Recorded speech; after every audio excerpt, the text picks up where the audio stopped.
Trump is like, what problem should I solve? Rich people None. need more money.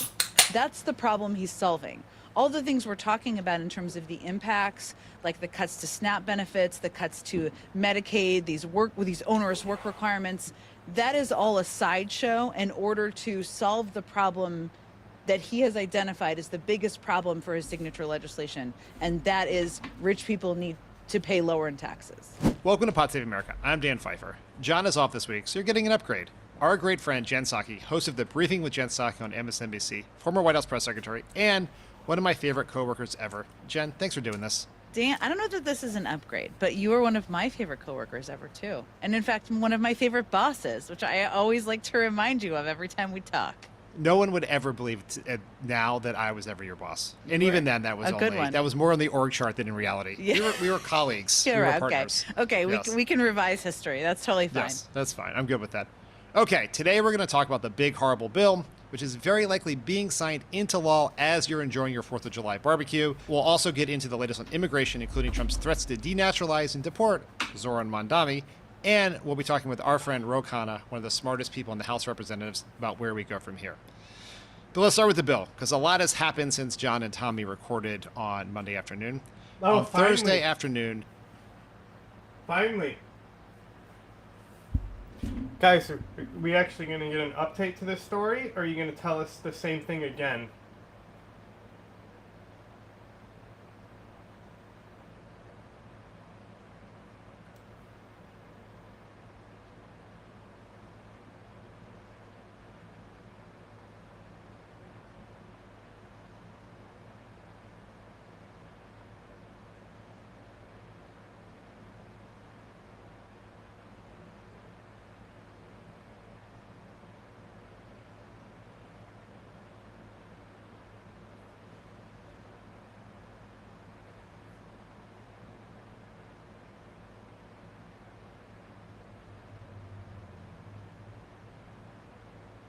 Ooh, baby.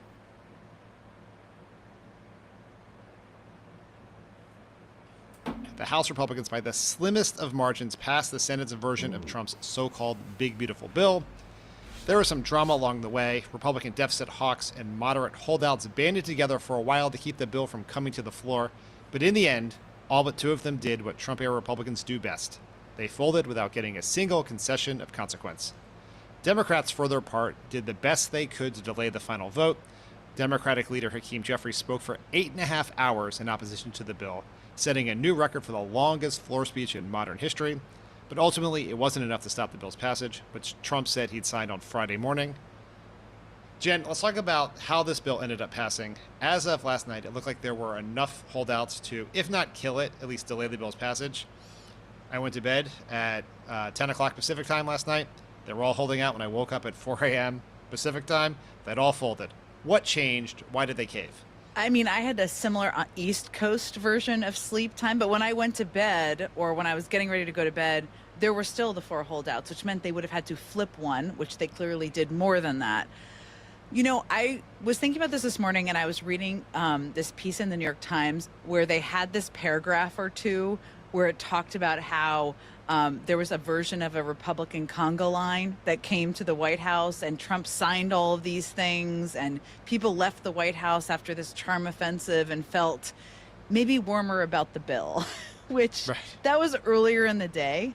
But I think that continued throughout the course of the evening, clearly. And Mike Johnson made this calculation, which is a calculation he's made in the past, to go to the floor even if you don't know you have the votes. He did it when he was running for leadership and hope the pressure will flip people. And what happened in the middle of the night? Was it a Trump call? Was it a promise made to somebody about something we don't entirely know? Or was it some of these people made the calculation they didn't want to be primaried and they'd rather face the voters in their district? That also could have happened. It's not surprising. I wasn't shocked by it moving forward. I'm sure you weren't either. No. Doesn't mean it's like not disappointing. It's hugely disappointing, but Yeah, it's just so wild on one front, right? Like, yes, we get it. These guys fold all the time. But they all said just hours earlier, I will never vote for this bill. yeah. If I don't, I need changes. Give me changes. Then they voted for a bill with no changes. not a single comma, period, quotation mark, number was changed from the Senate bill that arrived earlier that day. They just rubber stamped that. And, I guess, and I talked about this a little bit in my interview with Ro Khanna that you'll hear later, there's a lot of fear of Trump in the primary. Mm-hmm. It's just, no one means what they say, which maybe that's just like naive to even care about, but they just, like, they don't even adhere to their lies. Like, they're lying about what's in the bill, and even within the framework of that lie, they can't stick to it. True. Right? Just... And remember, there were two different reasons why House members were opposing the bill, right? There was the Freedom Caucus, who all were so outraged by the cost, right? Or how expensive the bill was, a hugely expensive deficit-adding bill. They were outraged by that. I'm never going to support this. Some of them were threatening, like, we'll walk out, what have you. They obviously did it. Most of them didn't do that. And then there were the members who were at least verbally outraged by the Medicaid impact of Medicaid. And they just still went ahead and did it. So it was like two different groups convinced themselves to come forward and support the bill. And who knows what they're telling themselves? It maybe it's their political survival, but yeah, completely disappointing and outrageous. And, hopefully they pay a political price. They will. Yeah, it's the thing that's interesting was for a long time there were 4 no votes, right? Yeah. 3 conservatives and Brian Fitzpatrick, Yep. who is I can't really call anyone in this caucus a moderate, but he represents a vulnerable swing district. Moderate-ish. He's more moderate than Jim Jordan. So Yes. congratulations, whatever, right? And his vote was mostly somewhat about Medicaid, but really also he's mad about them cutting off arms to Ukraine. And he, to his credit, voted no and then turned off his phone and left and never came back. I don't know why until the more final people don't do that, by the way. Why would people stick around? That's like a side note to wait to be pressured by Lil Mike Johnson. I don't know. Yeah, it's very strange. But then, so most of the argument, which is just, here you have this bill that is going to kick 17 million, get into the details, but it's keep people off their health care, take food away from poor people, do all these terrible things. And most of the people opposing it, people who are most likely to bring it down, were not mad about any of that stuff. No. They were not mad that the bill was too cruel. They were mad that it wasn't cruel enough. And, Yes. and just like the total, like, fucked up, nihilistic cruelty of the Republican Party comes to bear in this, because their argument was, we said we needed a bill with $2 trillion in cuts. Their claim was that's the deal that Mike Johnson made to us. That was what was in our budget resolution. That's what we passed. And then the Senate gets their bill, and they make a bunch of changes. They actually make some of the Medicaid stuff worse. Almost no one's complaining about that. Maybe one guy from North Carolina who ended up voting for the bill. Mm-hmm. What the Senate did was they made a bunch of business tax cuts permanent, which added $500 billion to the bill. Made it more expensive. Yeah. Right. So instead of taking those out, no one's arguing to take those out. They're just arguing for more Medicaid cuts to do it. It's just like the opposition, it's just really important for, I think, because most of the opposition within the Republican Party was not that the bill kicked people off its health care, so it didn't kick enough people off its health care. No, 100%. And the other part that's completely gross, there's many gross parts, is that when they talk about this, a lot of them explain it as, well, we just wanted to extend the tax cuts, and the Medicaid stuff is just a pay for. It's just a pay for. Like, it's not a policy decision. It's like, no, it is a decision because it's a huge impact of the bill. As if it was a sidebar thing, they were just trying to find money to cover the tax cuts for the highest income. As if that makes it okay, which I find even more disgusting, right? It's minutia, as J.D. Vance would call it. Which, that as a note, and I don't know if you've talked about this, but the fact that it wasn't like a reporter caught him in the hallway tired. He typed that up, or a staffer typed that up and posted it, right? It was like, you know what I'm going to say? The Medicaid cuts is minutia. That's what I'm going to type that up on my phone, or whatever he may have done. All of that together is, it should be incredibly alarming for people. It should be. Yeah, there's something broken in our system because people voted to hurt their own constituents for a bill that's incredibly unpopular. And those are supposed to be the circuit breakers in the system that keep people from doing things. Like, they're supposed to be under pressure, political pressure, to not do terrible things. But that traditional political pressure of the voter has been subsumed by pressure from one man, right, in the president of the United States. And that's when you sort of tip over from democracy into some sort of fascistic authoritarianism, because the core idea that the people have the power in democracy has fallen by the wayside, because it's really only about one person. Very true. Who's that? I know. I mean, you're the polar coaster man, so like you know more Who's about the polls one than most person, people. though? I will say, and you probably saw these. There were a couple of polls, and we'll see how it plays out, because now Trump's going to do the big thing with the B-2 bombers and all this kind of stuff happening when he signs it.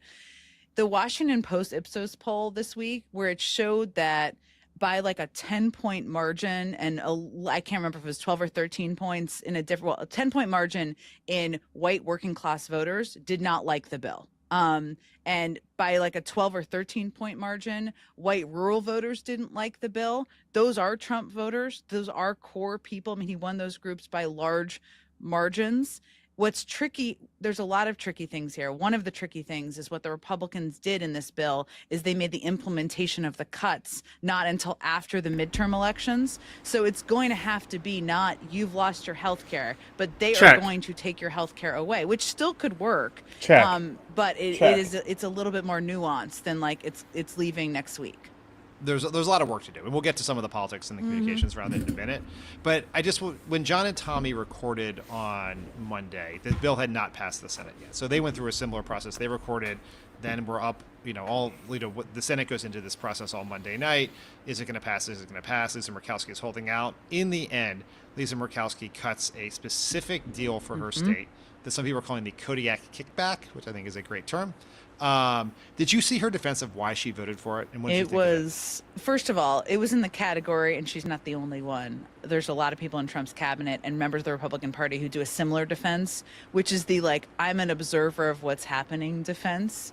Like, I don't even know what's going on. I hope the House fixes it and makes it better. It's like, you were the deciding vote in the Senate, ma'am.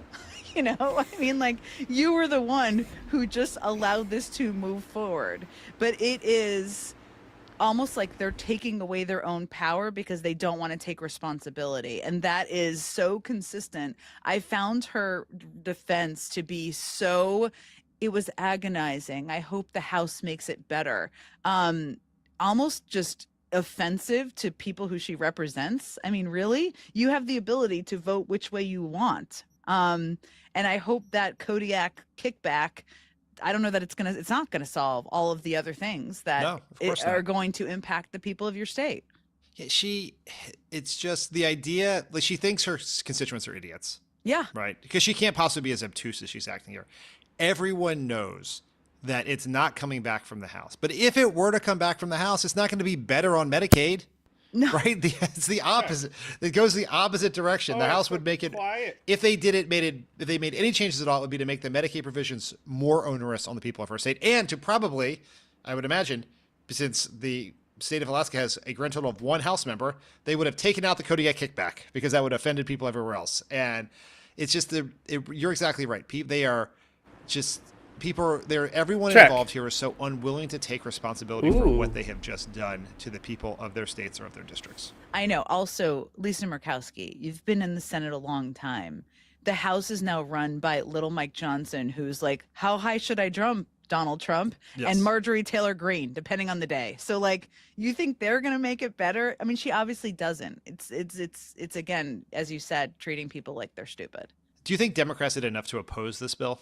I think I love what Hakeem Jeffries did. I think it's great. I think it brought the vote at least into the light of day. Is that going to make the ultimate difference around midterm elections? No, but I think it was at least a smart tactical thing to do.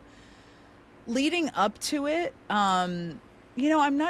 it's hard to envision, now I want to hear what you think about this, that they could have done anything to prevent Republicans from going the way of Trump and getting enough of them. But could they have put more pressure on in districts? Could they have spent more money in those places? Could they have done more targeted efforts?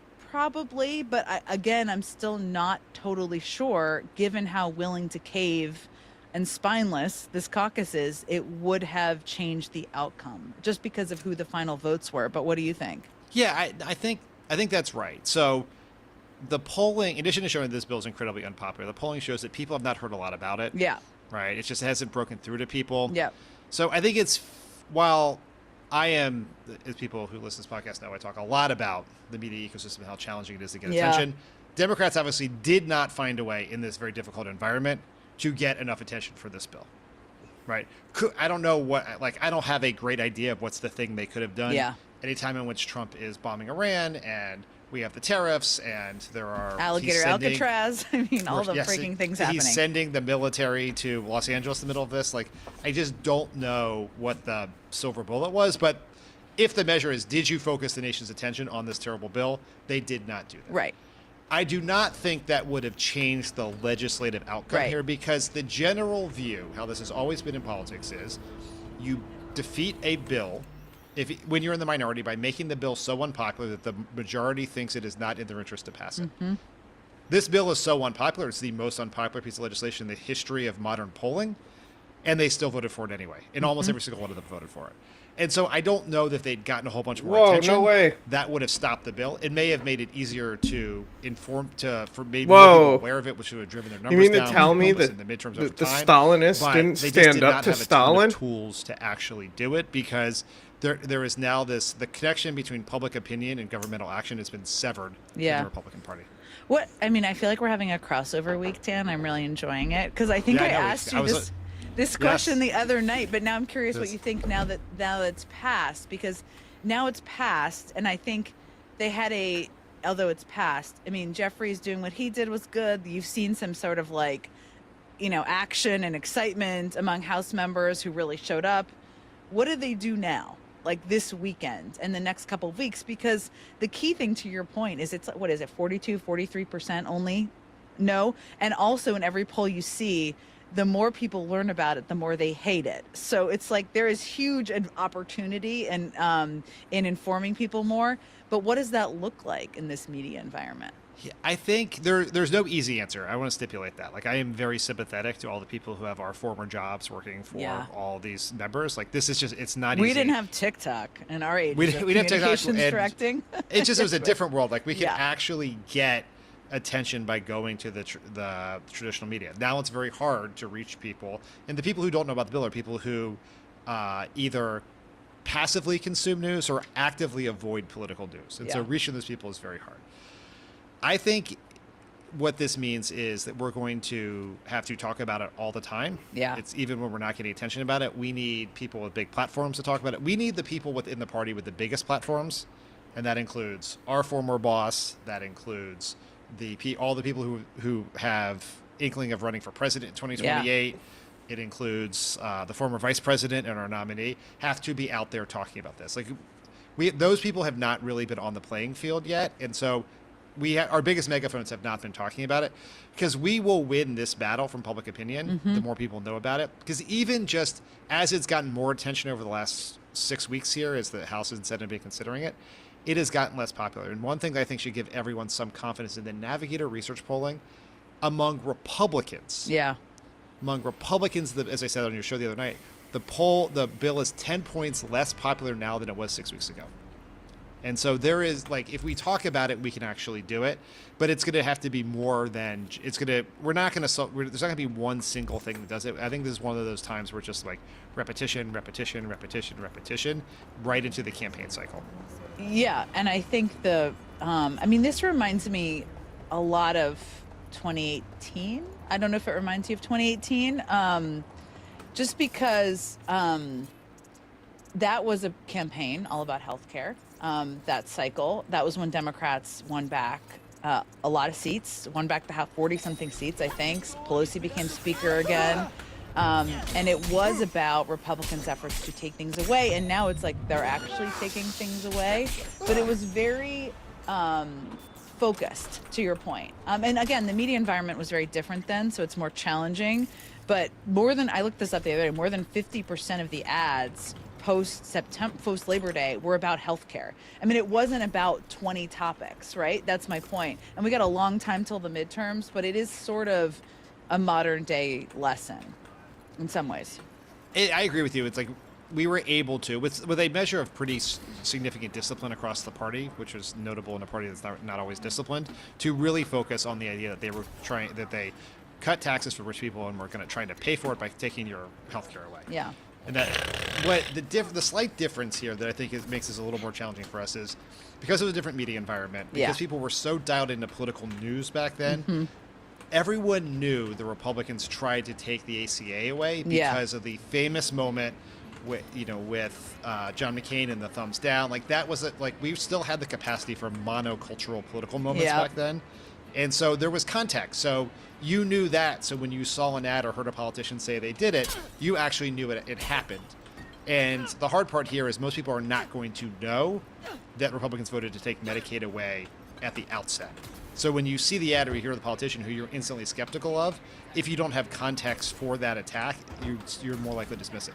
Which is why the work now matters for when the campaign kicks off. Like what the goal should very clearly have a baseline measurement of what public awareness is of several provisions of the bill, including Medicaid cuts, and then where is it with 6 months from now. Right, where is it 8 months from now to actually know if we're making gains on that front? I realize this is your show and not mine, but I do think you're one of the smartest people in politics. I'm going to ask you one more question, or we can talk about it. Since you framed it that way, yes, go ahead. Tell me. You better be smart, or I've built up what you're going to say. The other thing that I think is challenging in a different way now, and Trump has always been a liar, but now it is like everybody's lying, he's lying.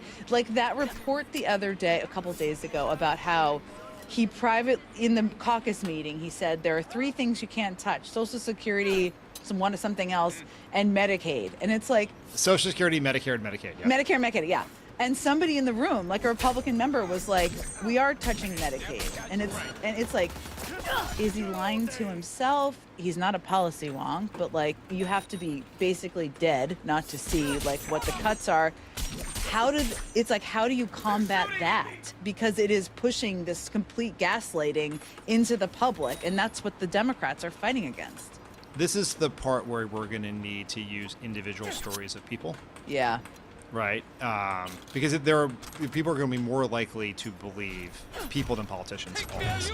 Like if I was working on campaigns for 2026, instead of shooting like slickly produced, well-lit TV ads of of people to camera talking about what these Medicaid cuts are mean for them, I would have people recording vertical videos on their phone. Yeah.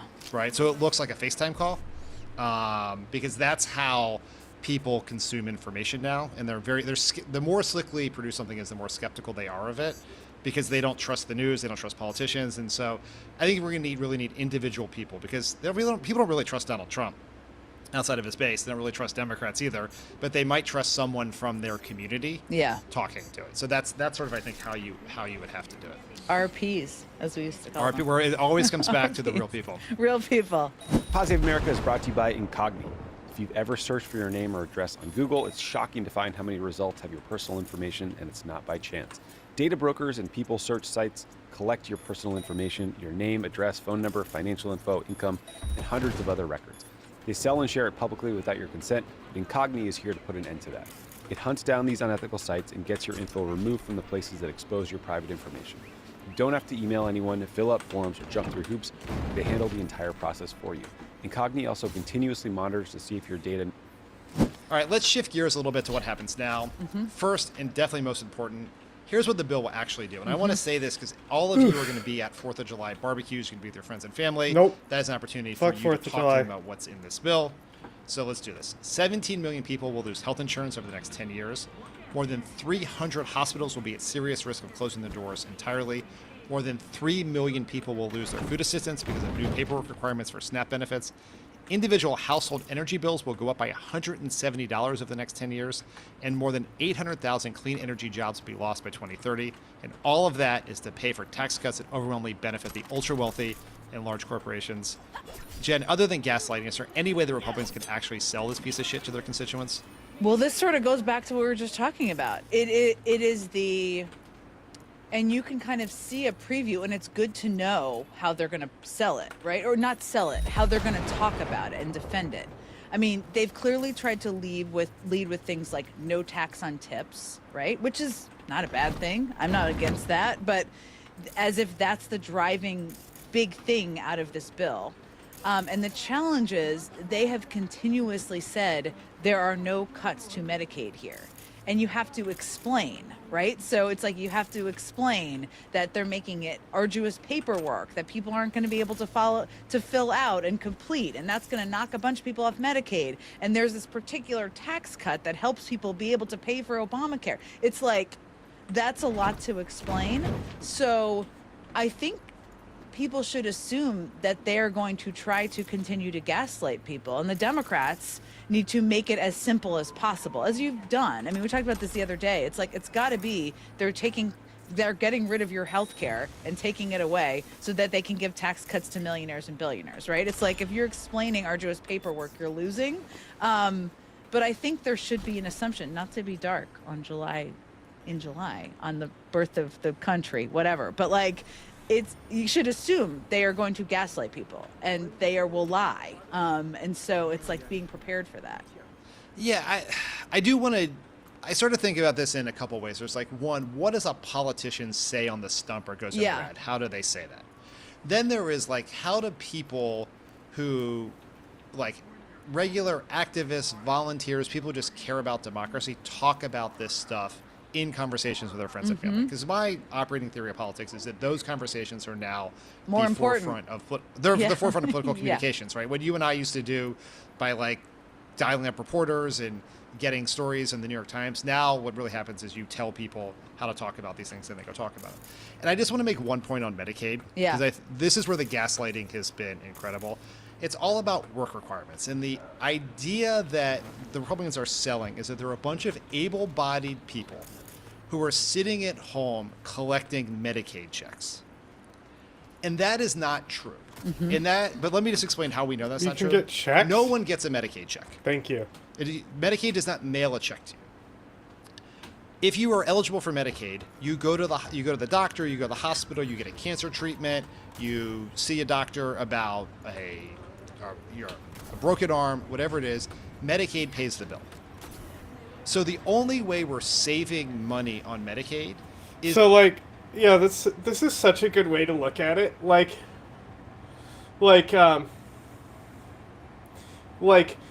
the government, like if you think you're saving money throwing people off Medicaid, right?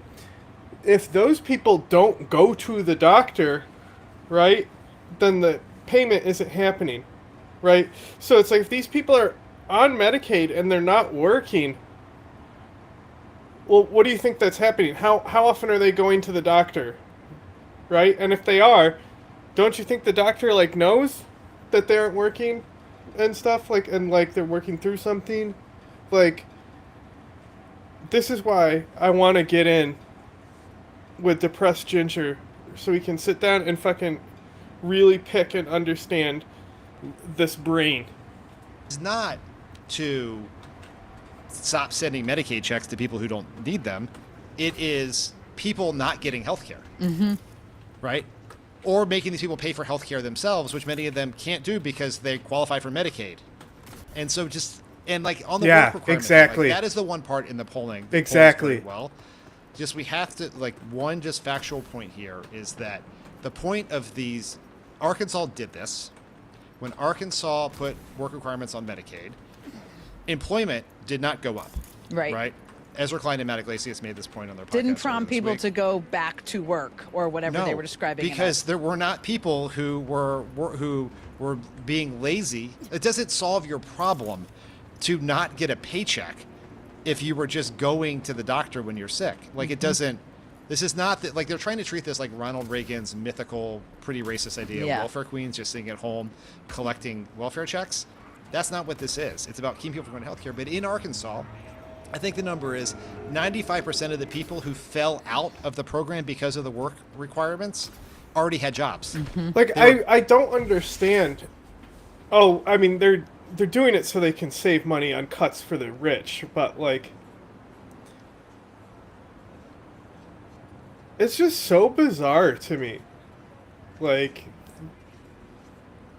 why would you do this? Why would you be convinced?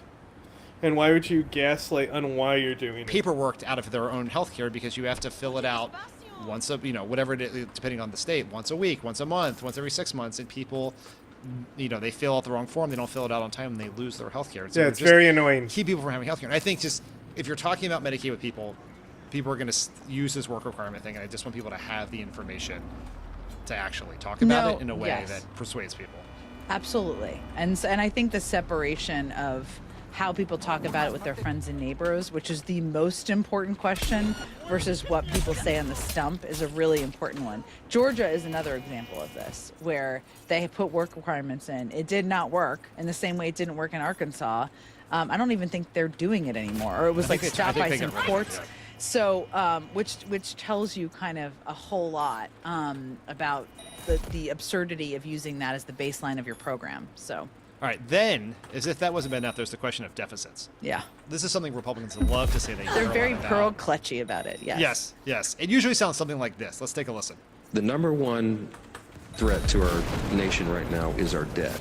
It's not China, Russia, Iran, or North Korea, it's the debt. America's still the greatest country in the world, but it won't be for much longer if we don't solve the debt problem we have. If we don't get our debt in order, we're less safe.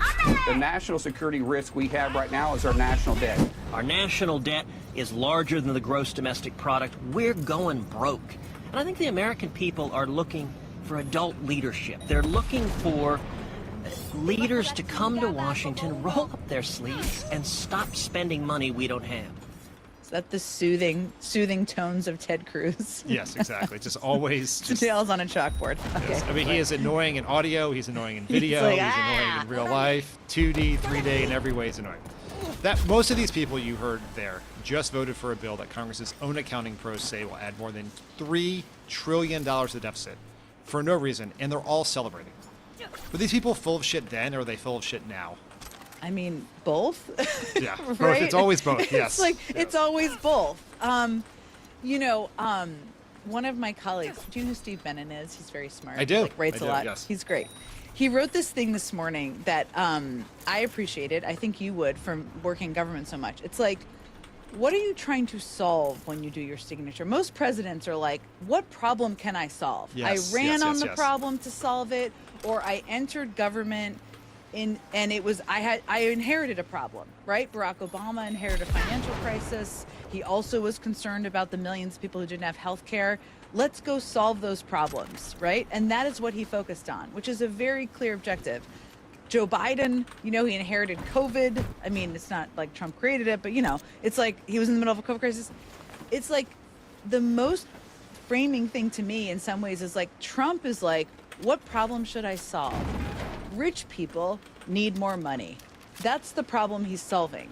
All the things we're talking about in terms of the impacts, like the cuts to SNAP benefits, the cuts to Medicaid, these onerous work requirements, that is all a sideshow in order to solve the problem that he has identified as the biggest problem for his signature legislation, and that is rich people need to pay lower in taxes.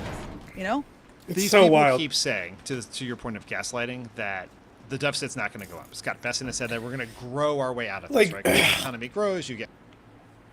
I don't know if this would have passed if the Republican Party wasn't as Stalinist as it is. Like, nobody will do anything to stand up to Trump.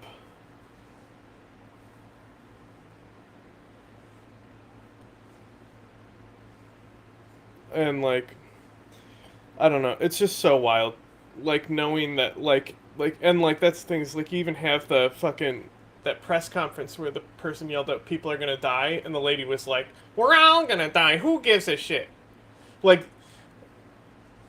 I guess, when you're in government, because you're, voting to approve fucking bombs, you constantly are just, killing people, and just being like, oh, well...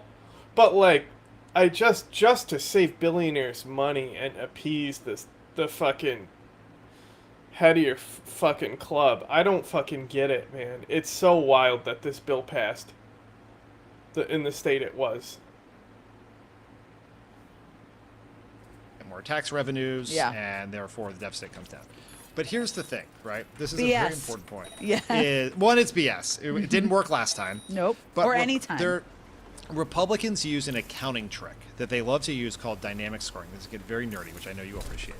I love it. I Dynamic love it. scoring is one way in which the Congressional Budget Office, the bean counters, are supposed to factor future growth into it. So if something they project is going to grow the economy 3% or whatever else, they will then take the new additional tax revenue that will come from that and subtract it out of the cost of the bill, making it cheaper. Well, guess what? They finally got to use dynamic scoring here, and it made the bill more expensive because they believe the CBO believes this bill is going to slow down growth because it's going to raise interest rates. And so it's going to make it worse. And just this idea, like you and I were around when Washington, D.C. lost its mind about debt and deficit and thought we were going to become Greece and all of this. And at the exact moment when the government was we're trying to get out of a financial crisis, we're trying to create jobs, and all of a sudden we're worried about All your deficits. friends are dead out here. That was a time in which interest rates were close to zero. Now we're at a time of inflation. Interest rates are high. So the cost of that $3 trillion is massively more expensive than it was when Obama passed the Recovery Act or when Biden and Trump passed the COVID rescue bills. And so this is going to have real consequences. And so I guess my political question is, do you think people care about deficits, and should Democrats make this a part of their message? First of all, somewhere Brian Deese and Jason Furman's hearts are singing because of your explanation of that. I will just say. Who? I don't think the Democrats should make this about deficits. Every poll I've seen, but you tell me, polls are imperfect, I know, does not rank that as the high thing. I think it can distract from the other pieces, which is like, what are you taking away from people's lives? Healthcare, benefits, nutrition, things like that. Where I do think there's maybe opportunity is like the hypocrisy piece, I suppose, right? Like this person, and there are certain districts where this may work, so maybe it's district to district, but that's my gut. But you may not agree with me, which is always interesting. I don't know. Beep, beep. I want to ask this question because I am workshopping this in my head. Yeah. No question, taking food and healthcare away from people is top of the list, right? No question. There are voters who care about this. There's it came up. It would show up in polling in the 2024 election in some way, shape, or form.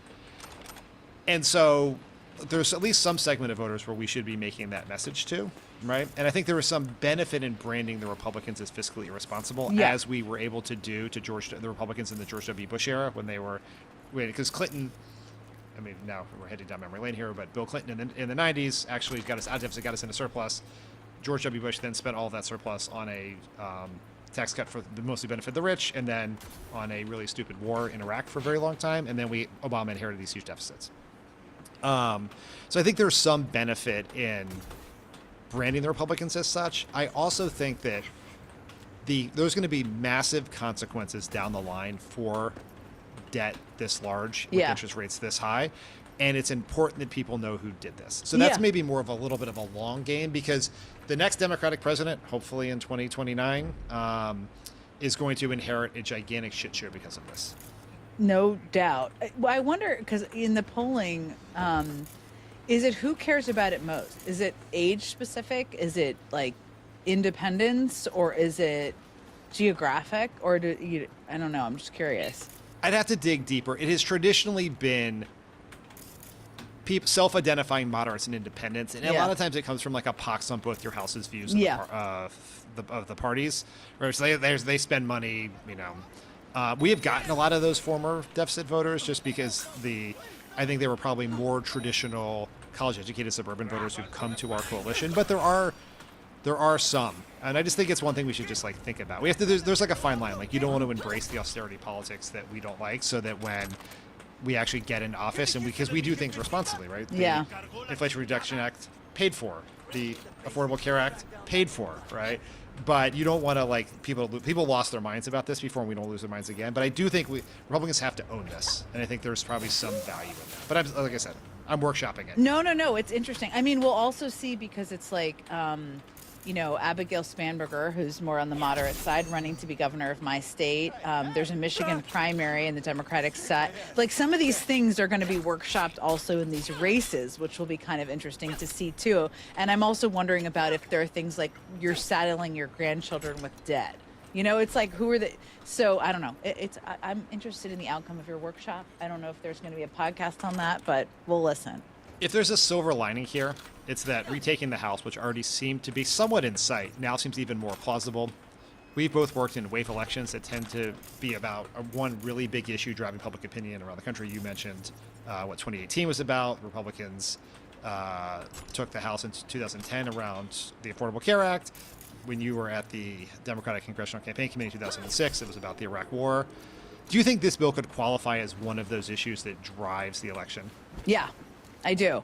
Because I think that if you look district by district, Nighty-night. And I know there's lots of data and lots of groups are wisely pulling this data out there, you can tell the story of the direct impact. David Valdeo has like the highest percentage of Medicaid recipients in the country, right? That alone is an argument in that district. And there are ways to, and this is like the DCCC days, it's like make it very localized and specific and about real people and the people it's impacting. And it's about taking something away. So I think it could be, it is 18, are we 18 months? 6? Yeah, I basically. don't know. I'm not a mathematician. We're more than a year. We're more than a year. I'm not a math expert, but we're more than a year, almost a year and a half away. Lots of things could happen, but I still think this could be the defining topic that is hammered home in a lot of these districts,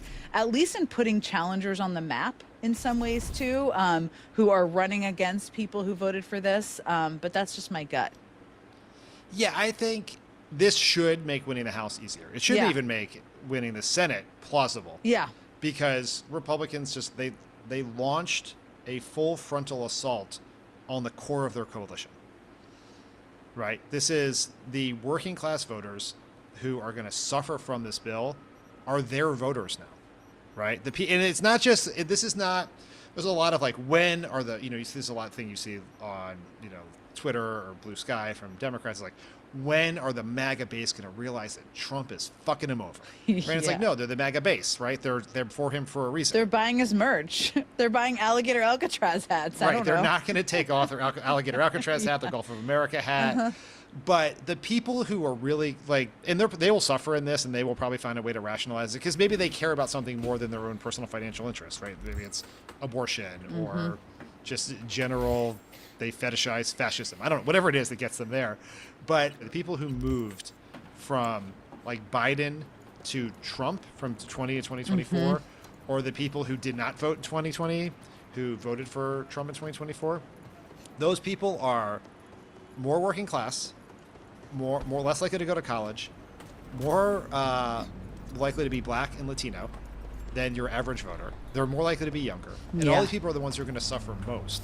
And so if we can actually communicate with those people, which is one of the great challenges as we talked about throughout this podcast, it could be something that not just delivers the House, in my view, it could actually fundamentally be a political realignment. No party has ever done to their voters what the Republicans have just done to their voters. This has never happened before. No. It's an unprecedented moment in American politics and could have unprecedented consequences. Yeah, a politically brutal vote. And even as there is a delay in the implementation of some aspects of the Medicaid portions of the bill, we're already seeing, there was a story today about a rural hospital in Nebraska that's closing. And we will see that. And those type of outcomes, the stories have to be told as to why it's closing and why people have to drive 3 hours and why people can't get cancer treatments or treatments for all sorts of things. But we'll start to see those. And those are things that do hit home. Yeah, we have to make Republicans own everything that is wrong with the healthcare system here. Much as I think a lot about when we were in the White House in 2009, and people, this is the thing that was showing up in focus groups all the time, is people were so mad at Barack Obama for raising their taxes. Yeah. And it's no, we gave you a tax cut, right? We cut your taxes.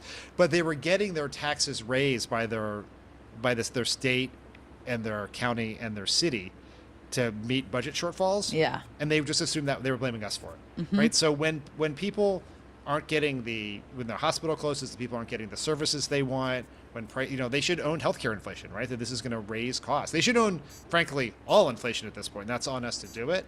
But if we can do that, then I do think it will obviate the challenge of the fact that they've delayed these. Yes. Cuts. Yeah. I agree. All right. The flip side of this anti-incumbent wave, if it does materialize, is it can sometimes feel like all you have to do is get out and vote, and it'll take care of itself. But given that many of us live in safe districts, we're going to need to be really focused on particularly flippable seats. The good news is we're going to have a really powerful story to tell in those places, as you and I have been talking about, Jen. I'm just going to give some examples from our friends here at Vote Save America to show how we can win the House. I'm going to start with Gabe Evans in Colorado 8. He represents the northern Denver suburbs. He won by less than 2,500 votes last time. And under this bill that he just voted for, nearly 30,000 people in his district will lose access to health care and food assistance, and nearly 1,000 energy jobs could be lost. Marionette Miller Meeks in the 1st District of Iowa, she represents Iowa City, and she won by a grand total of 799 votes. She has been so bombarded by people that she turned off her social media tags and comments, and in her district, nearly 25,000 people lose access to health care, nearly 29,000 people will lose access to food assistance, and 1,300 energy jobs could be lost, and there's one rural hospital in danger of closing. All because of that. Then David Valdeo, as you mentioned, in California 22. He represents Bakersfield. He lost a seat in 2018 after voting for Trump's first tax cuts, but then won it back in 2020. 65,000 people in his district could lose access to their health care. 60,000 households could lose access to food assistance, and 3,612 energy jobs could be lost. He just fucked over his district in an truly epic way. And so if you people listening here want to learn more about who we can target and what we can do to take the House back, go to votesaveamerica.com. All right, Jen, one last topic on the politics here. Elon Musk is still seriously on one about the bill. Yeah. He wrote on the social media site that he owns that every Republican who campaigned on cutting spending and then voted for this bill, quote, will lose their primary next year if it's the last thing I do on earth. He also wrote, if this insane spending bill passes, the American Party will be formed the next day. Our country needs an alternative to the Democrat-Republican uniparty so that people can actually have a voice. The uniparty, bro, said. Bro, uniparty? Monday, since Friday is a federal holiday. We're graceful people, so we'll give him till Monday, or I will. I don't know about you. Look, here's the thing. The guy has a lot of money. He knows nothing about politics. See Wisconsin state Senate race where he wore a cheese hat and threw tens of millions of dollars at it, and the liberal justice won. People will probably they struck down the abortion ban in Wisconsin this week. And elections have consequences. Yes. Like, there's an example. It is, but in terms of the party creation, as you well know very well, it's very hard to create a third party or to run on third party. I mean, think about like the Libertarians or the Green Party. They're on a never-ending battle to get on state ballots because state laws are all different, right? So he'd have to not just have money. It's like a full-time plus job to try and attempt to do something like that in terms of creating another party. I think you also have to get, I looked this up today because I like to prep, is like an advisory opinion. You have to get an advisory opinion from the FEC to like start their, my point is, it's really hard to actually do that. The other thing this reminds me of is, God bless the Howard Schultz period of time when everybody was like, we need somebody who, like, we need a party and a person who's not from either side, who can just speak to the middle. People say that, every cycle? Wasn't there like a Joe Manchin theory at some point for 2020? Yes. Anyway, that never works. There is not actually appetite for that. Elon Musk is certainly not that. But it reminds me a little bit of that, where like maybe the talking point sounds good on paper for a second until you see Elon Musk's name attached, but also it's really hard to start a third party and do it actually. Elon Musk is more likely to colonize Mars than he is to build a viable third party in the Should we root for that? I mean, who's for him colonizing Mars? Have at it. Sorry, Mars. It's on his agenda, yes. You can have him. Hopefully he goes.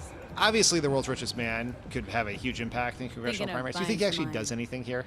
It's what's so hard to know. And so my theory, which is quite dark and conspiratorial, but here we are, is that Elon Musk kind of already has what he wants. I mean, he has all this data. right? There's been tons of stories about this. This is what he wanted from Doge. Doge still has access to all this data. It's data on private sector companies. It's data on competitors. It's data on the American people. So I'm not totally clear if he's just like fucking with Trump, right? And maybe he just like throws in some money in a couple of races to piss Trump off if he's still mad. Maybe.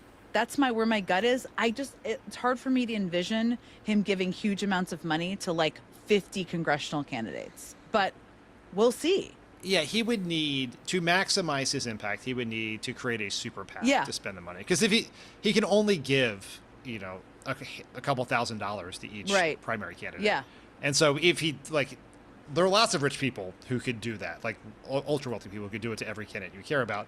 So being the world's richest man doesn't really help that way. You need a super PAC. And who's going to run that super PAC, right?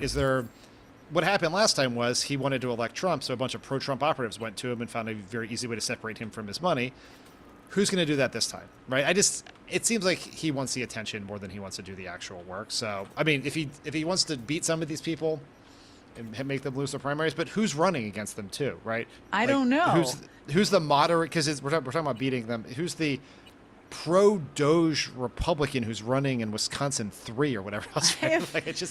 Right? This is like I don't know who that vote. Like, who is that candidate, and like who is the pool of people who are like, I want Elon Musk to really take more control here. I don't know where that exists. So. All right, let's talk about immigration quickly before we go. Trump took a trip to Florida for a photo op at the so-called Alligator Alcatraz, the new migrant detention center built by Ron DeSantis in the middle of the Everglades, as basically a political stunt. The discussion yielded by the visit was about as high-minded as you'd expect. Let's take a listen. We have a lot of bodyguards and a lot of cops that are in the form of alligators. You don't have to pay them so much. We're going to teach them how to run away from an alligator, okay? If they escape prison. How to run away. Don't run in a straight line. Run like this. And you know what? Your chances go up about 1%. I think our viewers at home should know that this is air-conditioned facility, so if any of the news claims are keeping them out in the hot, humid South Florida, that is wrong. It's probably 62 degrees in here. Or 72. Hey, Biden wanted me in here, okay? He wanted me. It didn't work out that way, but he wanted me in here. It's a lot to unpack there. Alligators make good cops. That's my favorite line. Is any of this helpful beyond Trump's base, do you think? For him? Yeah, for anyone. Well, here's what's kind of interesting over the last 6 months, to me at least, where like Trump was, winning on the border argument, right, and keeping us safer on the border. And then when you started to see what he was doing under the guise of insane lunatic Stephen Miller and his 3,000 a day goal of arresting migrants and kidnapping them and kicking them out of the country, people don't like the individual things, right? So it's like, including deporting people, including Kilmar Abrega Garcia, including pulling people off the streets.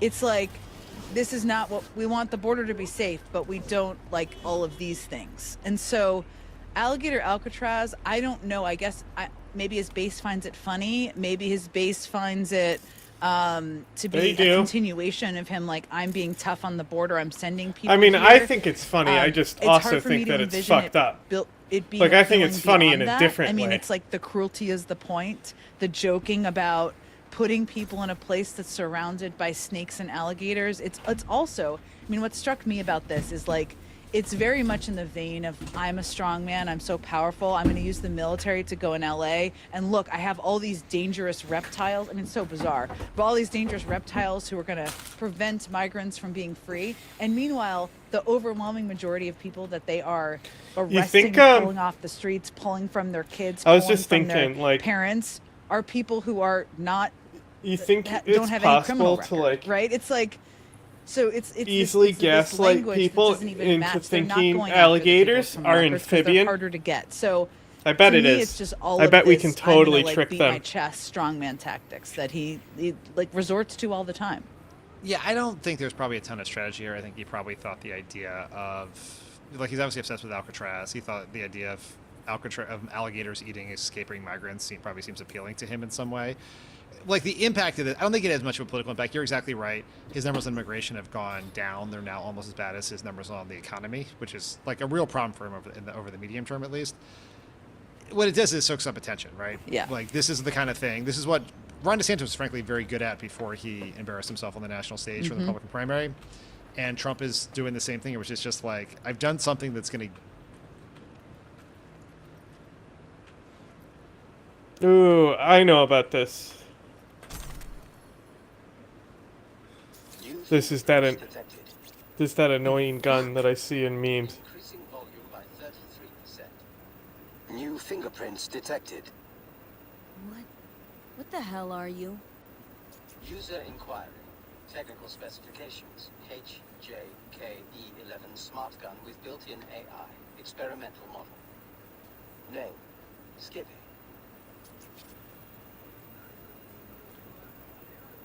Guy by the dumpster. That's your owner? Checking memory.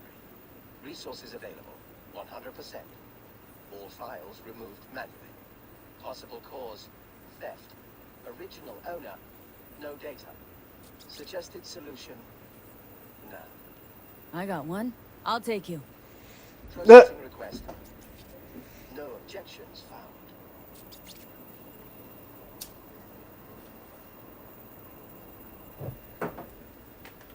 You still got all your functions. Running system diagnostics. Testing will take approximately 47 seconds. Bum, Okay. Bum, be-dum, bum, What- bum, What are you doing? I'm making the wait more pleasant with a soothing melody.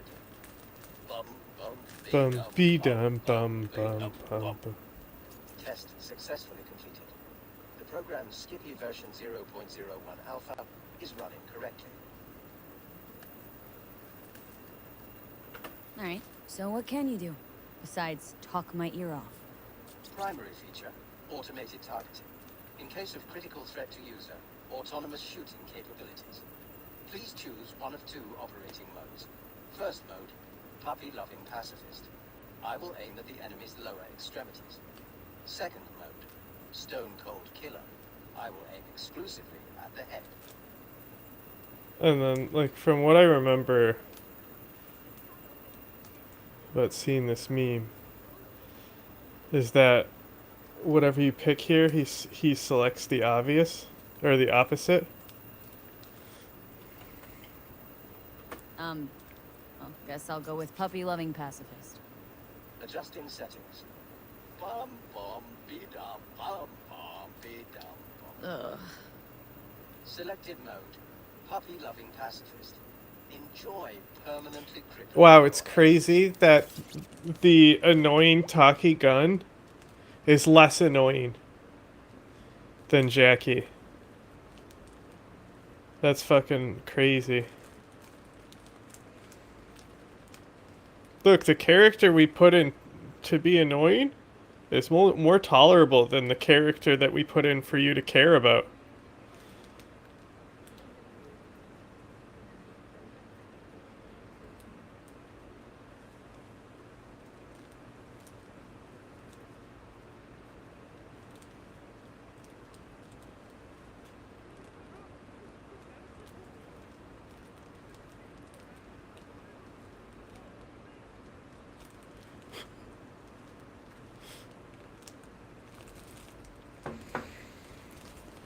Fuck Jackie.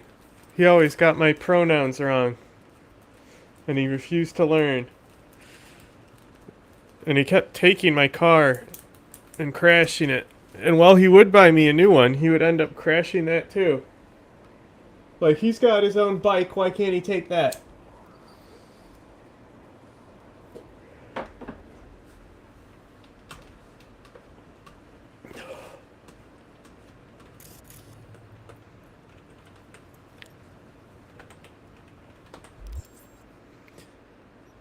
Whoa, whoa, whoa, whoa, whoa, whoa, whoa, whoa, whoa, whoa, whoa, whoa, whoa, whoa, whoa, Skippy. Slow your roll, my dude. Okay, yes, that's right. I did put a smart link in my hand. Ooh, baby. What this? What this? What this?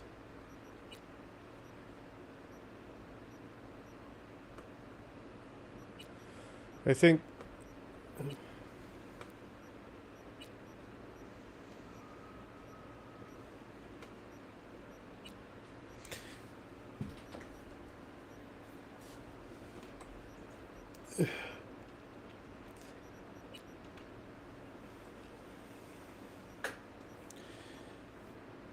I mean, I don't need these green quick hacks anymore, right? And if I disassemble, they're gonna... I mean, they don't take up weight, do they? Whatever, then I don't really care.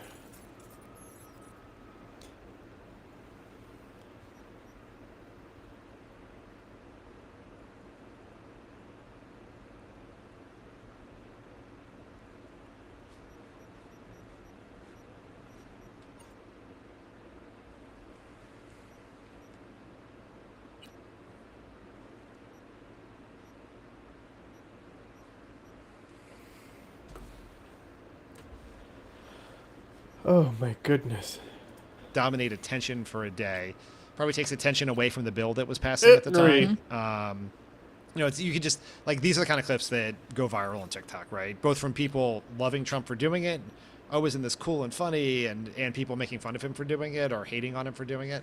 And so it kind of soaks up attention, but it's like, it's gross and disgusting and all and cruel and everything else. But I think the political impact of it's probably pretty limited. Well, he went there also the day after the Senate passed the big ugly bill. So like that is telling. He wanted to talk about alligator Alcatraz more than he wanted to talk about his signature legislation. Yeah, because like in a different world, a president would go do an event somewhere to, you know, build momentum on the passage of your signature legislation to get it through the House, and instead he went to a place to talk about how to run in a zigzag to avoid getting eaten by an alligator. Something I was taught at an early age when I went to visit my grandmother in Florida. Oh, tough lesson. There weren't a lot of alligators by our apartment complex, but wow. I do remember my grandfather teaching me that. Dan from Delaware, living the tough life as a child. There you go. Yes, in the mean streets of Boca Raton, where my grandparents retired too. Exactly. Okay, one potential inmate at Alligator Alcatraz is Zoran Mandami, New York City's Democratic candidate for mayor.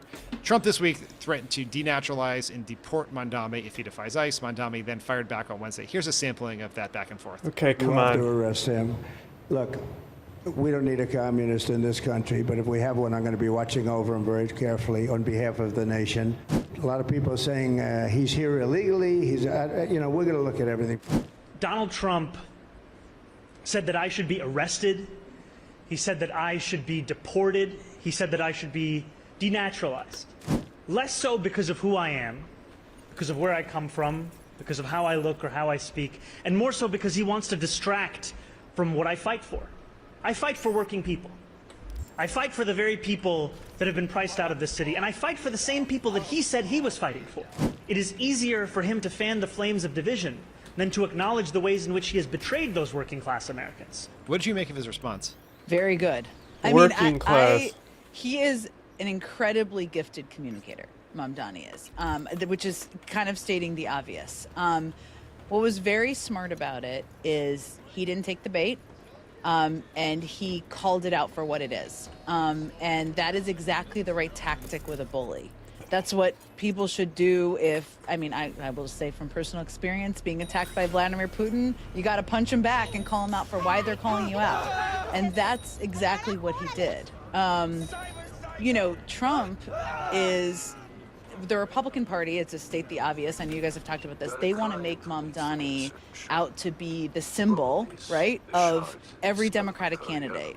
He's an insanely gifted communicator, a huge star.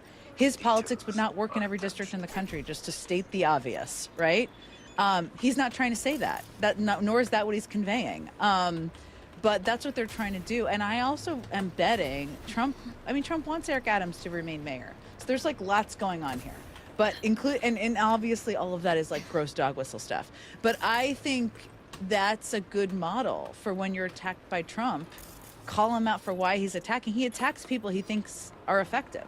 That's why he attacks them, right?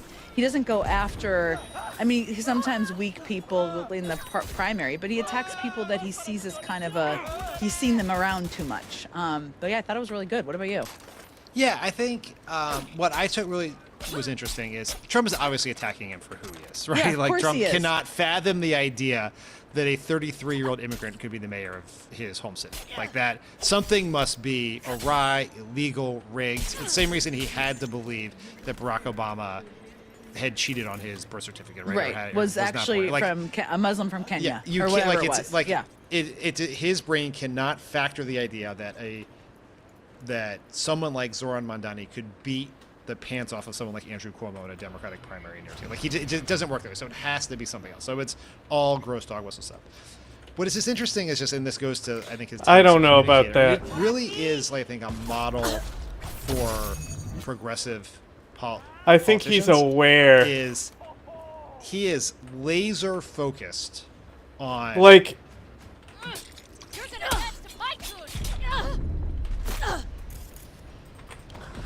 That was an answer to a reporter's question, you know?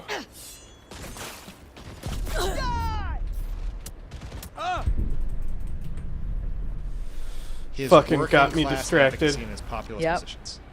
Right? Because it is what he did was racist, what he did was jingoistic, what he did was offensive, but he took it and he pivoted right to the idea that he's attacking him because Andami is tough on Trump's friends, the billionaires, that he it's just the way that he I don't know. The Jingo Unchained Unchained here is because people can handle these differently, but it's notable to me that Mondani, who's everyone's talking about how he can't run all these places, he's a problem for the Democrats, how he specifically avoided identitarian politics and went right to his populist economic argument, which is what every centrist Democratic consultant would argue you do, right? And he did it. I thought he did very well. He's clearly very, very talented, and I was I took note of how he handled it, and I think other people could learn some lessons from it. I think it's a model for anyone, no matter where you fall. Yeah, you could do that if you're running against Dave Valdeo or any of the other people I mentioned. Those exact words. Yeah, exactly. And that being laser focused on working people and how you talk about it. And I think that was a very good. And what I mean, as you know, is not the working people message is exactly what the message should be. It's mainly being a member of the Democratic Socialists of America. Right. It's right? and he's a proud member, and that works for him. And obviously, he just crushed Andrew Cuomo. It's but he's not. If you ask him, and I've asked him, it's not like he's saying everybody should run as a Democratic Socialist. That's not what he's saying. So my point is, he's not saying that, but the Republican Party is trying to make that be the case, or that be the perception. But I think that was a very well handled response. Okay, one last thing before I let you go. Paramount, the parent company of CBS News, announced on Tuesday that it will pay $16 million to settle Trump's lawsuit over the 60 Minutes Kamala Harris interview. Payment will cover Trump's legal fees, and the balance will go to his Presidential Library Foundation, which I'm sure will be used to buy books. Obviously. Like yes. As a reminder, this is a totally frivolous lawsuit over a segment of an interview that Donald Trump wasn't even a part of, but Paramount has a big merger in front of Trump's goons and seemed to think it had to pay up. Jen, just as the TV professional on this podcast, can you explain what 60 Minutes did and didn't do with the Harris interview? So correct me here if I get any aspect wrong. Basically, they did a lengthy interview with her, and they edited down the interview, and they used a portion of the interview, a smaller portion, that they aired on a different CBS show. And Trump's issue, or the issue they argue, is that they made that edit down, made Harris look better. I think I'm getting this right here, if I remember all the details. Yep. Now, it prompted through this process CBS to release the full transcript and everything from the interview, which actually, when you look at the full context of the interview, she actually looks better in the full context. She doesn't look amazing in either one, but she looks better in the full context than she does in the edited down. That's kind of the irony here, but that's what it is. Now, you and I have been a part of, how many interviews did Barack Obama do with Steve Kroft? So many. At 10, least once a year 20? for 10 I don't even years. know. Yeah, so many. And they were often hours long, and they would be edited down. This is kind of the normal course of business. And Republican candidates would do hours long interviews with them. McCain probably did, Romney, all these people. It's 60 minutes. They only have so many minutes, even in the 60 minutes. So it's pretty standard fare for networks to do when they interview any big guest. Any taped interview, you edit it down. Yeah, this is an entirely frivolous lawsuit that every single legal person on either side of the aisle thought CBS would easily win if they had gone to trial. It probably would have never gone to trial, would have been tossed out by a judge. But because they truly, this is just, can't emphasize this enough. They have a merger before the FCC. The FCC, run by Trump's goons, has to approve that merger. the owners of Paramount will get billions of dollars if that merger goes through. If it doesn't, they're actually in huge financial trouble because of a whole bunch of pending debt that the Paramount Corporation has, and they feel like they have to pay tribute to Trump. They have to give him $16 million to have a pretty standard merger approved. And this comes on top of ABC paying a similar amount of money, the Walt Disney Corporation paying a similar amount of money to settle a lawsuit involving George Stephanopoulos. And we're really sort of, I guess my question for you based on this, how discouraging and dangerous do you think this settlement is? Well, first of all, the message it sends to people like Trump and his lawyer goon squad is not, it's over and we've settled it. It's, you're a good target to watch what other interviews people are doing and see if we can target more. I mean, this is what you see with law firms or with universities. They don't stop when you acquiesce. They keep going because they know you're a target for it. This is like, so there's that. What concerns me is, and you and I worked in media for so long, is that you never know what's happening in the editorial meetings, right? And well, the editorial meetings are not linked to the legal judgments, right? But what you don't know is what edict is coming down from any of these places to the editorial leadership about how they're supposed to be covering the Trump administration. And it's not to suggest, it's not as obvious as go on TV and say Trump is great and the best president in history. That wouldn't be authentic. It's what stories are killed, right? What stories aren't pursued? I mean, remember Bill Owens from 60 Minutes also resigned just this year. What stories Why were would you killed use there? this one? What were the 100% frustrations self about? damage So plus the piece that 10% concerns damage me reduction. is the obedience in advance that you don't see, right? And most people don't know, like you and I do. This does That's slightly where the more discussions are had. regular Questions damage. that are asked in the White Is that House what that briefing is? room often come out from corporate news people in different places. They're not always invented by the reporters in the room. Sometimes they are, and that's the piece that's concerning. What decisions are made about what stories get to be on the air and how Trump is covered. And that no one will ever be able to see. It's disproving a negative. So that's the piece that I think about a lot. Yeah, and if you're someone who doesn't really care about media or thinks that traditional media or corporate media is doomed, there is one other consequence of this, which is Paramount also owns Comedy Central, and they are reportedly delaying the latest season of South Park because they're afraid it's going to make fun of Trump and upset them and upend the merger. So it's we're even allowing Trump to make programming decisions at Comedy Central for fear of upsetting our Mad King. So I would just leave people with that notion. Yeah. Okay, when we come back from the break, you'll hear my conversation with Congressman Ro Khanna about what Democrats should be doing in this moment. But two quick things before we do that. If you haven't subscribed to Friends of the Pod yet, please consider doing so. Your support means more to us than ever. You'll get ad-free shows and access to exclusive series like my own show, Polar Coaster. We've got a new episode out this week that goes deep on the polling around this terrible bill and key takeaways from Zoran Mondani's win in New York City. Subscribe to Friends of the Pod at crooked.com/friends or directly on Apple Podcasts. Another great way to support our mission here at Crooked is to buy some of our great merch. Featured right now are our America While Supplies Last t-shirts and koozies, a sentence I never thought someone could force me to say into a microphone, but here we are. Check out the whole collection at crooked.com/shop.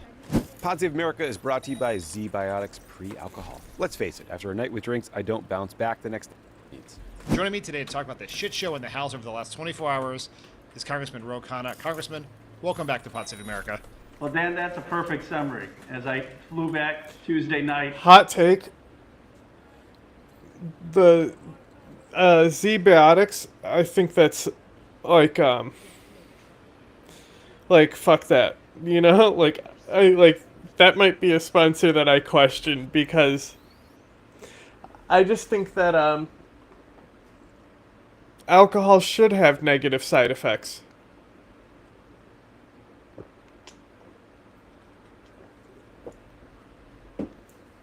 It's poison. Something that is well, I guess if there's stuff if there's stuff to neutralize poison, I guess that's okay to take. But then you shouldn't intentionally drink poison. And just watched one by one Republicans cave in the middle of the night. Predictable, but still sad to see. Yeah, as you were watching it happen, did you have hope that they might hold, or did you know they were always going to fold? Were you watching the arms get twisted? Set the scene for us a little bit. Well, you know, I figured they would fold. I've been through the story too many times, and the fear is palpable. I mean, look, I had done a war powers resolution with Thomas Massey to keep us out of war in Iran, and Massey was targeted by not just Donald Trump's tweets, his top lieutenants, the people who won the presidency. Donald Trump says, I'm going to put you in charge to take out Massey. And that was a chilling signal, not just to Massey, but to every Republican. I mean, they are in mortal fear of being singled out by Donald Trump. But, you know, when we had the vote Tuesday or 2 nights ago, or so, I guess last night, it was. It's been a long couple of days here. It's been a long. I haven't had to sleep for a while, so you'll have to try to get. Of course, understood. 10 p.m. And you know there were about 10 Republicans short, and I thought, okay, you know, it's going to take them a couple days, but they just kept that vote open all night. And you heard about the different deals they were making with Republicans, promising them that they would get further cuts in a future reconciliation bill, promising Trump would do some executive order. And one by one, you saw them basically folding, and the terrible result we saw this morning. It's like we have come to, you know, like I thought they were going to fold. We've seen this play several times now in the Trump era. But when you like step back from sort of the insanity of this moment, what they just did really seems totally.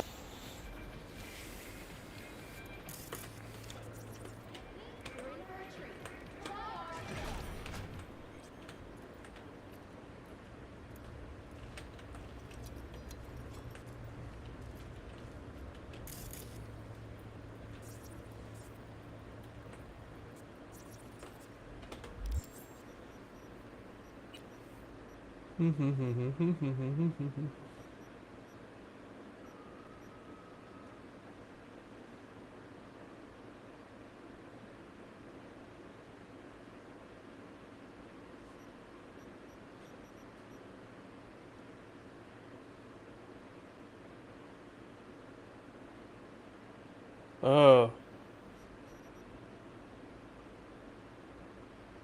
Ooh, headshot damage? Okay, fuck memory wipe, bro. We're going reboot optics. Permanently disables the cyberware.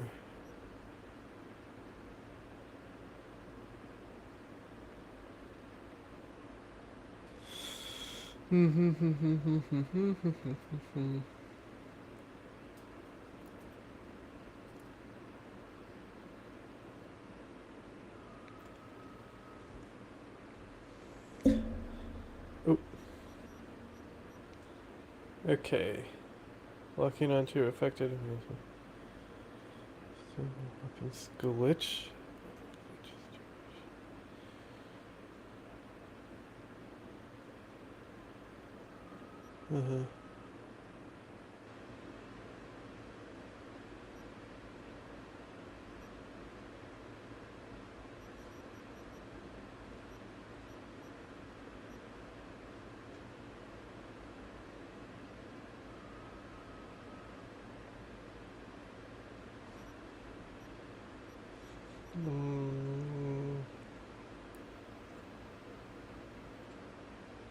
Oh, at 2 stacks to permanent disables? Okay, that's not as good then as I was thinking then.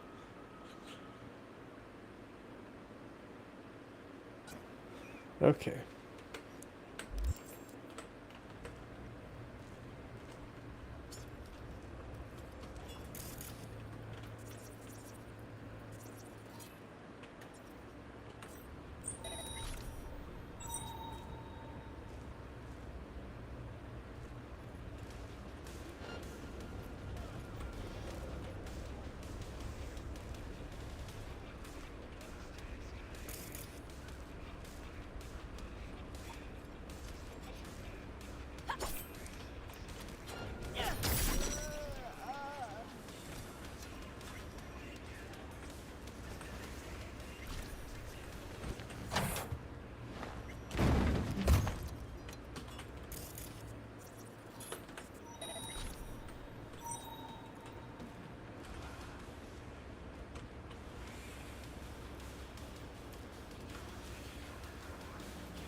You seem confused.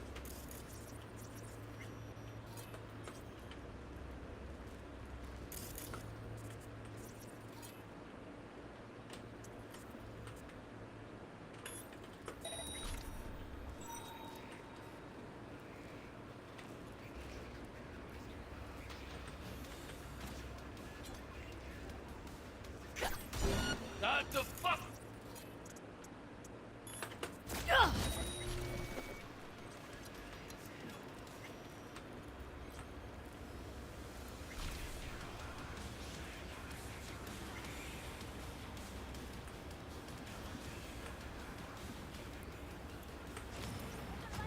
Coward, huh?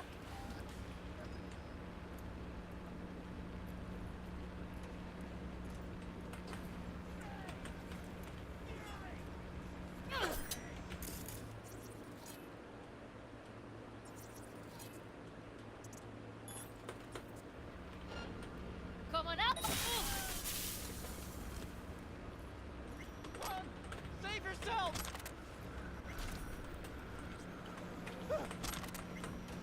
Yes?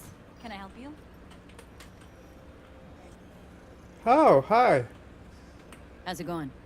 Hey, you got any special offers? Depends. You want to cremate somebody? Or make a purchase for yourself? Don't you think it's a little too soon for me? Always better to be insured. Hey now, you can get a 50% discount with our latest cremation salvation Come on package. now. That's just too good to be true. But it is true. The de-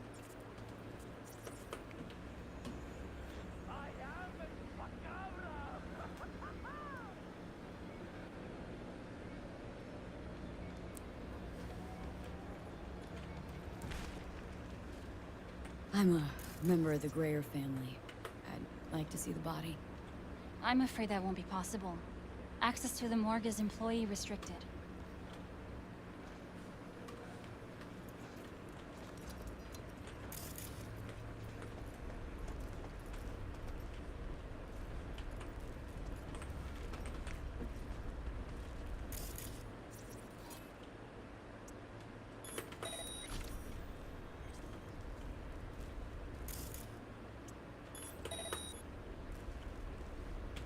What am I hacking him to make him twerk?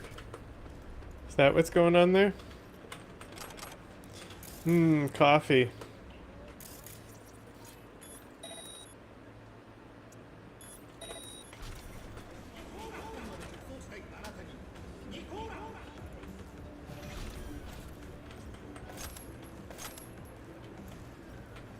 What is this?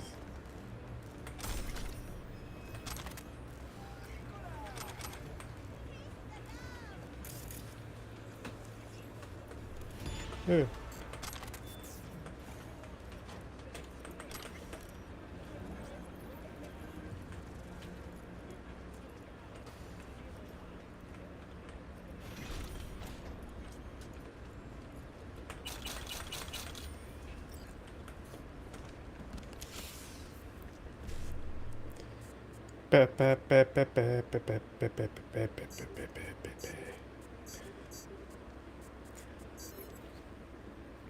Easy peasy.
Oh, his brain melted. Oh no. Not his brain. My friend, your brain exploded. Oh.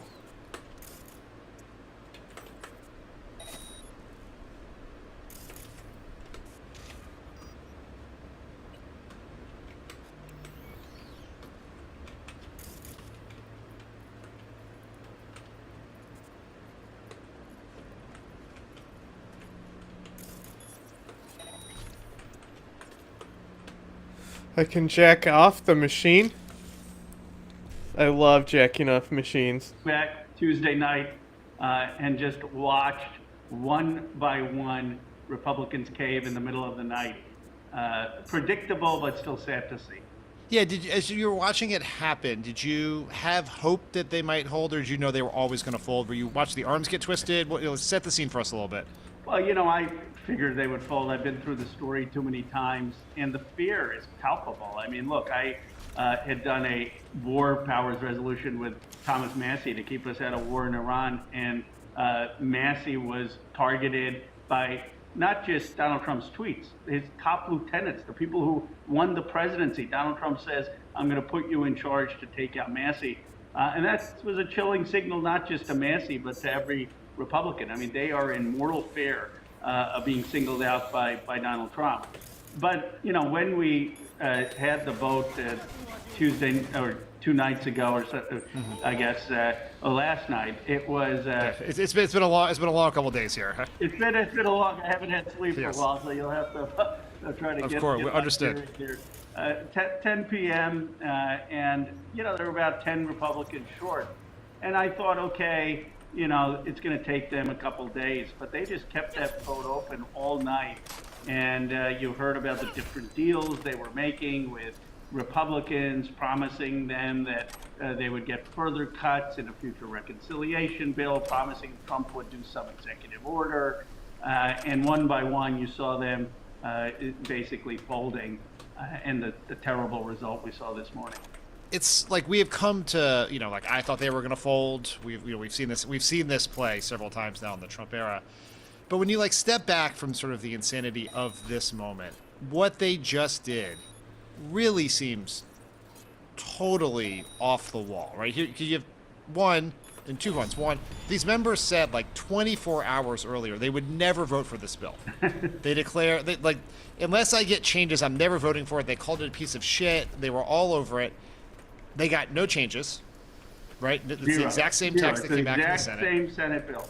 And they all voted for it. And on top of that, all of the polling says the bill's incredibly unpopular. Every person seems to imagine this is going to make it harder for them to win, to keep power, and yet they did it anyway.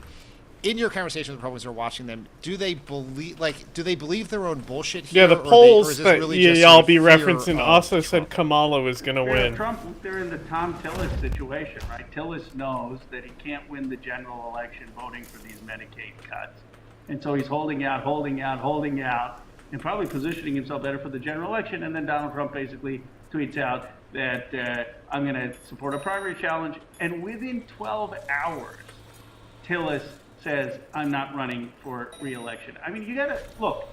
If Barack Obama tomorrow decided to endorse a primary challenge against me, I wouldn't be happy, but I wouldn't quit. You know, right. I mean, it's not like it's unbelievable. It's like Trump doesn't support you, and your career is literally done. And so, I think these folks knew that they were between a rock and a hard place. If they voted no, they were done. And so they're rolling the dice, and they're counting on basically being able to mislead the American people. They pushed out a lot of these cuts to 2020, late 2026, 2027, and they're hoping they can skate by before the cuts really impact people. Now, I don't think that'll be the case. States will do anticipatory cuts, but that's the bet they're making.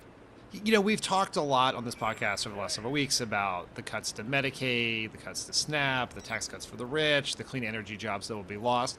But I feel like every hour I'm learning about another terrible thing in this bill. Somehow I did not realize that they eliminate direct file for the IRS in here, making it so much harder for people to file their own taxes. What are some of the other things in this bill you think people should know about that may not have broken through to people? Well, they make it very hard for people who are paying back their student loans to get loan forgiveness. You know, there are programs where if you make every monthly payment for 25 years, the government will forgive those loans. They take that away. If you're a doctor or a nurse who's doing public service, there are programs that'll help you with student loans. They take that away. If you come on hard times and you can't make a payment, there are things that were there to help you.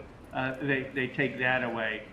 They got funding and for university science research in there. They are, of course, the most cruel parts are taking away the healthcare and the food assistance. But just to put this in perspective, Dan, look, George W. Bush's tax cuts were awful and skewed towards the very rich, but like everyone got something.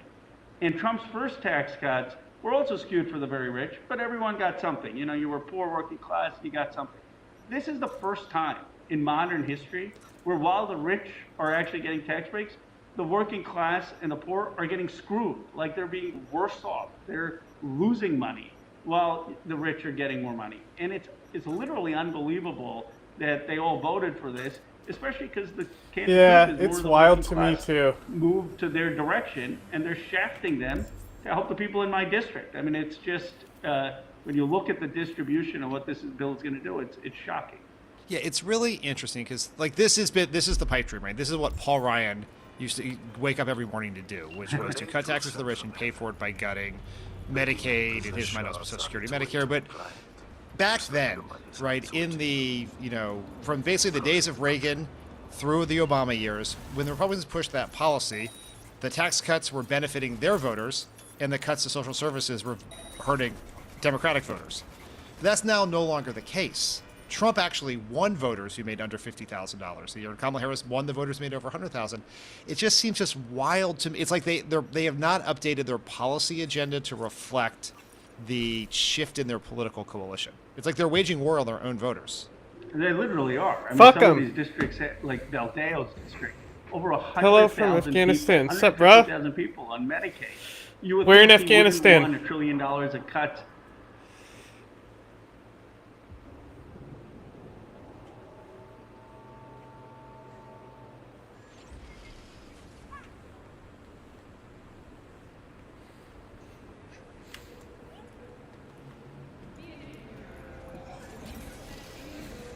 Jalalabad.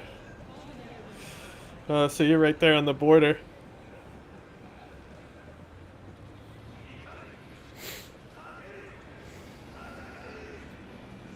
To Medicaid, and yet he's voting for those cuts to benefit districts like mine, which has a lot of the billionaires. And I think it's two things. How do I know? I mean, we do a lot of coverage in the area, so I pretty much know. I'm pretty good at like Afghanistan. I probably know more of the Afghan regions than I do like maybe definitely more than India, but my knowledge on Afghanistan is pretty up there. For a journalist, that is. Most journalists don't know what they're talking about.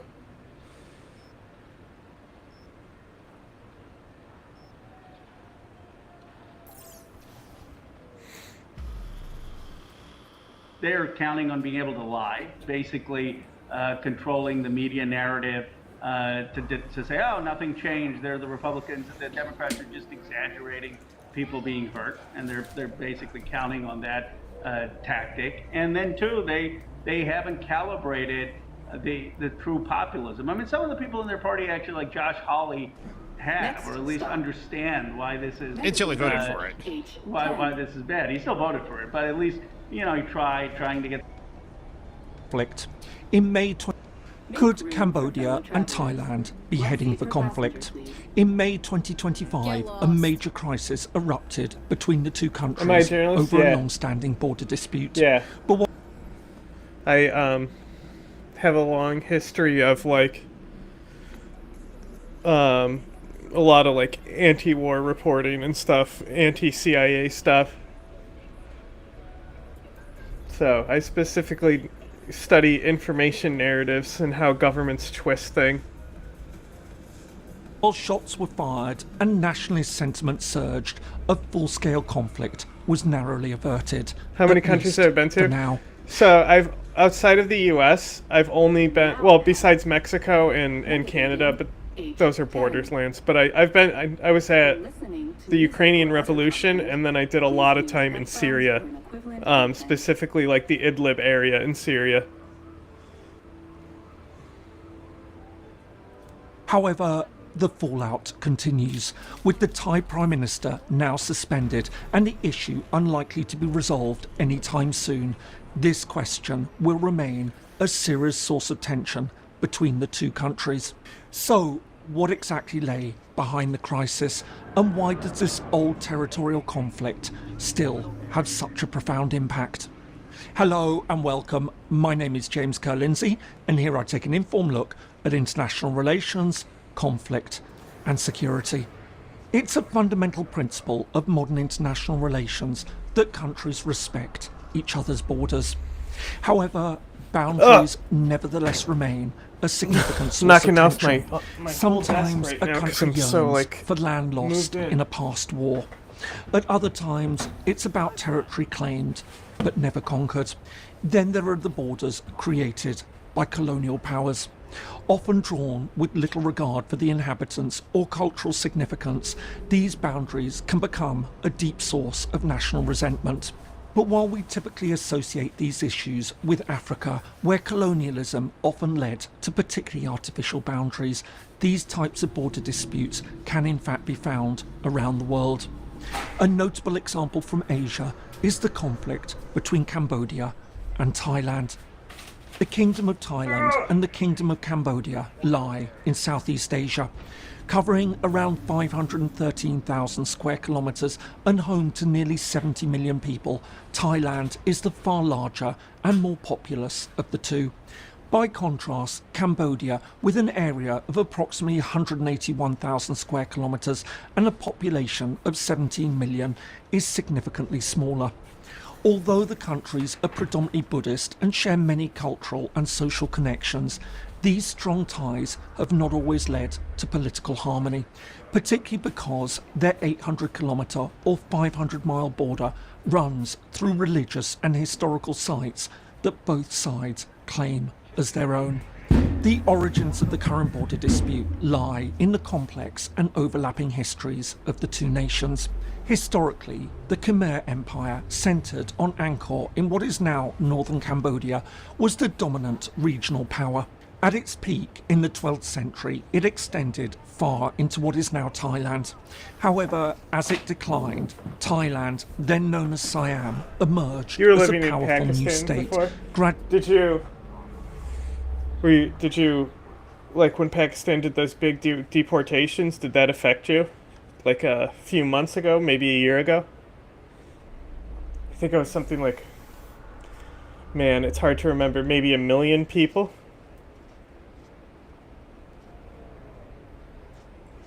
We have a lot of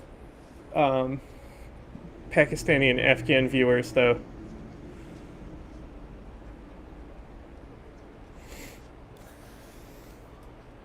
Actually taking over Khmer territories.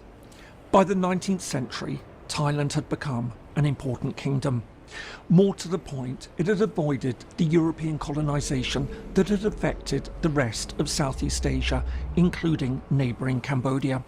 However, this meant that it was now squeezed between two major imperial powers, Britain to the west and France to the east. Facing pressure from both sides, Thailand was forced to make a series of territorial concessions to safeguard its sovereignty. One of the most controversial of these was the 1907 Franco-Siamese Treaty, which saw Thailand transfer several territories to Cambodia, which was then part of French Indochina. This included the area around Preah Vihear, a striking cliff-top temple complex situated on the Dongrek mountain range. The deep resentment caused by the loss of territory would come to a head several decades later with the start of the Second World War. Seeing a chance to retake the lost territories, Thailand allied with Imperial Japan and seized control of parts of Western Cambodia. However, the gains were short-lived. After the Allies won the war, France gains. retook control over Indochina, I got big and gains Thailand right here, was dog. forced to return the territories it had occupied. Nevertheless, the border issue was not forgotten, as became clear a few years later when Cambodia gained independence from France in 1953. As the borders left by the colonial powers remained unchanged and unresolved, the dispute over Preah Vihear escalated when Thailand seized control of the temple and the surrounding area. In response, Cambodia took the matter to the International Court of Justice. 8 years... Okay. Hang on.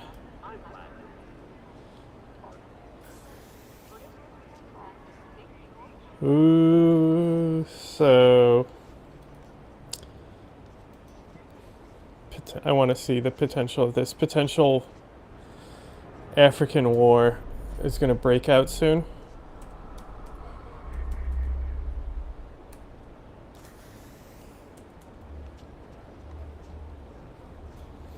I was trying to find my mouse.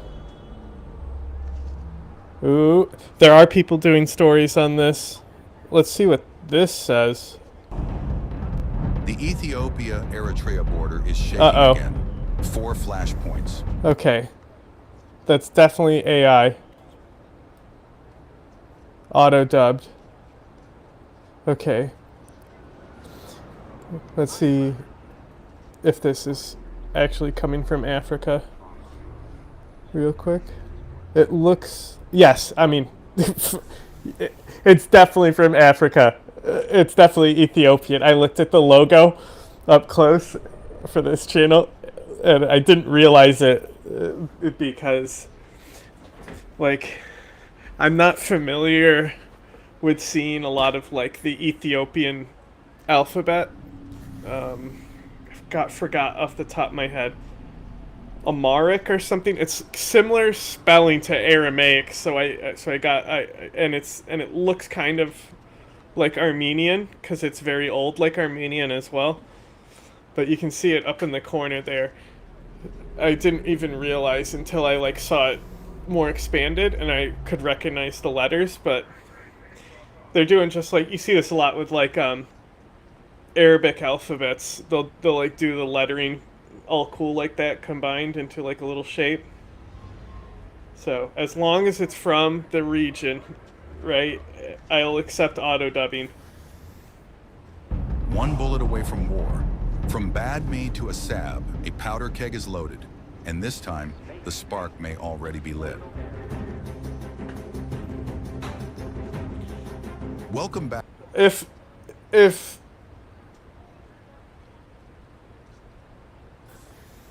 Ethiopia and Eritrea start fighting again,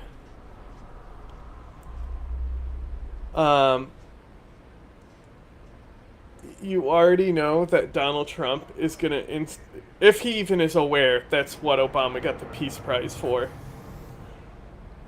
You know, it would be cool if like Trump was actually smart about his whiny shit, and he like, and when he did his little Peace Prize cry, he could say things like how Obama didn't even really end that conflict.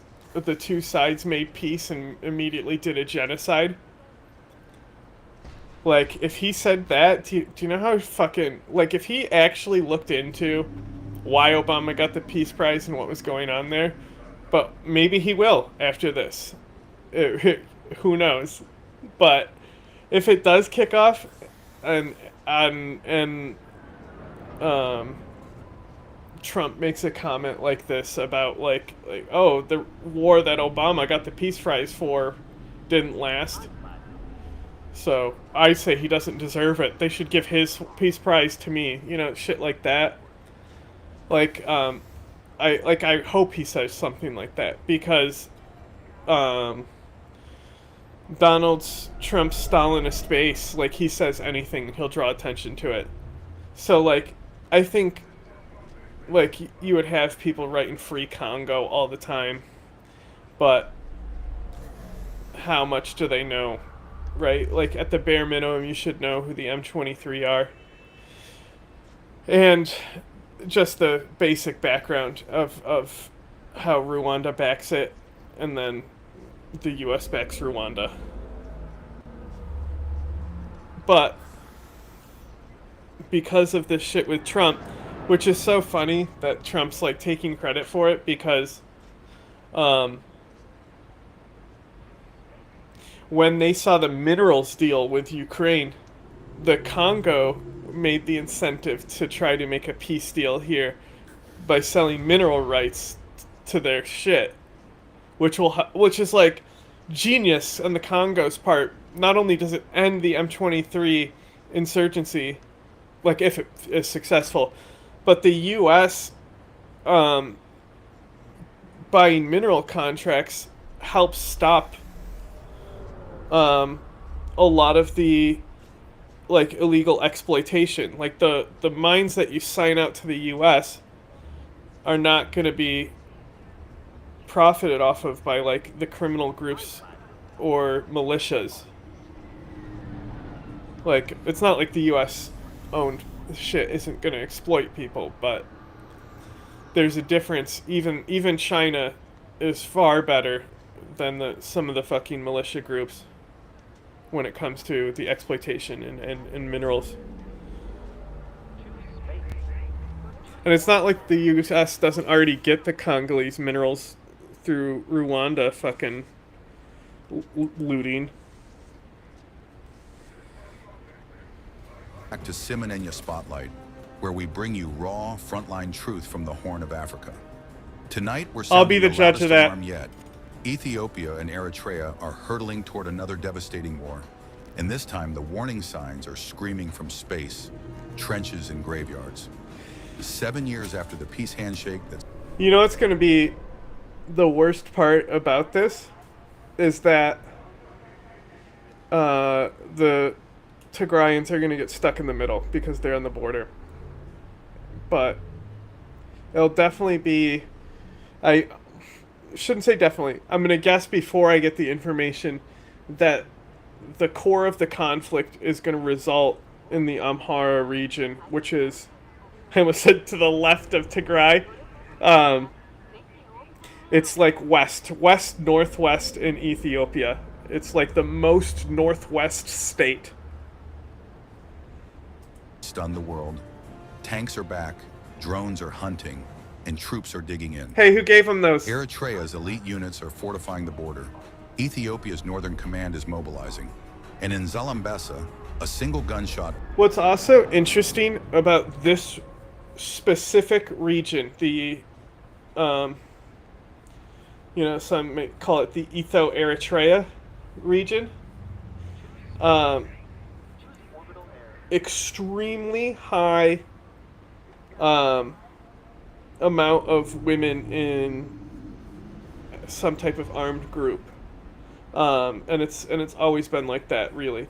And it might I'd say partially because of the communism in the history. Let me change my titles and shit, and then I'll finish that thought.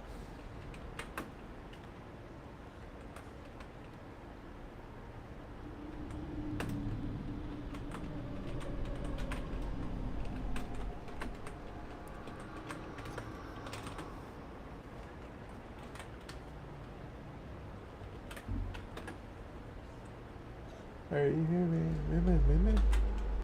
1 second. Give me 1 second, please.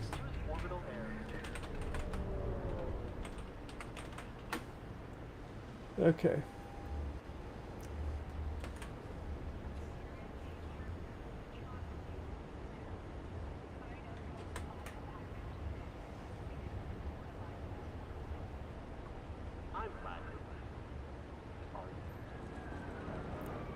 Now,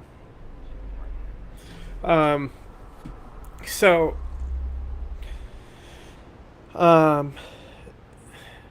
throughout Asia and Africa, there's always the fucking picture you see online where it's like Iran before the revolution type stuff, but like 70s culture, and maybe it was because of like it was the height of like that neocon soft power, but also Soviet soft power. They were extending and pulling as much as they could into each side of things. So maybe those cultures had an effect on infiltrating so much, and that's why that era specifically, between like that 70s era specifically, we see a lot of like American fashion in many of these places, mostly on college campuses and stuff. But anyway, in Ethiopia, you had the Derg regime, their communist regime, and so they would do terror on people. And like most communist regimes, there's an opposition communist party that's pushed out. In Afghanistan, you had the Khalq. I believe those were the ones that got pushed out. Or maybe Khalq is in Iran. That's the Iran communists. Maybe Khalq was not pushed out. They were the party that was in power in Afghanistan. It's hard to remember, but so the TPLF were the Tigrayans. They were the strongest faction of the counter-communist, the counter-Marxists, right? So the Derg regime, and we write about this in our Child Soldiers article, like it ends with us discussing, like we discuss on how awful it is when what America has done, specifically in this region with child soldiers. And we end talking about how this conflict, the TPLF versus the Derg regime, there's a bigger thing. Because it's more, the TPLF is just a Tigrayan branch, but there's other ethnic groups. So the overall group is like the IRPDF or something like that. But we're just going to call it the TPLF because they were the dominant and had the political power anyway. So when they go to war against the Derg regime, there's a lot of child soldiers there, but also like a huge percentage, it's in our Child Soldiers article, I cite it specifically, but a huge percentage of those kids are women. And that's the thing is that the empowerment that they could have through the army, like it gave them the ability to defend themselves, right? And when you have like such like a terror campaign, it like makes sense. And we see it like especially in the I know they call it like the TDF or something now, but it's the TPLF. It may not be Marxist anymore, but it's the same party. Just like the PKK, you know? But the TPLF today still has a lot of women involved in it, and it was definitely more women involved with them than were the federal forces, from at least from what I've seen on social media when I could. Already claimed civilian lives. This isn't just tension, it's pre-war positioning. And we're about to break down the 4 flashpoints that could explode any second. This is your frontline briefing. That's funny. Let's go. So, like, it's very interesting because this looks like it's the Tigrayan flag. Maybe there's a difference between the Tigrayan rebel flag and the federal Tigrayan flag, but break down the 4 flashpoints that could explode any second. This is your frontline briefing. Let's go. Flashpoint number 1. Bad Me, the Ghost That Haunts. What? Where a 1998 war began and where the next one could strike. Picture this. the dusty, sun-scorched plains of Badme, a tiny town claimed by both Ethiopia and Eritrea. Oh, see, I didn't know never about healed. this. See, like I said, I was like, we'll see. I don't want to... My first assumption was that... But, like, I didn't realize that the Amhara region didn't even touch Eritrea as well. In 1998, a skirmish here sparked a war that killed 100,000 souls. Today, it's a powder keg again. Eritrea's dug in deep with 10,000 to 15,000 troops entrenched There's the in EDF bunkers. right there. They're So they are showing the fuck. Okay. BM-21 Grad rocket launchers aimed Oh, sorry, EDF, not TDF. across the border. Fucking Maxar satellite images brain from rot. June 2024 show new supply depots near Tessini. Fuck this guy. Eritrea's lifeline. Yeah. A lot of Tigrayan flags flying. So this region must be in Tigray, which is also what I said, is that the war will probably happen in Tigray when this kicks off. But I also thought it would kick off in the Amhara region. But no, I guess it's going to kick off. They didn't really zoom in on a map to show specifically where this For a place long was, standoff. though. Across the line, Ethiopia's Northern Command in Shire Inda Selassie is back in action, with T-72 tanks and M-46 artillery just miles away. What could light the fuse? Ethiopia reasserting its claim to Boo! still marked as theirs Fuck on that official guy. maps. Or Eritrea launching a preemptive strike, fearing a Tigrayan resurgence backed by Addis Ababa. Semenenya verdict, high risk. Badme's pride and pain could reignite Africa's death. Okay, hang on.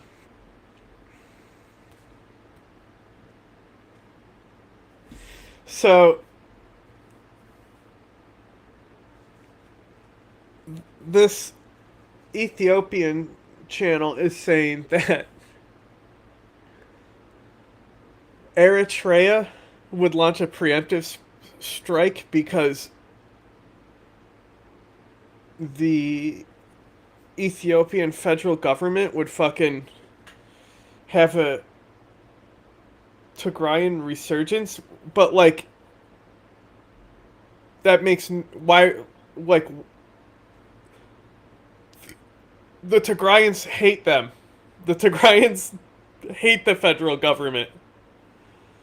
Like, why would he why would the fucking Ethiopian federal government fucking help do a resurgence of the fucking people that they were just exterminating?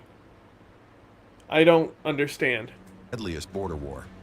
Flashpoint number 2, Assab, Eritrea's Red Sea stronghold. The port Ethiopia craves, and Eritrea will die to keep. Now to the Red Sea coast where Assab... Now, this port stuff, if you have been following politics of the region, you probably already know why this is so important. Obviously, it's a port, but it's deeper than that. But basically, Ethiopia is losing like some access, and they want to have basically the ability to get to a port and have their own port. So they're losing access to one they currently have, and what's interesting is Somaliland, which is an unrecognized territory in the northern part of Somalia. And they are one of it's gone down slightly in the last few years, but they are one of the most successful democracies in Africa. They have had, I think, 5 elections and 4 peaceful transfers of power.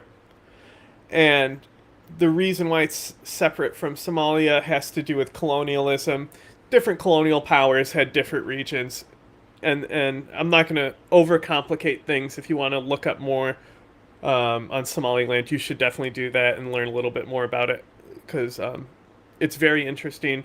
Like, because they're an unrecognized territory, them and Taiwan have a lot of contracts. So like Taiwan recognizes them and they recognize Taiwan. There's a lot of cool stuff going on there. But what's important is that they want recognition. They want like what South Sudan has, right? They want to become their own state. So they went to Ethiopia and were like, hey, we got a port, come through us. So like Ethiopia has already made a move. Like I think the policy specifically said they will consider recognizing or something. And the Somali government, which, you know, probably controls less of the country area-wise than Al-Qaeda at this point. Population-wise, no, but they control most of the population because it's all settled in the capital. But they lost their shit that this happened. And they're like, how dare you not involve us in this deal, right? So the U.S. also doesn't like it because they back Somalia and don't recognize Somaliland. So that's the thing is the idea that this port could come into conflict. Like if I'm Ethiopia, one of my solutions definitely would to just be push and like just take this, just cut this little piece of territory off right here from Eritrea, and then I'm not landlocked. Like it makes sense, but like a long-term goal-wise, like that's not possible. Like because the international order would have to really break down to get to this point. But like while most people would see the UN as worthless, right? They do have a specific role, and it's not peacekeeping and that type of shit. It's just helps tie in with a lot of normalization, which revolves around trade, obviously. But you cannot forcibly annex a territory, right? So, like, Russia with Crimea, I mean, sure, they hold it now, but nobody recognizes that. Everyone knows it's occupied. Israel, Golan Heights, obviously. So, I think that a long-term goal, I think that kind of attitude is quite stupid just because, like, it's just going to constantly be like pushed against you, and you already have a deal with Somaliland that you can advance to get your port access, and that's like also like really cool to you know, build up Somaliland. But I understand that like basically everyone else in the Horn of Africa would be like, whoa, because obviously these countries, their borders were drawn by colonialists.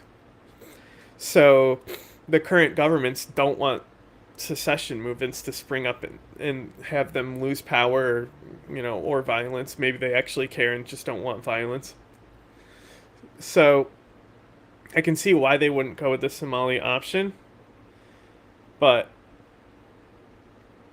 you know, what if it's crazy? Because, like, what if there was, like, a deal? Like, imagine if, like, someone who's, like, a big deal maker and peacemaker came in and dropped a bunch of money to make this little zone right here, leading to the port, a strategic trade zone where it's like you know, like there's no hard border between North and Southern Ireland. Like the goods get checked coming in, right? So like goods could get checked in at this port that Eritrea owns, and it would basically be already flagged as it's being in Ethiopia, right? So like there wouldn't be any like import transfer to Ethiopia because it would be the customs checks happen off the coast, like in Ireland when the when they were forced to leave the EU in the north.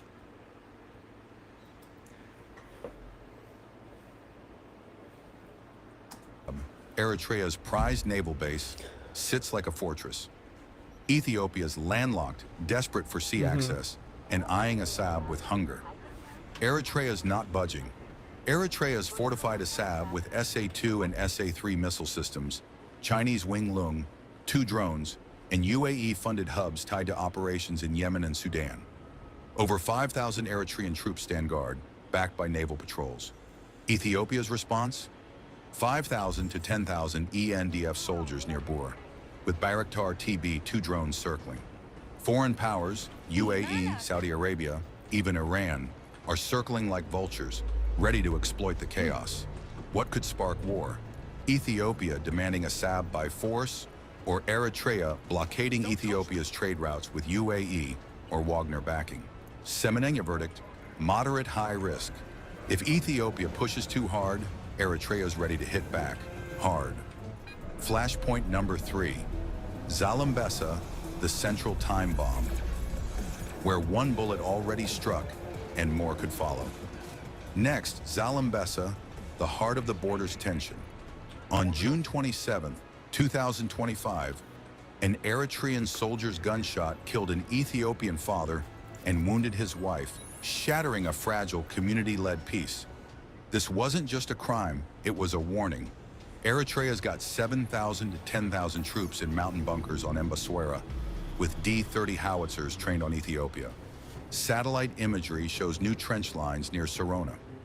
Ethiopia's rearming near Adigrat, possibly equipping ex-TPLF fighters with Russian T-90 tanks and Kornet missiles. Both sides are flexing drone power. Why? That makes zero sense. Why would they equip the people they just fought? Alexander Street. Fuck off, ant. On my foot.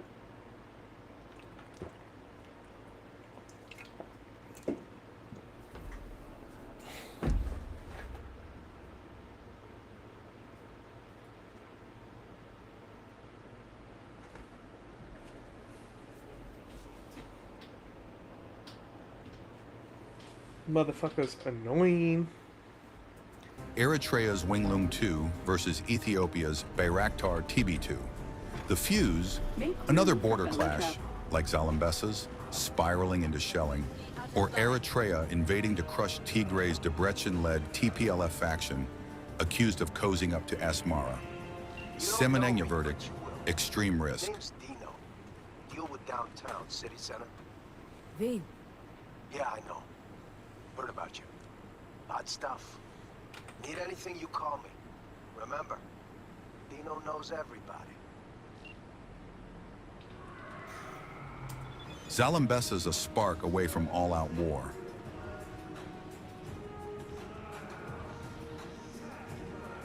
Flashpoint number 4, Bur the Silent Killer, where Ethiopia's lifeline could be severed. Finally, the Bur front, near the Djibouti corridor, Ethiopia's economic artery. Eritrea's watching closely, and they're armed to strike. Eritrea's deployed 3,000 to 5,000 troops with D-30 howitzers, eyeing the Addis Ababa-Djibouti railway. Ethiopia's countering with Afar militias and 5,000 ENDF troops, backed by BMP-2 vehicles. A blockade here could choke Ethiopia's trade, worth $15 billion annually. What could ignite it? Eritrea cutting the railway to pressure Addis Ababa, or Afar rebels clashing with Eritrean forces. Semenenya verdict, moderate risk, a slow burn, but deadly if it catches fire. The big question, is war inevitable? Semenenya Spotlight doesn't mince words. The 2018 peace deal is fraying. Ethiopia's Red Sea ambitions, Eritrea's TPLF ties, and foreign meddling, UAE, Russia, Wagner, Iran, are pouring fuel on the fire. Satellite images don't lie. Trenches, tanks, and drones are piling up. The June 2025 Zalambesa shooting proves one bullet can unravel everything. History screams warnings. A 1914 assassination sparked World War I. A pepper dispute fueled the Yoruba Wars. Badme's 1998 clash killed 100,000. With Eritrea's 40,000 troops and Ethiopia's 162,000 strong army, the next war could dwarf them all, displacing millions and destabilizing the Horn. What's next? Stay locked to Semenenya Spotlight for exclusive intel on secret arms deals, Russia to Ethiopia.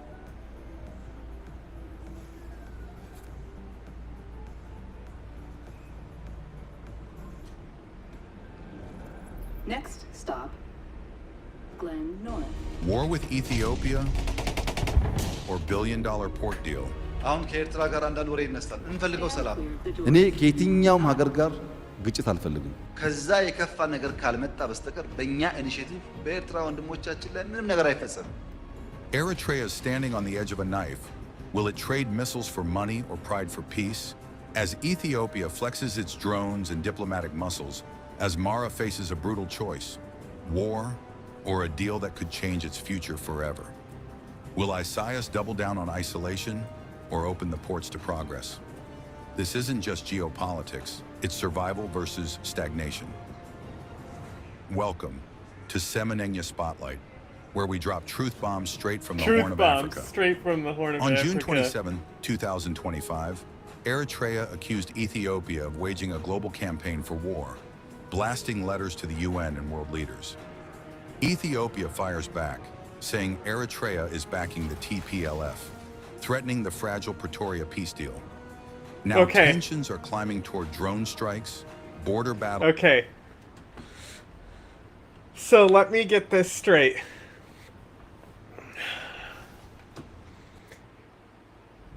Ethiopia is like, hey, Eritrea, you're backing the TPLF. And then Eritrea is like, hey, Ethiopia, why are you backing the TPLF? You're going to invade us with them, aren't you?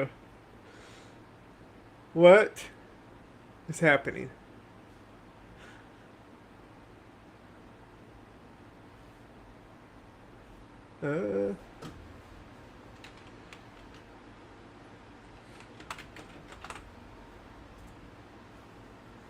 Play.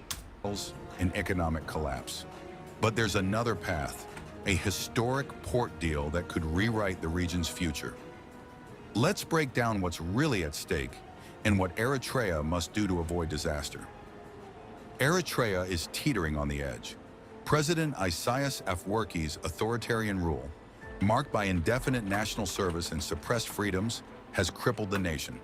With a GDP per capita of $600 in 2024, compared to Ethiopia's $1,300, 65% of Eritreans live below the poverty line per World Bank data. The ports of Assab and Massawa, once economic engines, lie dormant due to UN sanctions and lack of investment. Ethiopia, landlocked since Eritrea's independence in 1993, spends $1.5 billion annually on Djibouti's ports, making Eritrea's coastline a strategic target. A drone and rocket conflict would devastate Eritrea's fragile economy. Imagine Ethiopia deploying Turkish-made Bayraktar TB2 drones to strike Eritrean radar stations near Badme, aiming for precision to avoid civilian casualties. Eritrea, with its outdated MiG-29s and Chinese Winglung drones, might retaliate against Ethiopian border posts in Humera, but its weak air defenses would struggle against Ethiopia's superior technology.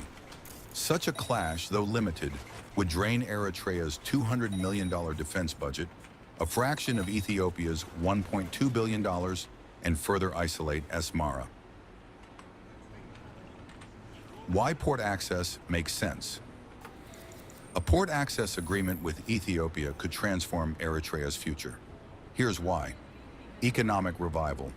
Wow, Leasing crazy. Assab This is literally what I or Massawa said should could happen. generate billions in revenue, similar to Djibouti's port earnings.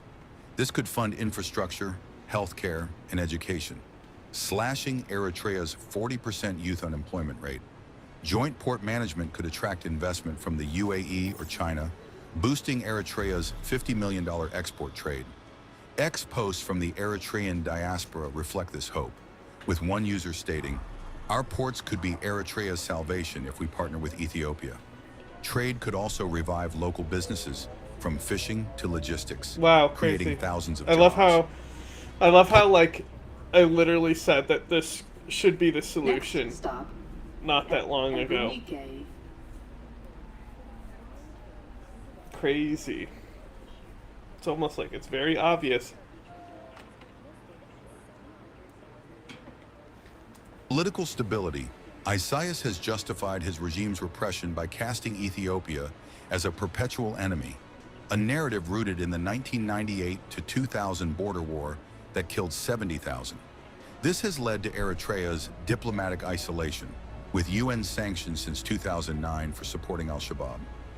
A port deal could shift focus to regional cooperation, easing domestic oppression and aligning Asmara with Ethiopia's Prosperity Party, a stronger partner than the weakened TPLF. This could also improve ties with the African Union, based in Addis Ababa, enhancing Eritrea's global standing. Historical reconciliation. Yeah? The 2018 peace agreement briefly opened borders, sparking $100 million in cross-border trade and reuniting families. A port deal could rebuild trust, healing wounds from the border war. Like post-World War II, Europe's economic integration, shared prosperity could foster lasting peace, with Ethiopia and Eritrea collaborating on Red Sea trade routes. The conflict scenario, a losing bet. Envision August 2025 near Zalambesa. Ethiopian satellites detect Eritrean drones over Tigray, suspected of arming TPLF rebels. Fearing a violation of the Pretoria Agreement, Addis Ababa launches Bayraktar drones, striking Eritrean fuel depots in Tessini with surgical precision. Eritrea retaliates with 122mm mortars and short-range rockets, targeting Ethiopian outposts in Adigrat, but its rugged terrain limits accuracy. Ethiopia escalates with BM-21 Grad rocket barrages, disrupting Eritrean border fortifications. Social media explodes with footage of smoke over Tigray, fueling nationalist rhetoric on both sides. Ethiopia's military superiority is stark. Its 2024 defense budget, bolstered by alliances with Turkey, the UAE, and the US, supports advanced drones, Israeli radar systems, and upgraded Su-27 jets. Eritrea's reliance on North Korean and Chinese surplus weapons leaves it I vulnerable. love how they were like, A prolonged you'll conflict die would if you choke get off here. Eritrea's Final export stop, trade, get off with the port train. closures devastating its economy and pushing more youth to flee. Over 500,000 What's so have bad already about left here? since 1993, per UN data. On high alert now. I lost contact with a vehicle somewhere in your area. Thanks. Eyes peeled. All that their best? So you'd rather have corporal police running around? Me?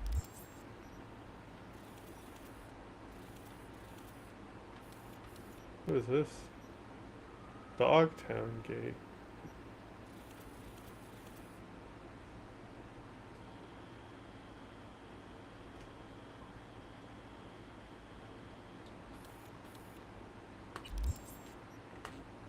I'm fine with what we got. At least the police would pretend to keep some sort of law and order. Eritrea's failed isolation. For 30 years, Isaias's regime has thrived on enmity with Ethiopia, using it to justify repression and endless conscription. This has backfired. Eritrea's economy shrank by 0.5% in 2024, and sanctions have left it with few allies beyond Qatar and China. Supporting the TPLF, as Ethiopia alleges, is a risky gamble. The group's influence has waned since 2022. A port deal with Ethiopia could secure Isaias's rule through economic gains, offering debt relief or trade perks while avoiding a costly conflict. A new Eritrea. Eritreans deserve a nation reborn, peaceful, prosperous, and free from repression. A port deal could transform Asmara into a trade hub like Dubai, with revenues funding schools, hospitals, and jobs, Yeah, but reducing the dictator 70% doesn't youth want that. migration rate reported by the UN in 2023. Open borders with Ethiopia, as seen in 2018, could reunite families and revive trade, which once reached $100 million. Less repression could draw back the diaspora, whose ex-posts demand change, bringing skills and capital. Rwanda's post-conflict That would recovery, involve the with 7% leader annual leaving. GDP growth, shows what's possible when development trumps division. Ethiopia's leadership. Ethiopia, with its economic growth and military might, can steer the region toward peace. Its $4 billion trade deficit makes port access critical, saving billions in Djibouti fees to fund projects like the GERD. Addis Abeba's diplomatic clout, backed by the AU and US, positions it to offer Eritrea generous terms, such as joint port ventures or infrastructure aid. A drone war, though winnable, risks destabilizing Tigray and alienating neighbors like Kenya. Diplomacy is Ethiopia's strongest tool, fostering stability across the Horn. Waygud fam. Eritrea stands at a crossroads. A ruinous drone and rocket conflict or a transformative port deal with Ethiopia. Asmara can cling to isolation, deepening poverty and repression, or embrace diplomacy to rebuild its economy and free its people. Ethiopia, with its strength and vision, can lead the Horn toward prosperity. What's your take? Can Eritrea choose peace over pride? Drop your thoughts. Pride?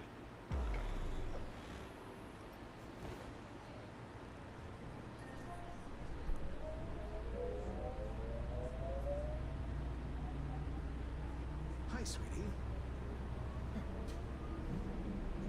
Next stop, Congress and MLK. All the time. You're exaggerating a bit, don't you think? Make room for fellow travelers. 1 seat per passenger, please. I have obligations, you know. Get lost. Well, you're the one who asked. Yes, I already told him.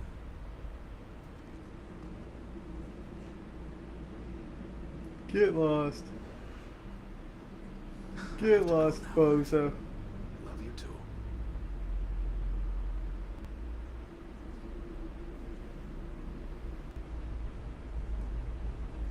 Okay, back to this. Now that I'm up to date on what the updates there were. Years later, in 1962, the court issued its ruling. But while it granted Cambodia control over the temple site, it was rather less clear about who held sovereignty over the surrounding areas. In the years that followed, tensions continued to simmer as many Thais saw the ruling as a bitter defeat. However, against the backdrop of regional Information from Okada-san. Very valuable. I also learned something through my own efforts. We must meet. Where'll it be this time? Trash processing plant? Deserted in-cart station? In the south of Japantown, there is a street market. It is on a footbridge above the main street. Use the elevators. It is easy to get lost. I am on my way there. Do not make me wait.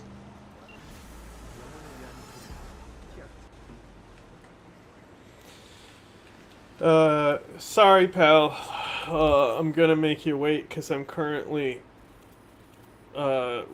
riding the train around town. So I get fast travel points unlocked. So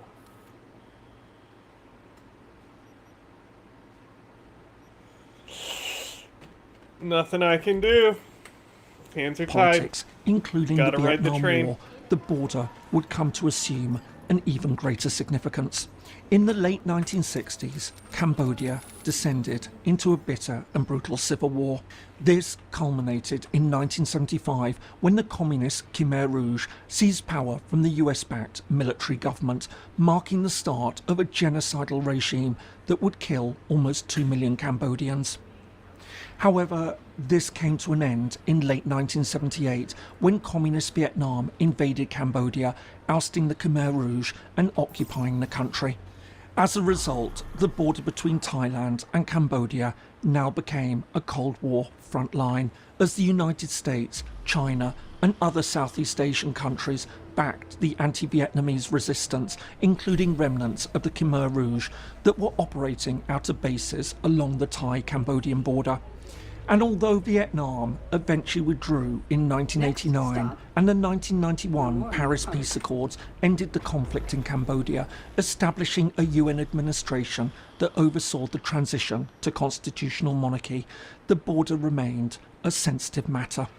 Despite the strained past, by the turn of the millennium, things appeared to be changing for the better. In 2000, Cambodia and Thailand signed a memorandum of understanding outlining a peaceful settlement of the dispute through a land boundary commission. From there, relations improved dramatically as the Cambodian Prime Minister, Hun Sen, formed a close relationship with his Thai counterpart, Thaksin Shinawatra. Sharing a similar populist style, their relationship was further strengthened in 2006 when Thaksin Shinawatra was ousted by a military coup. Having gone into exile, he now spent time in Cambodia, where he enjoyed a close friendship with Hun Sen and even served as an economic advisor to the Cambodian government, much to the anger of the new Thai administration. Meanwhile, border tensions re-emerged again in 2008 when, despite Thai objections, Cambodia successfully lobbied UNESCO to designate the Preah Vihear Temple a World Heritage Site. Sparking clashes that continued until 2011, the International Court of Justice was asked to clarify its earlier 1962 ruling. However, while it eventually ruled in 2013 that Cambodia's sovereignty extended over the area around the temple, the issue remained a source of bilateral tension. But despite this ongoing territorial dispute, relations between the two countries improved and strengthened over the next decade. This was highlighted in February 2024 when the Cambodian Prime Minister visited Thailand and the two countries signed a strategic partnership. As part of this, they decided to withdraw their forces to agreed upon positions along the border. And it's against this backdrop that the most recent tensions emerged between the two countries. I hope you're finding this helpful. If so, please do give it a like and perhaps subscribe to the channel if you haven't already. Thanks, and now back to the video.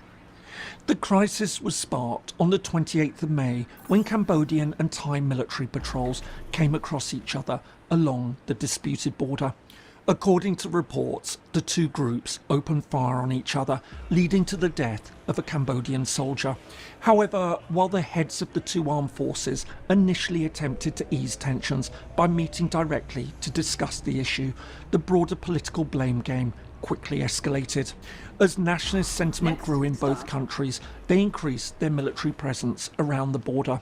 At the same time, they imposed tit-for-tat sanctions, and Thailand even banned all land crossings into Cambodia. Meanwhile, the incident has also sparked a political crisis in Thailand, where the young Prime Minister Paetongtarn Shinawatra, the younger daughter of former Prime Minister Thaksin Shinawatra, has been suspended. At the root of the problem is a phone call that she made to try to ease tensions by calling her father's old friend, Hun Sen, who's now the president of the Cambodian Senate and widely regarded as Cambodia's most influential political figure. However, citing national interest, Hun Sen later leaked a recording of the call. Embarrassingly for the 38-year-old Thai Prime Minister, during the conversation, she took what many regarded as an excessively deferential tone, referring to Hun Sen as uncle. In addition, she also called the Thai military her opponents and promised to take care of Cambodia's demands. The recording sparked outrage in Thailand and led to serious political repercussions. In addition to widespread protests, a key coalition partner withdrew from the government. Then, on the 1st of July, the Thai Constitutional Court unanimously suspended the Prime Minister, pending an investigation into her role in undermining national sovereignty. All the while, tensions persist between the two countries, although a full-scale war seems extremely unlikely, especially as Thailand's overwhelming military strength ensures that Cambodia will shy away from any large-scale confrontation. Further low-level skirmishes are more than possible.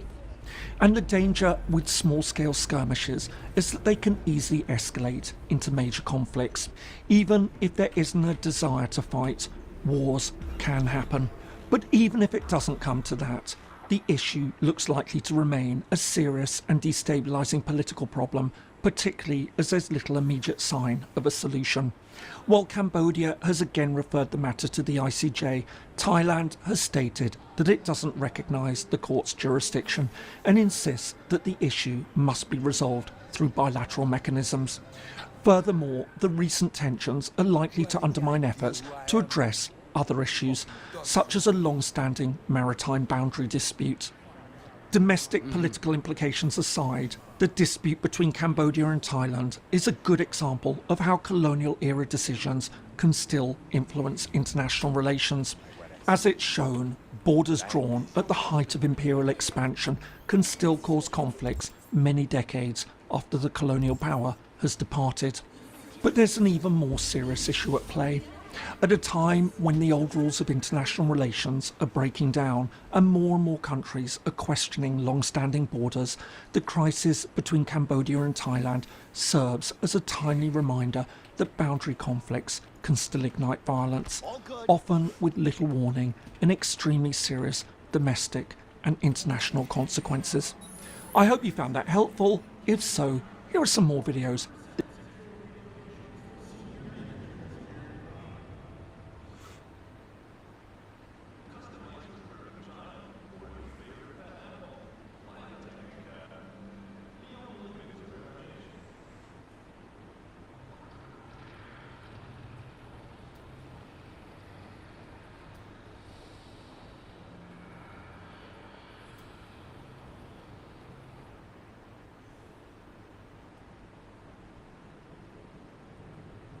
After the signing of a peace agreement between Kinshasa and Kigali in Washington, a report has emerged that cannot be overlooked.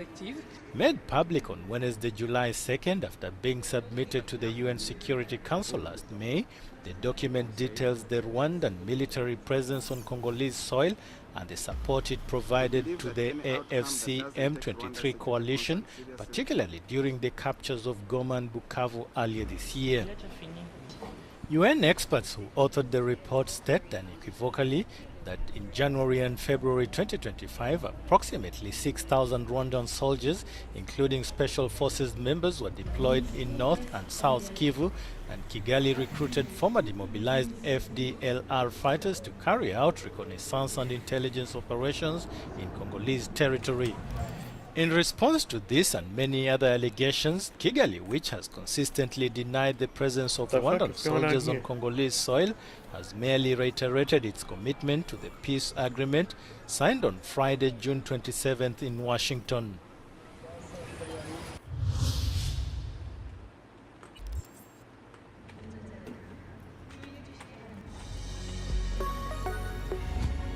Turkish Airlines presents Business Africa.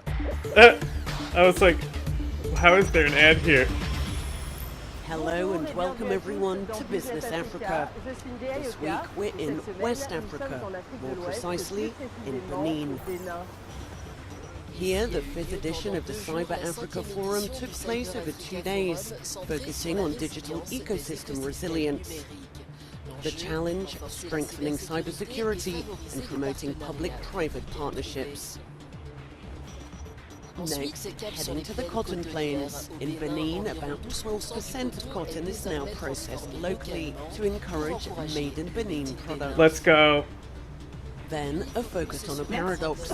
Despite 6.6% growth, Beninese people struggle to fill their shopping baskets. In Cotonou, new markets shine, but the stalls remain empty. This year, the Cyber Africa Forum brought together more than 1,000 African digital actors in Cotonou. The event explored crucial issues such as cybersecurity, artificial intelligence, and the financing of digital infrastructure. Cotonou hosted the 5th edition of the Cyber Africa Forum on June 24th and 25th, dedicated to the resilience of digital ecosystems. More than 1,000 African stakeholders gathered to discuss cybersecurity challenges and concrete solutions to be implemented. For the forum's General Commissioner, this issue is now vital for the continent's digital future. This theme concretely and simply means the need to anticipate, to plan and to prepare for the current and future shocks that Africa and the world are facing. It has become central because, unfortunately, our continent has not always been forward-thinking. One of the major concerns raised was the issue of limited connectivity, a key barrier to the expansion of digital services and a central focus for tech giants like Google. Connectivity in Africa is a big challenge when it comes to digital transformation and improving lives of citizens across the board and making our services available to more people. So the undersea cable, Equiano, as well as our cloud region in Johannesburg, that's now public knowledge, is pivotal to that strategy of taking digital services to the rest of the continent. Resilience also means coordination. In the face of growing cybercrime, the forum emphasized the urgent need for harmonized legal frameworks, a priority also recognized by the Republic of the Congo. So here we are coming together to co-develop and assess how we can set up mechanisms to respond when our information systems are attacked. In Congo, we have legislation that protects information systems, meaning cybersecurity, but also individual freedoms, that is to say, cybercrime. Hosted in Benin, a country committed to digital transformation, the Cyber Africa Forum laid the groundwork for a resilient digital Africa where robust infrastructure, regulation and cooperation come together in service of a more sovereign continent. We're still here at the Cyber Africa Forum in Cotonou, and our guest this week is the Director General of CINEN, the National Centre for Digital Investigations of Benin, Mr. Wanilo Medegon Fagla. Mr. Medegon Fagla, thank you for being with us. Thank you for your invitation. The central theme of the forum is the resilience of digital ecosystems. So concretely, at your level, what does that represent? At the national center level, it represents how we support ecosystem actors in implementing resilient information systems. This includes several components, both in design phase, which must be resilient by nature and by design, and in incident response. These infrastructures are targeted by various kinds of attacks, sometimes successful, sometimes not. The question is how to help organizations respond to these attempts. In Benin, people are getting used to not having to go physically to administrative offices. That depends on information systems and above all, on expertise. All of this can be compromised if not secured. We have a state-of-the-art power plant.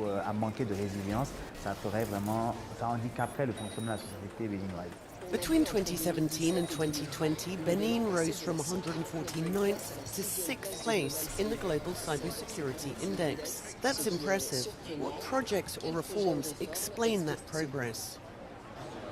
We moved from the 149th place globally to 56th and to 6th place on the African continent.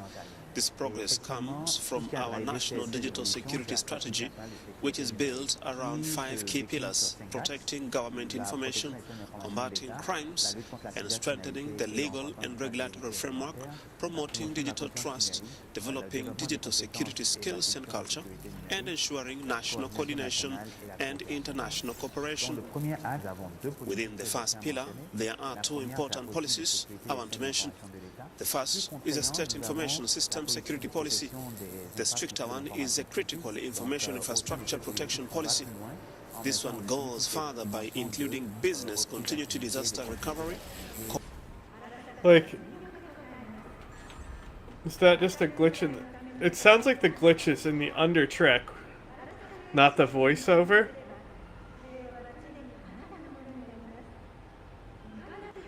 Like, if you're voicing it over anyway, fucking pull that glitch out, you know? All site and more to ensure that if these entities are hit by natural disaster, they can still deliver services.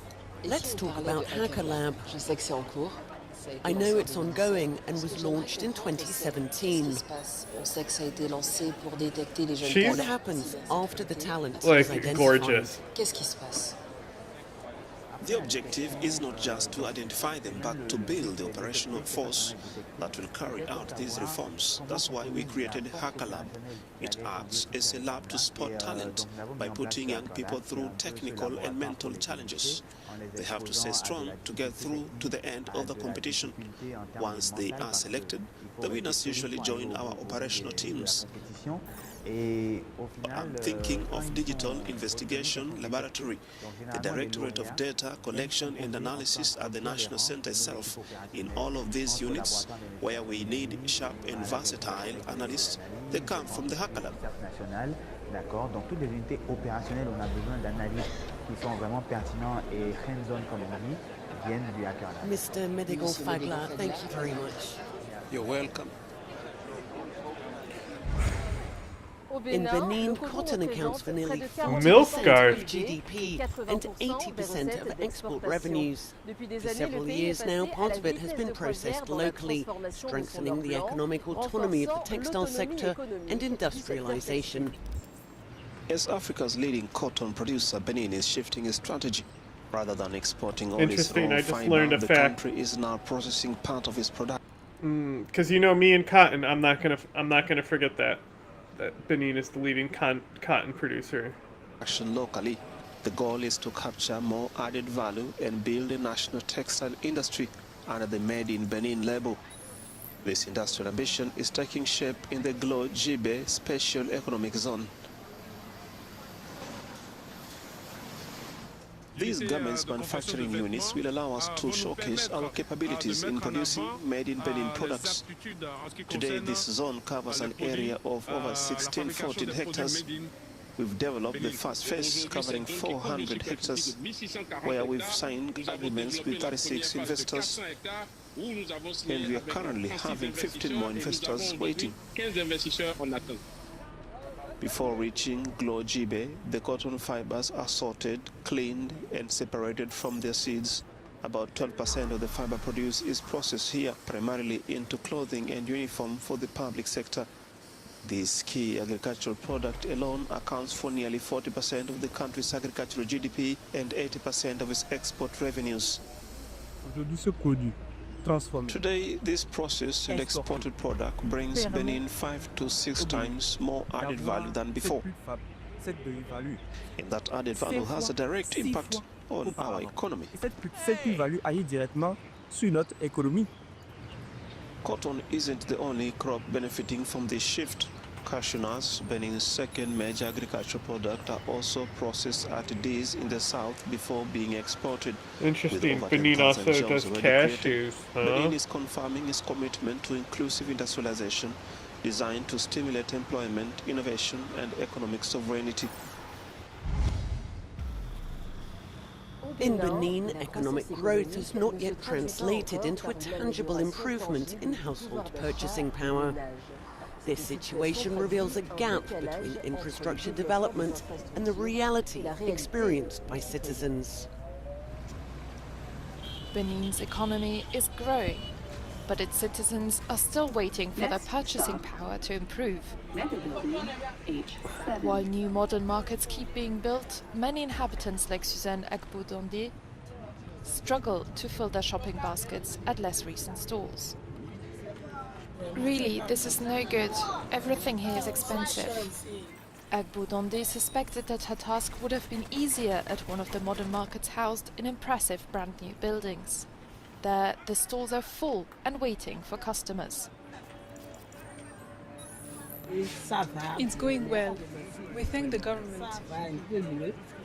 Here at the market, we managed to sell well, but we're still hoping for more.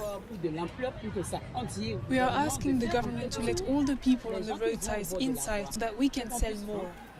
Benin's economic growth rate hit 6.8% in 2025, according to government statistics. But this number doesn't correspond to the reality of many citizens. At a closer look, Benin is not spared from the harmful effects of a more global economic crisis. The low purchasing power in Benin currently is due to this external pressure, this economic shock. A difficult situation for the authorities, as the next presidential election is less than a year away. Transforming the macroeconomic advances into tangible results for citizens has become a crucial question. That's the end of this edition of Business Africa in Benin. To watch this episode again, visit africanews.com and all our digital platforms. See you soon.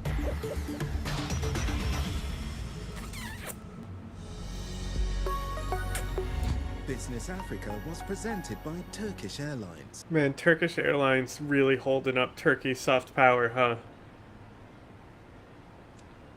Denmark has expressed its support for Ukraine's membership in the European Union, while also seeking to improve its diplomatic relations with Kyiv.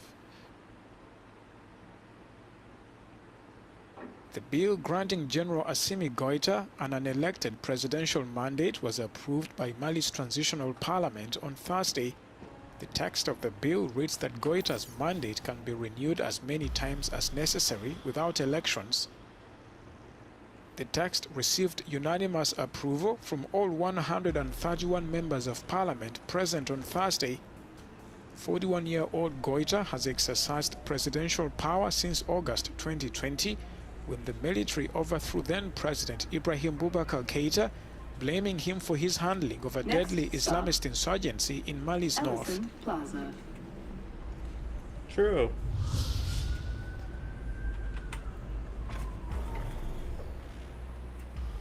In eastern DRC, hopes for a lasting peace remain fragile. The M23 rebel group, which controls key territory, responded cautiously to the 27th peace deal signed in Washington between Kinshasa and Kigali.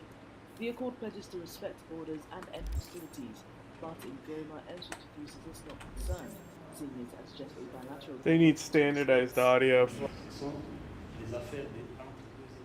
These are matters of state-level agreements that include Like, what are y'all... other issues discussed bilaterally. What are y'all doing? But we have our own problems, which are different from those that were addressed. We don't even know what was agreed in that accord. Oh, we're over here now. Fighting rages on in North and South Kivu. Is that what I wanted? Backing the Congolese I was going somewhere else. to clash with M23 rebels. Peace talks that began in April in Doha are now stalled. Oh, I see. And blames Kinshasa for the breakdown. AFC/M23 is engaged in peace talks. We sign agreements with Kinshasa, and peace can be achieved if Kinshasa truly wants it. We believe in Doha, we believe in peace, and we've always sought dialogue. We never wanted war, it was imposed on us. In Goma, under rebel control since late January, residents are expressing a mix of hope, caution, and wariness. We heard the Congolese army has been in talks with M23 in Doha, but so far we haven't had any outcomes. They've never reassured us if M23 will eventually leave, or if we're destined to remain in this suffering. All we want is peace, but whenever they talk about seeking peace, it just leads to more fighting. As the people, our plea is that they come to an agreement so that we can finally be free from the suffering.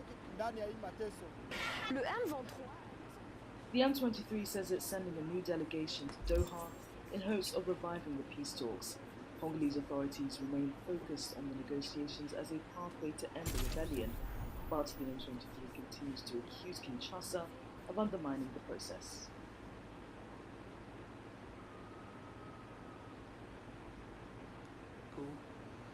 It's a step no other country has taken so far. Russia became the first nation to recognize the Taliban government of Afghanistan on Thursday. We have sent our diplomats to those countries of the world where we have embassies.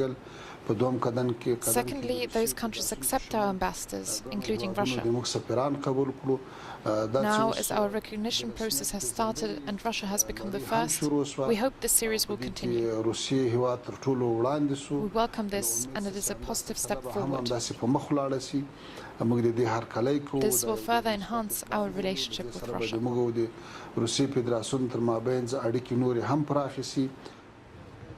Despite high-level meetings with representatives from countries such as China in recent years, the Taliban remains largely isolated internationally.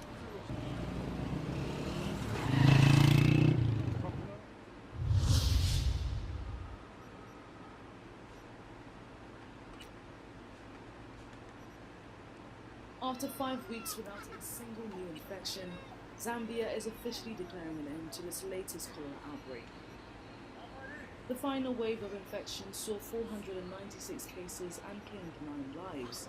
The country's health minister confirmed that the last recorded case was in Kabwe district, in Central Province, back in May.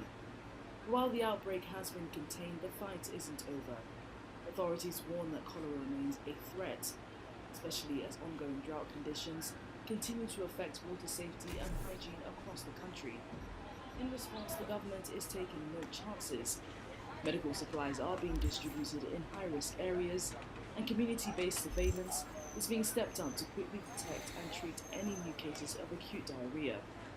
It's a major public milestone. Cute diarrhea? Why would you think diarrhea is cute?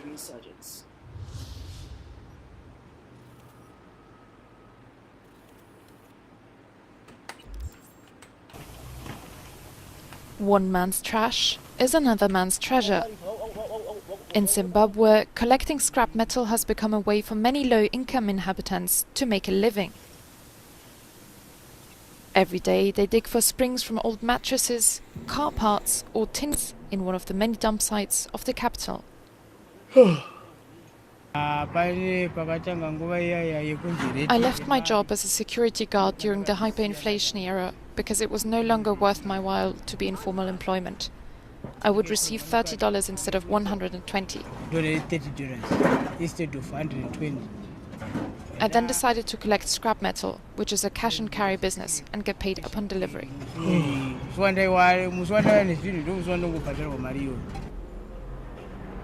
Across Harare, thousands like Mabisa live off scrap metal. The area generates about 1,000 tons of waste every day. Most of it goes uncollected, according to the city council. On a good day, I can earn between $7 and $8.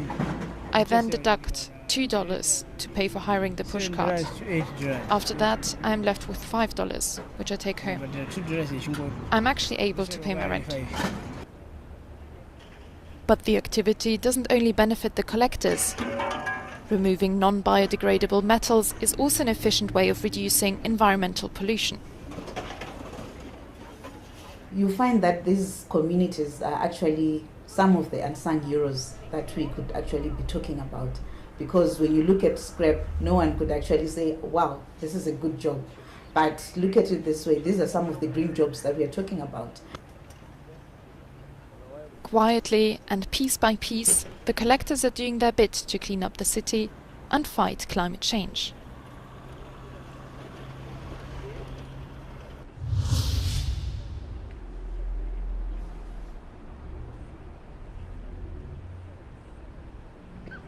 More Ugandan soldiers have poured into Congolese territory under the pretext of fighting armed groups without Kinshasa's authorization. As many as 1,000 troops have deployed in Bunia as well as to the Mahagi and Jugu territories in Ituri province, according to UN experts. Ugandan authorities say the deployment is meant to tackle the threat posed by Codeco, an armed group operating in Ituri. Codeco fighters have been accused of carrying out attacks on Lake Albert, where some of Uganda's oil installations are located. But UN experts argue that the actual motivation is to secure vital economic interests, especially the gold and timber trade. In 2021, Kinshasa approved Kampala's deployment of forces in the Beni territory to fight Islamic State-linked ADF rebels. The mandate of Uganda's forces has been extended since. It is not known how many men Uganda has sent to the DRC.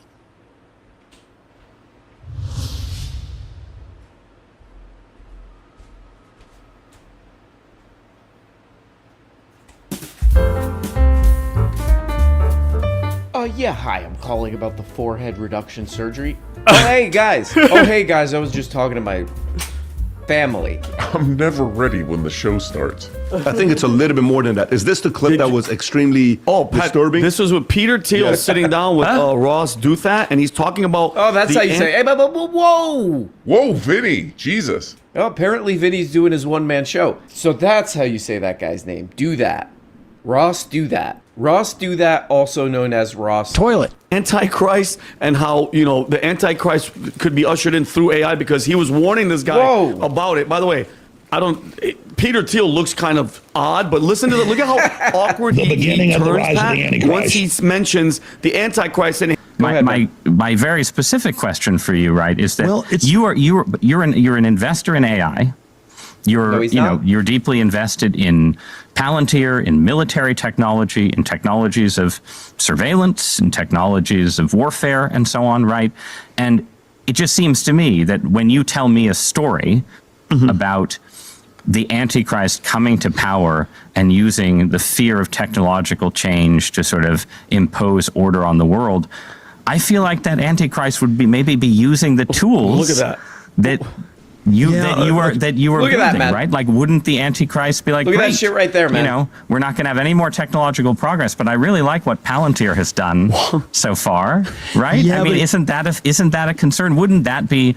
Calm down, man. There are all these different easy, man. Scenario. I obviously don't think that that's what I'm doing. I mean, to be clear, I don't think that's what you're doing either. I'm just interested in how you get to a world willing to submit shut up, man. The ring of power, authoritarian rule. Well, but by the way, he makes this is a very important question he's asking about there. Is this so preposterous, what I've just told you, as a broad account of the stagnation that the entire world has submitted for 50 years to peace and safetyism? This is 1 Thessalonians 5:3. The slogan of the Antichrist is verse, peace man. and safety. And, Classic one. and we've submitted. That's correct. He looks. How do we know that's not AI itself? That's actually, Tom, what do you think about what he's saying? Oh, man. Poor Peter Thiel, man. He's having such a hard time. He's out there like, I'm going to do a little PR here. Come on. I'm not such a bad guy. And everybody's like, yikes. Everybody's like, so this is my man and PBD's show. PBD, if you don't know, stands for Paul Davidson? I love this when he just kicks it over to one of his guys. He plays a clip and he's like, what do you think about this? How do we know that's not AI itself? That's actually, Tom, what do you think about what he's saying? So what he's talking about is peace and safety-ism has been something that the voter and the citizen has wanted for 50 years or more. Peace and safety-ism. Yeah, a lot of people have fallen into this really sick belief system, peace and safety-ism. And we really need to move toward and ism. Anything else, Tom? Full name, Tom. Go ahead. Peace and safety. Full So what name, he's talking Tom. about is very accurate. Yes. People look for peace and safety, and the Antichrist will come offering peace and safety. Now, That's right. That will be the beginning of the rise of the Antichrist. Alex, how do you feel when you see the Antichrist? And it makes me cry to even look at him. I disagree. I do not think AI is going to hasten the arrival of the Antichrist. Exactly. The sin of man will hasten the arrival of the Antichrist and hasten the return of the real Christ, Jesus Christ. Yes. However, along Just to be, the way, whoa, Tom. Exactly, man. Just to be clear on which Christ. We got to be clear on our Christ. I like the full one, not the anti. Okay? Okay. Exactly. Yeah, that is a weird interview. If you go read the comments on that YouTube video, everybody's like, what the hell is this? The hell is this crap? Everybody in the comments is just like, this is weird. What a weird interview. Yuck. But both of those guys are weird. Ross do that thing right there. His full name. I didn't know too much about that guy. I kind of looked him up, you know. He's an odd fellow. All those New York Times columnists are the oddest fellows. But he gets this guy in an interview, you know, why, first of all. But then he's like, you know, this is literally the interview. You know, you might be the devil. I don't know. Just throwing out ideas. You might be the devil. I'm not saying you are. I think what you're doing is kind of demonic. Well, I'm implying that, but I'm not saying that. Okay. It's a weird interview. He's like a Catholic guy. He's very into Catholicism, so he's got to kind of be concerned with this stuff. You might be the devil. Nah. Okay. Weird interview all around, I would say. Let's see what Tom takes away. Trying to get to, but the other gentleman was making, I think, was a good and fair point.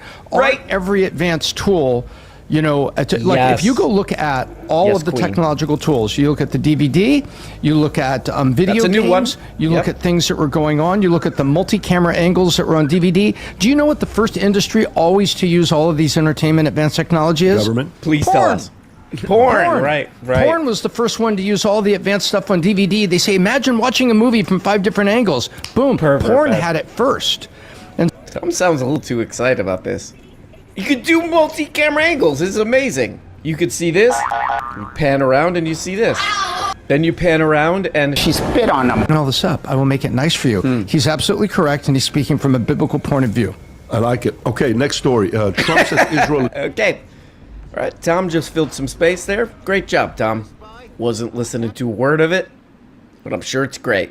Tom's doing his best. Thank you, Tom. Oh, man. Oh, man, that's something I haven't heard doing about in his a long best. time. Multi-angle DVD.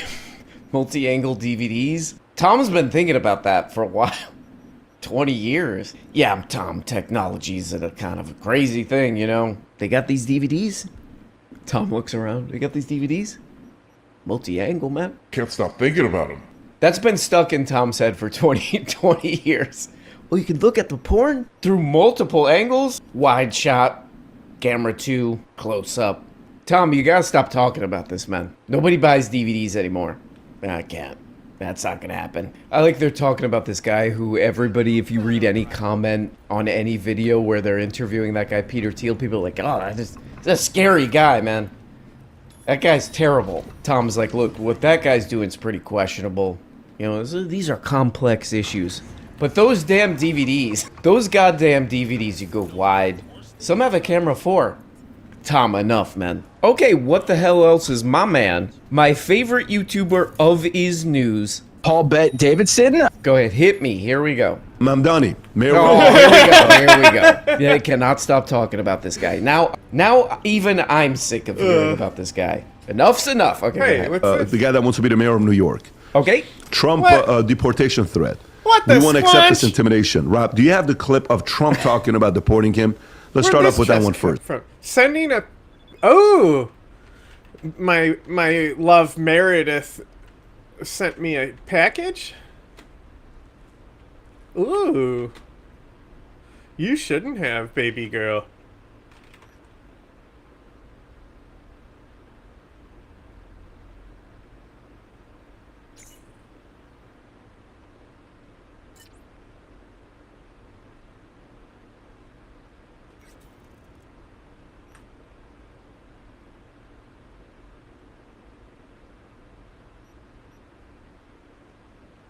Shame, I wanted to get a closer look at your ink.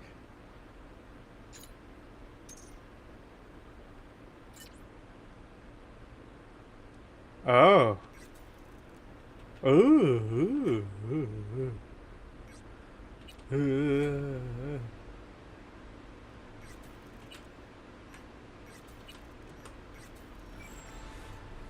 She was like, she knows she wants it. That's why she sent me this. What did she send me? It was like an... Oh, it's this one, the Ajax. Which one did she send me? It's gotta be this one, right?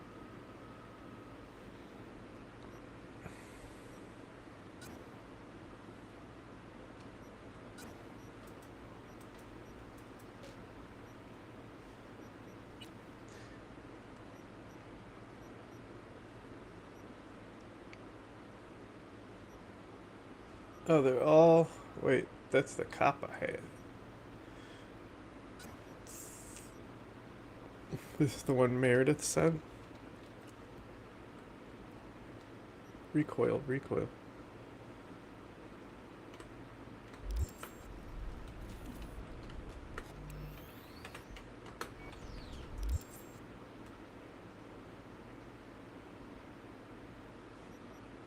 I mean, if they have the same stats, you know.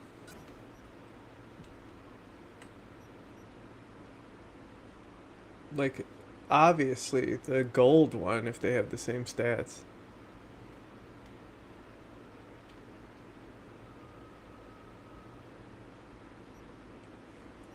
What do we got here?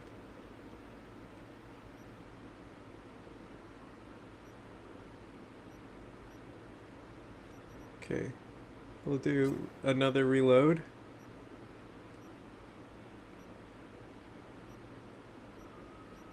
And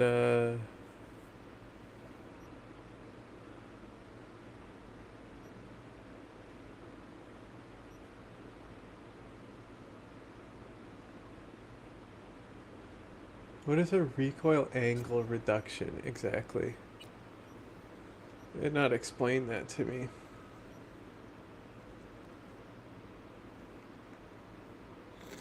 And then we'll put this sight on it since I have two. Whoa, whoa, whoa, whoa. What were those grenades? What were those things? What are these? Recon grenades. Who put these there? We don't want recon grenades, dog. Yucky. Blech.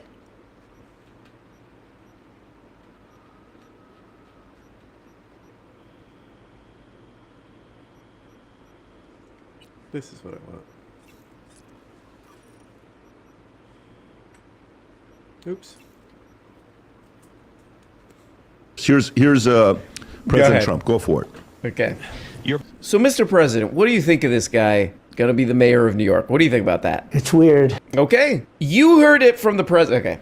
Of New York City may well be led by a communist soon, Zorhan Mandami, who in his nomination speech said he will defy ICE and will not allow ICE to arrest criminal aliens in New York City. Your message to communist Zorhan Mandami. Well, then we'll have to arrest him. Absolutely. Look, we don't need a communist. Oh my God, we're gonna arrest you! And it makes me cry. Look, we don't need a communist in this country, but if we have one, I'm going to be watching over him very carefully on behalf of the nation. Wait, no. Substantially. No, we're going to be I watching upgraded that the very katana. carefully, and a lot of people are The saying... UI on this game is so bad. Like, half the time, it's not displaying the correct item. And now I just spent my crafting materials because it's not displaying the correct item.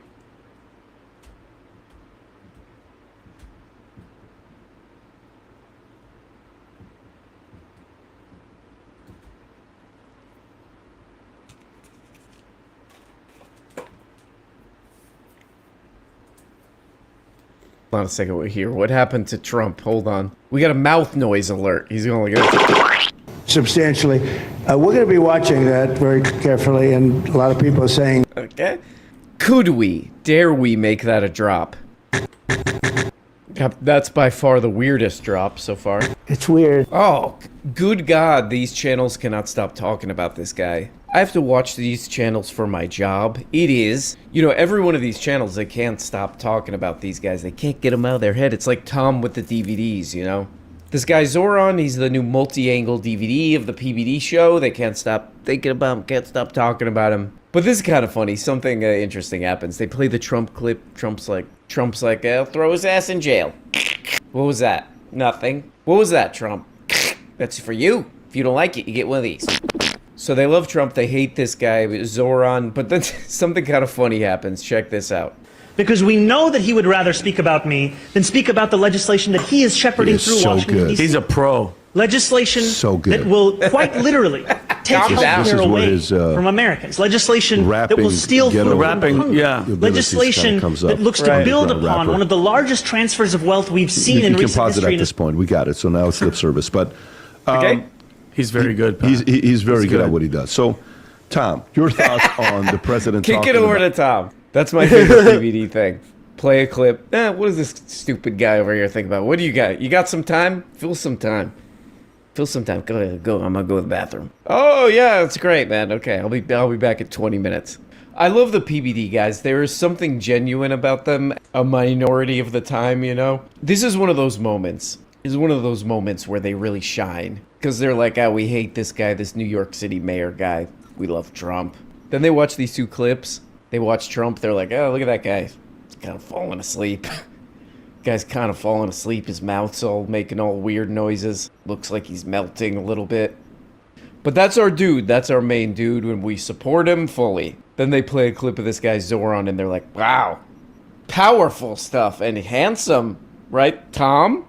Yeah, I'd watch a multi-angle DVD with Tom. Don't try to work that into the thing. Inspiring, young, handsome. Oh, right, that's not our guy. Yeah, I hope that our guy, who's having a hard time staying awake, let's be real. I hope he gets him or so. Tom, you say something. I'll be back. I'll be back tomorrow. Ooh, this is kind of interesting right here. When I was watching my favorite YouTuber / content creator, Donald Trump on PBD, my other favorite content creator of channel. This video came up for me. It's Ezra Klein. And, you know, the Zoran Mayer thing is, I guess, still trending, so this guy is talking about him. This is funny because, like, nobody likes these New York Times columnist guy. Just like that Ross Douthat guy. Make fun of the guy's name, it's fine. Just like that guy, everybody's like, what the hell is this? Nobody likes these people, they're odd. So I read the comments of this Ezra Klein video, everybody's like, what the hell are you talking about? Let's watch some of this video. And then you had Mamdani. Yeah. Who was running a campaign on a very different theory of attention. Okay. A theory of viral attention. So what's your take? I should be the mayor. But there are things you can learn about how attention works right now. Yeah. And that's a large part of the subject of this conversation. Absolutely, man. Absolutely. Okay, man. Sure. Just look at these comments. Like, you already know what the comments are gonna say. This video shows why the establishment Democrats are doomed. Pure denial. Oh, he won. He won how he delivered the message. Not the affordability message itself. Let's go back to sleep. This is MAGA level of dumb. Hey, shut up, man. You get one of these.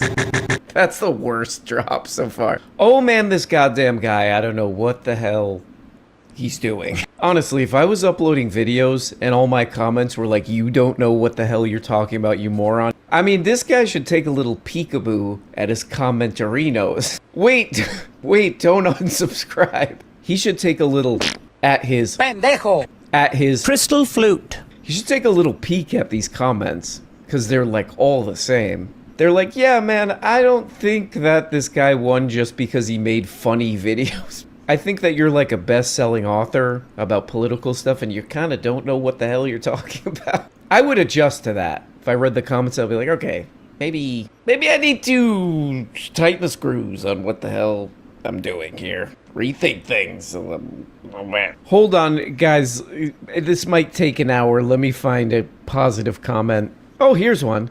So Ezra's take is the same as Cuomo's during debate. He makes cute videos. Oh, man. Okay, this one's gotta be positive. Are they being intentionally obtuse? Hey, shut up. You can't talk to that New York Times columnist like that. Boom, boom, boom, boom. New York City is nothing without pizza. Oh, thank God, man. This guy wrote a best-selling book. You show him some respect. Thank God we finally found a positive comment. Thanks, Ezra. Oh, you're welcome, man. What does the next part say? For the obfuscation. Hey, that's it, man. You're under arrest. I'm doing a citizen's arrest on this guy. Boom, boom, boom, boom, boom. You get a citizen's... You are truly enlightening us as to the intellectual gymnastics required for establishment liberals like yourself. Oh man, this guy's really ripping him a new toilet. Give that guy a break, man. He does something. I don't know what the hell it is, but it's probably something. That's crazy. This guy's book is at the top of all the like bestseller crap. It's 13 on Amazon. Bestseller. Top of the charts. Could you imagine being 13 up there? Not bad, man. He's two below David Goggins, though. That's the guy who yells at people on YouTube. Hey, get abs, you idiot, you know? Hey, do more leg presses, you piece of crap. What's this stupid guy's book called? Can't Hurt Me. Hey, what did I do? You can't hurt me. You better not. You'll get one of these. Boom, boom, boom, boom. You stay away from me, Goggins. But I like this interview. He's interviewing that guy, Chris Hayes, who's like kind of trying to walk him off the ledge of this stuff. It would be funny if he was just honest about this. He's like, I have terrible ideas that nobody likes. If I make funny videos about them, then that's good or what? Then that's good? It is. Probably is, right? Go ahead. Tom? We have Tom here. Okay, here it is. Here it is right here. Tom has shot to the top of the leaderboard. Tom gets to drink coffee because he's a closer. He's at the top of my PBD fantasy podcast team with this one, with this absolute banger. Check this out. This might be one of the top moments of podcasting right here. Check this out. Yeah. This week he was talking about buses a lot, talking about transportation, public transportation. Right, Tom. Who in history said, you vote for me, I'll make the trains run on time? Yeah, that was in Italy. Benito Mussolini. It was a very simple thing. You people don't have what you need, I'll make the trains run on time. And they elected a man who would partner with Hitler. Great. But I like that lean back too. Swish on that one. Guy's talking about he wants to fix the bus problems. You know who else did that? That's right. Benito. What the hell? Hold on. I wrote it down. What's the guy's name? Benito. So yeah, hi, it's me, Tom. You know, this guy, this New York City mayor guy, he's eating food in some of his videos. TikTok's videos, you know. You know who else ate food? That's right. Osama bin Laden. Back to you, Pat. Okay, thank you, Tom. Tom. Hey, Tom. You okay, man? Now, yeah. Okay, now PBD has to come in and clean this up. He's a master manager. He's an expert at coordination and facilitating podcasting solutions. Check this out. I mean, look, I'm not going as far as this guy's going to partner with Hitler and resurrect him or do something like that. I'm talking about the people. They're reacting to this. If you're going into like AI is going to find a way to resurrect Hitler and you're going that dark, Tom, I'm not going that area with you. Just want you to know this. I'm not going that far. Tom looks like he just got in trouble. Tom. That's a little I love the other guy. Jesus, Tom. Calm your ass down. I know fully what you're saying, and you're What'd I right, do? because God knows who he can partner up with. Do you know if it's legal? Tom looked legit like his feelings got hurt. Yeah, look, you know, this guy's talking about buses. You know who else talked about buses? Hitler's friend. Right, Patrick?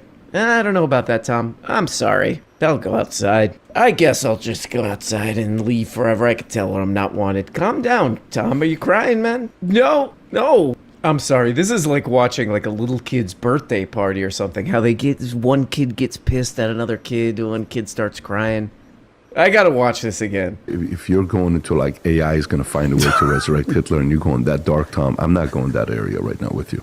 Just want you to know this. I'm not going that far. That's a little extreme. I like Adam go, Jesus, What Tom. the fuck is wrong with you? Do you know if it's legal? No, I do not. For the U.S. government to Right. denaturalize a U.S. citizen? Totally. Do you know if it's legal to do so? Go for it. Tom. I think. Hey, just kick Tom's ass out. Didn't Ethel and Julius Rosenberg kind of subject to some of that? Good example. The atomic spy case. You showed me, so I don't want to say anything. Good example, man. It is legal. Yes. Okay. To denaturalize a U.S. citizen, but only for specific reasons. So now let's see what that is. Go a little bit more. Okay. I love it when they start reading the AI results of a search. Okay. This is breaks down exactly what's there.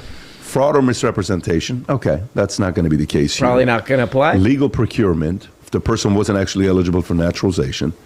Membership in subservice groups. Okay. If the person joins a group like the Communist Party. Got him. Oh, man, look at our guy out there, man. He's falling asleep. He's 100 years old. Doesn't know what the hell he's doing or talking about. Ooh, look at his fresh young face. Wow, very inspiring. I don't like that. I don't like it, but he's good. He's good. Man, he's a really young, inspiring guy, you know? Maybe we could do McCarthyism on him or something. I don't know. Is that a good thing? Is that good and / allowed?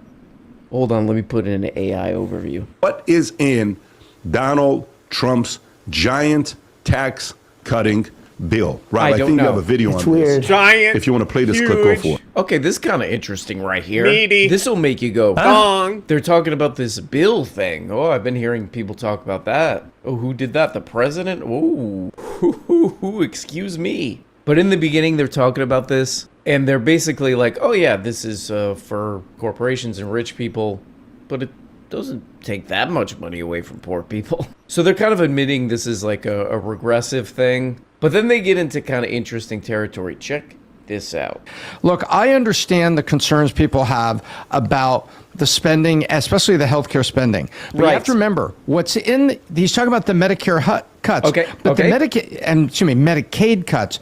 But the Medicaid restrictions comes handcuffed to, you got to work 20 hours a week. Oh, remember right, that? that's weird. We talked about this almost immediately after the inauguration when he said, hey, Medicaid changes are going to come with the requirement to work a little bit. Yeah. And we all talked about it on this podcast and said, well, wait a minute. That's not 40 hours a week. It's not 50 hours a week. Can you figure it? Yeah, I mean, look, man, we got to kick these people off. A lot of those people are just sitting around watching DVDs. Tom, last warning, Tom. Okay? No, Tom. Okay, so Tom is some crazy old man that PBD found, or it's his grandfather or something, and something went boop and hit him in the head, I believe. as illustrated by his earlier insane comments. But here him and Vinny are going off there like, oh yeah, this is a good thing. This is one of these things in this bill that they like. Work requirements for this healthcare crap. But the Medicaid restrictions comes handcuffed to, you got to work 20 hours a week. Oh, remember that? That's weird. We talked about this. Right. Yeah, this is kind of interesting because Tom's just like, sounds like a good idea, you know? You get medical coverage or whatever, you got to work a little bit. Yeah. Common sense, man. It's a common sense idea. The way that Tom is talking about this sounds like this hasn't been tried before, which it was, and it failed. Failed miserably. Or, sorry, succeeded. If you were trying to kick people off of healthcare for no reason, then it was a success. Which that's what the point of this is. But this goddamn thing he's talking about here, that they're really proud of in this bill, it's work requirements to get Medicaid, which is it's health coverage, basically. This already happened in a couple states. You could go, literally, Tom could read about this. If he could take a break from the DVDs, He could read about this. It's not like hidden in an academic paper or anything. But I love the way Tom's talking about it. He's like, this is just common sense, man. They tried this in Arkansas, and you could read the results of this. Like, the whole pitch of this thing makes zero sense. What does make sense if you're like, oh, we want to either, I can't really tell, either just kick people, poor people, off of health insurance, or just like kind of try to ruin the whole system. Like, honestly, how bad this... I almost think it's like, hey, what if we just cause a problem and then we maybe say, oh, look at this thing, doesn't work. Gotta get rid of it entirely or something. What's this? This is from a study about this. National data confirm Arkansas's work requirements, how do you say that, didn't have the intended employment effects. So yeah, they did a bunch of studies on this. I think Harvard even did a study on this. So it's already been done. So this thing that Tom, didn't take the time to look into because he was too busy. He was too busy switching angles, if you know what I mean. If you look into this, like all the desired effects or like the pitch on this, oh, people who go get a job and then they can get their healthcare back. Really, the actual effect of this is it just kicked a bunch of poor people off of this healthcare. He's betting on growth. Here's a clip I want you to watch that has to do with the bill. Go for it, Rob. Okay. What we are saying is that if you are able-bodied and working age, you need to be either working or seeking work in order to receive Medicaid. Bingo. That is common sense. In other words, if you're a 32-year-old guy, you cannot sit on your couch and smoke weed all day and expect taxpayers to fit your Medicaid bills. That's wrong. That's something the majority of Americans agree with Republicans on. All I kept saying seeing on social media was cutting Medicaid, Tom. Cutting Medicaid. No more free stuff. Yeah, it's weird because and by the way, these are the Tom, three cuts. Shut up. Like he said, illegal immigrants don't get. Tom, shut up or no DVDs. Yeah, it is. This is Fox News, so it is just wacky nonsense. And Tom got boop on his head, But it is crazy to have people come out and say this stuff when there's like easy access to the results of this already being tried and failed or succeeded if you're trying to kick poor people off of poor people healthcare. Also, I like this guy. I don't know, this is probably some like moron or something. But he's like, man, there's all these guys, they're just not doing anything and they... But these guys are so lazy, all they do is like smoke weed, but they're like they're super proud of their Medicare. Actually, like this framing doesn't even make any sense. It makes sense if you want basic health care coverage that like every other country has to look like some kind of luxury or something.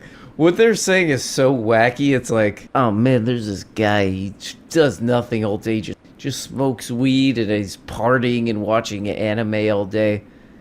And this guy thinks he deserves the luxury of, if he gets extremely ill or like breaks a bone or something, he doesn't bankrupt everybody. He doesn't bankrupt society. Oh, this piece of shit. The whole framing only makes sense if you're like trying to make health coverage seem like this wacky luxury, like decadent luxury or something, which makes no sense. But also, like, I went and looked at the numbers of this. You can find this very easily. Everyone, I would say basically everyone on Medicare is either like working poor, like they have a job, they just don't make enough money to pay for healthcare. insurance, or they're disabled, or they're not working age. That's like basically everybody.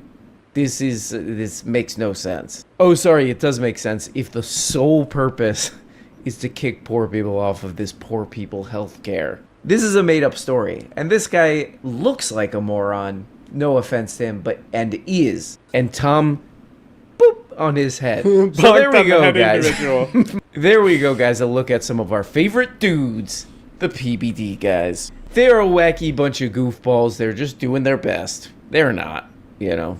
They're doing their best at saying stupid stuff, maybe. Even that, they're not really putting 100% into it. Cut your meat. Well, guys, it's the weekend. I hope you have fun this weekend. Maybe you can cut your meat. Do that, and you go like this. Have a great weekend. Happy 4th of July. Ooh. You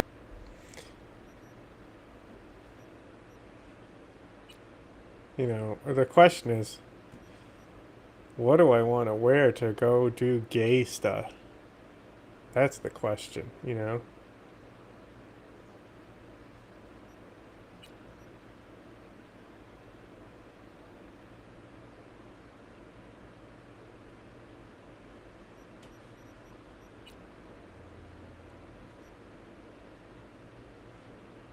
There's no way any of these hats would be cooler than her actual hair, right?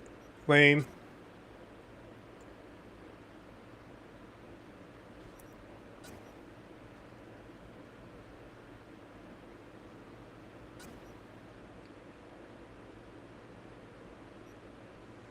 Go over there with a fucking fedora and be like, hello, me lady.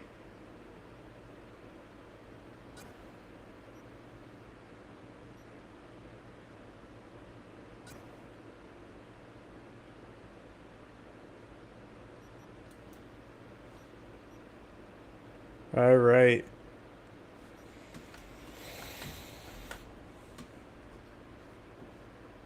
Time to go see my in-game wife, who just sent me a nice package, and now I'm about to give her a package.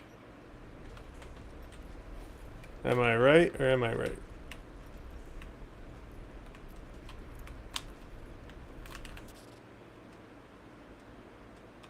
What is happening? Ugh. Like wrangling control over my controller because I'm using like the knockoff broken one. No, I didn't fucking equip. Good thing I checked. Yeah. She's gonna be like, oh, can I take your jacket? And all that's underneath is a fucking skimpy dress where you can see my vagina. That's how we get. Stop it. I'm just trying to get the sticks in place. Look at it. It's going on its own. Calm down.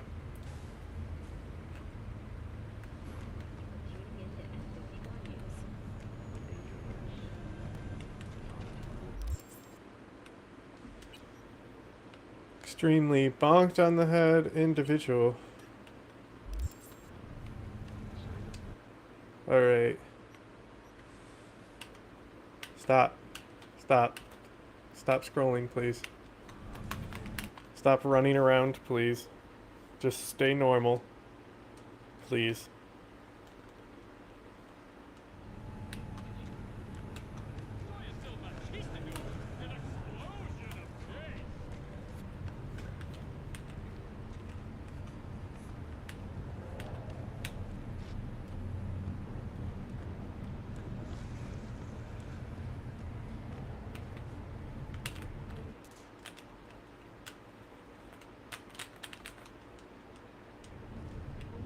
Bro, why is it all of a sudden like this?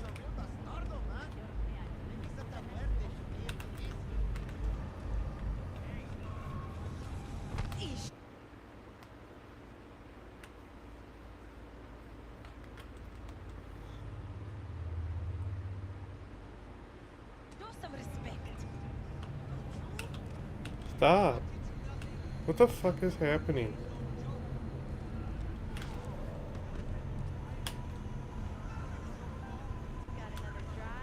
Like, the stick just broke on this fucking piece of shit, like, just now.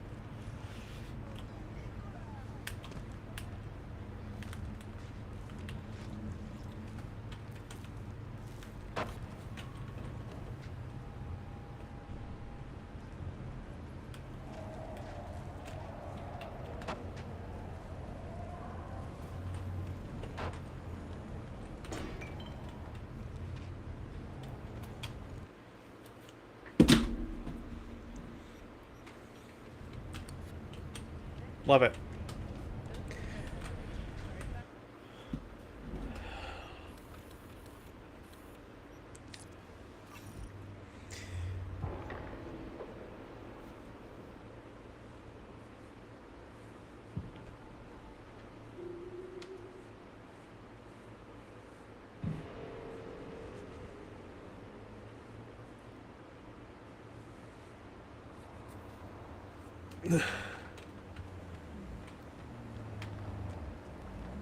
Baby girl, baby girl, baby girl, baby girl, baby girl, baby girl, baby girl, baby girl, baby girl, baby girl, baby girl, baby girl, baby girl.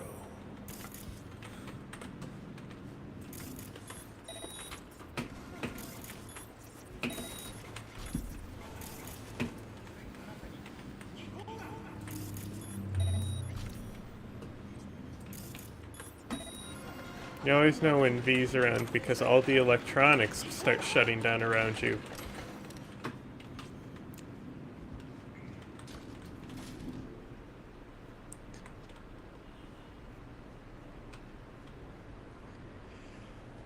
Boo boo boo. Hey, my friends are working. No. Why are you on Twitch if you don't have headphones? Fucking weirdo. Bot ass. Bet you didn't expect to see me here.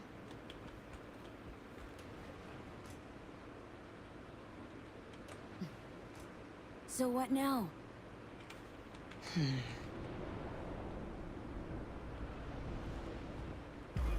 Let's go! Gay sex!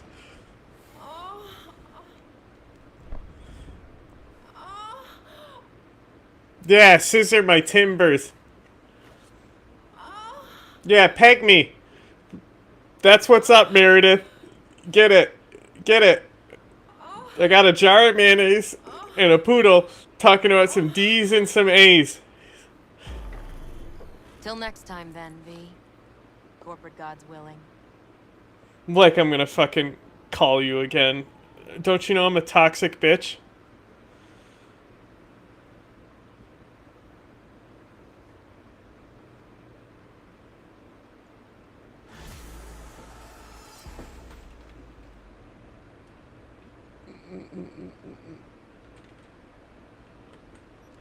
It's funny. It's a electric baton, huh?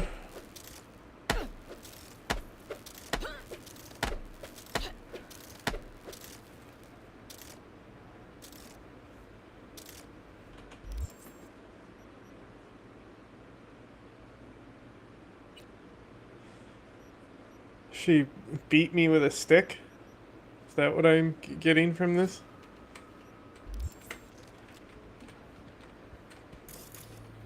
Oh, yes. Play me like a drum. It's in here.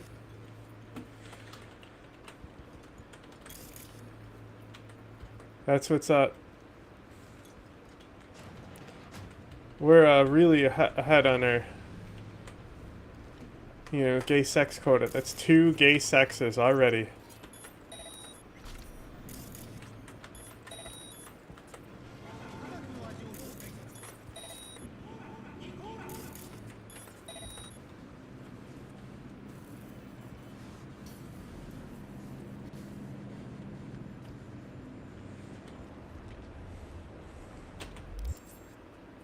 Go see some of this. Boom, boom, boom, boom, boom, boom. Quick public service announcement on 4th of July. I saw on like local TV or something. They were saying, hey, just a warning to everybody. 4th of July is the time where the most dogs run away. We see a huge spike in runaway dogs. And you might think this message is to like dog owners. Hey, be extra careful 4th of July. They hear those things. They hear those things going like, boom, boom, boom, boom. They get very scared. But it's not. This message is to the dogs of America.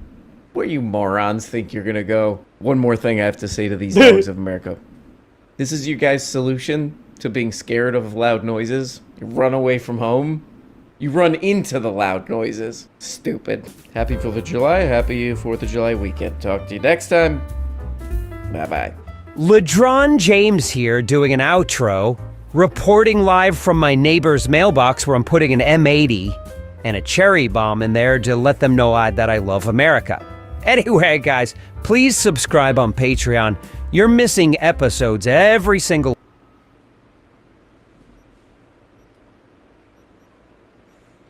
October 7th, 2023 lives rent-free in my memory for many reasons.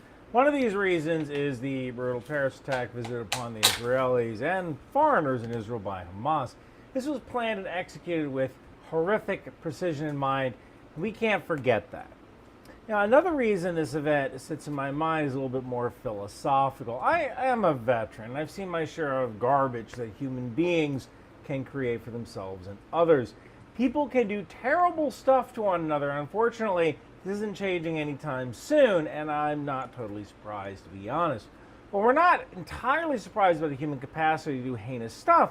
I don't think I'm alone in hoping that this isn't a regular part of our reality. But then again, it's best to be prepared for anything these days. That's why folks like me have a job, making sure that other things aren't a rule, but an exception. The ongoing situation in Israel between the Israelis and Gazans hits pretty hard. Father of the Year on this one. You know, I read ground news every single day. I read this feel-good article. Go over the actuality rating of the publication. Right, you might not have seen that the U.S. intends to restart trade negotiations with Canada. Listen, I read ground news every day as part of my morning routine. I pay for it. They do not give it to me for free. I even bought a copy for my dad. So click the link in the description below, go to this QR code up here, or go to ground.news/Ryan. I've said it in the past, I see Arabs in general and Palestinians in particular as good people, and this is true minus the ones who aren't. I deployed to Egypt and Iraq. I genuinely tried to learn the language and the culture. I read the Quran in English. I speak okay Arabic, although I talk like an Egyptian, which I suppose is better than walking like an Egyptian or driving like one. My heart goes out to the Israelis who have to step into the breach once again to do something few others know or even care about. And I think about those who are lost before and after. The rumblings of a potential long-term peace are of interest to me, you could say, and I'm not the only one. The Israelis and their neighbors have been at war for decades, and slowly, ever so slowly, Israel's neighbors have gone from a gang of sworn enemies to kind of conducting meaningful dialogue and business with the Israelis. The last military operation in Gaza felt like the last, at least for some, and the world kind of moved on. Then October 7th happened, shaking everything to its core, and the region erupted in fire. Men, women, children were taken hostage, stolen from their friends and their families. Many died, some are still out there, and others, the lucky ones, made it back home. I have to admit, I was skeptical of anything long-term coming in to keep the peace between the Israelis and the Palestinians, and I'm not the only one on this. Wars in the Middle East, and even those surrounding Israel in particular, have been inevitable, right? It's like, oh, it's just another day in the Middle East. Heck, I grew up while the conflict was going on in Lebanon, but nothing is ever inevitable, even war. A follower of mine, an Israeli, reached out concerning the situation in Gaza, and I'll admit I was skeptical at first, and this follower mentioned Gazans. Everyday Gazans were standing up to Hamas. And we all know what Hamas likes to do with those who stand in their way, right? They throw them off a building. Groups like Hamas, life is cheap, and bullets or buildings are cheaper still, and it solves their problems. To see and hear that Gazans have lived under the iron grip of Hamas rule since 2007, rising up against Hamas and its rule, it kind of fills me with optimism here. So could long-term peace become reality? How is this even possible? Well, it might seem like the pipe dream, some kind of pro-Israeli propaganda here. It's really not. Gazans see Hamas's rule as illegitimate, and can we blame them? I mean, probably not, right? Every day, Gazans have been caught in the crossfire of this ongoing operation in Gaza. When I covered the order of battle for Hamas, I mentioned a ground operation in Gaza would severely impact Gazans who are jammed together in tight urban spaces, not a lot of places to hide, not a lot of places to retreat when the shooting starts. Civilian casualties have been a consequence of that combat environment, and Hamas's cruel calculus for exacting as much vengeance as they can on the Israelis also factors into that. Much to the chagrin of useful idiots, the Israelis have conducted themselves fairly professionally in the war. They provided aid, retreat routes for civilians, ample warnings before moving Are you into for real? crowded urban areas. Now, the Center for Peace Communications, which operates out of the U.S., has conducted anti-extremism Oh, they conducted themselves fairly well. Yeah, that's why there's a fucking genocide investigation. And security. Some of the CPC's posting on X, like, come on, bro, appear to show legitimate footage from the ground where Gazans have been more regularly protesting Hamas's rule. And Hamas's rule has been brutal for many in Gaza. Hamas is a religious and politically extremist organization bent on the destruction of Israel and its people. Hamas is no friend of the West. It is no friend of the region. When President Trump made his Gaza Riviera comments, many in the U.S. and Israel and Western Europe, they laughed or were shocked by the audacity of his suggestions. Well, the Riviera comments are like a political tool to kind of shake action from the Muslim world. Like, in a way, it kind of offered the Gazans an opportunity. No, doesn't necessarily mean a mass exodus of Gazans from Gaza to anywhere else, despite how it was spun in the media. Instead, like, these comments, as out of touch as they sound, have forced the conversation concerning a long-term peace to start. So what happens next to the Gazans?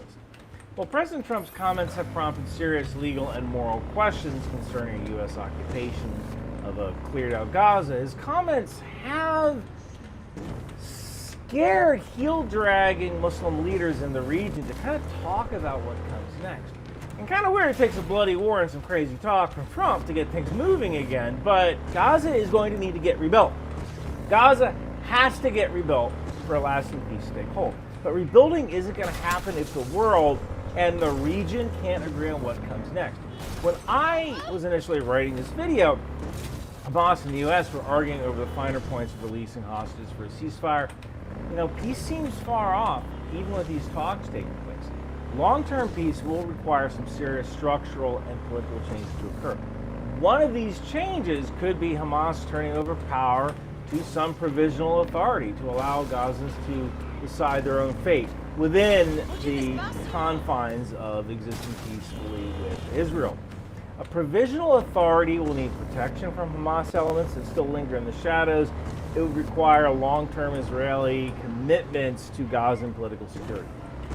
If a provisional authority backed by an international arena is untenable, then we need to kind of consider a future where Hamas is in charge. Under these conditions, Hamas will need to make concessions. While I doubt this will happen, Hamas, under this contingency, will need to recognize Israel as a legitimate country in order for the reconstruction in Gaza to take place. Hamas will also need to agree to third-party inspections, ensuring aid getting to the Gazans is getting to the Gazans, and also ensuring that Hamas isn't building up for the next big fight. Gaza's reconstruction at first will need to focus on bringing back necessities: power, water, medical treatment, food. This could be accomplished with Israel and the U.S. leading a role in regional partners to funnel money, supplies, technical assistance into Gaza. Look, nobody does logistics better than the U.S. But it's just the beginning. Gaza will need adequate housing, educational facilities, economic infrastructure that brings self-sufficiency and security, and in turn, peace between Gazans and the Israelis. These projects will require long-term planning and commitment. Gaza can't be tomorrow's news again, only to have a repeat of something like October 7th in a decade or two. But like I've said, nothing stops a bullet like a job. Another thing required here is something I keep repeating. The U.S. needs to be a leader, not an isolationist, just retreating from problems all over the globe. We need to stop retreating from the global system that we helped create and defend, hoping to kind of like bury our heads in the sand on our island of the Western Hemisphere. The Israelis deserve better. The Gazans, not Hamas, but the Gazans deserve better. We also need to get the Russians, the Europeans, the Muslim world, and the Chinese to play ball here. Well, I'm dreaming I want a pony. But look, October 7th should be the exception, not the rule. You can't expect peace when everything is burning to the ground and gasoline keeps getting dumped on it. The First World War taught the world a lesson that many nations and leaders ignored. We don't always have to obliterate each other, right? We don't always have to reach for the sword. It took a Second World War and a few nasty conflicts afterwards to finally get folks talking about the need to take this a bit more seriously. We can be prosperous and live in peace with our neighbors. International organizations, multinational arrangements, regional partnerships. They could all end the war in Israel and the wider Middle East, if we're honest here. And these sorts of mechanisms have been used in the past. The U.S. also needs to stand firm against the extremists here. We can't retreat from our friends. This is going to take years, probably decades, to get right. And our friends in the region deserve our help. Organizations like Center for Peace Communications are trying to change the narrative away from the extremists who want to see Israel and its people dumped in the sea. We need to support these efforts more seriously, too. The extremists started this, not the Israelis. The Israelis deserve to have peace and security. The Gazans, who were forced into this conflict by Hamas, an extremist organization bent on Israel's destruction, they also deserve peace and security. By the time I began finalizing this video script and shooting the video itself, the Israelis and the Iranians are trading shots via missiles and precision strikes, or in Iran's case, not so precision. The region is devolving into chaos, and you might ask yourself, why is this happening? Why now?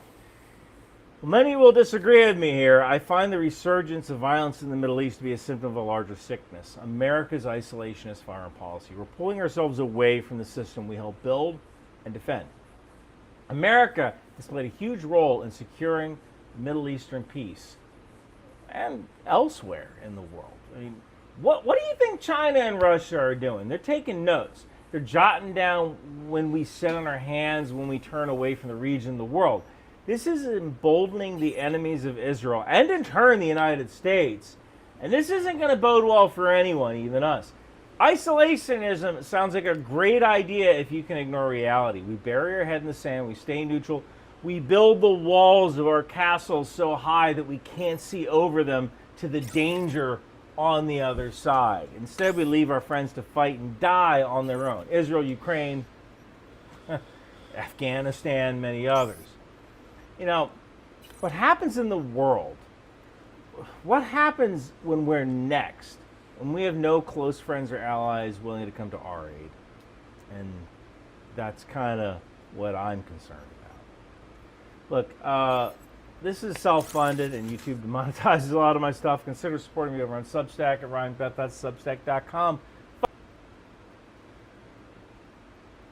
Exaggerating people being hurt, and they're basically counting on that tactic. And then two,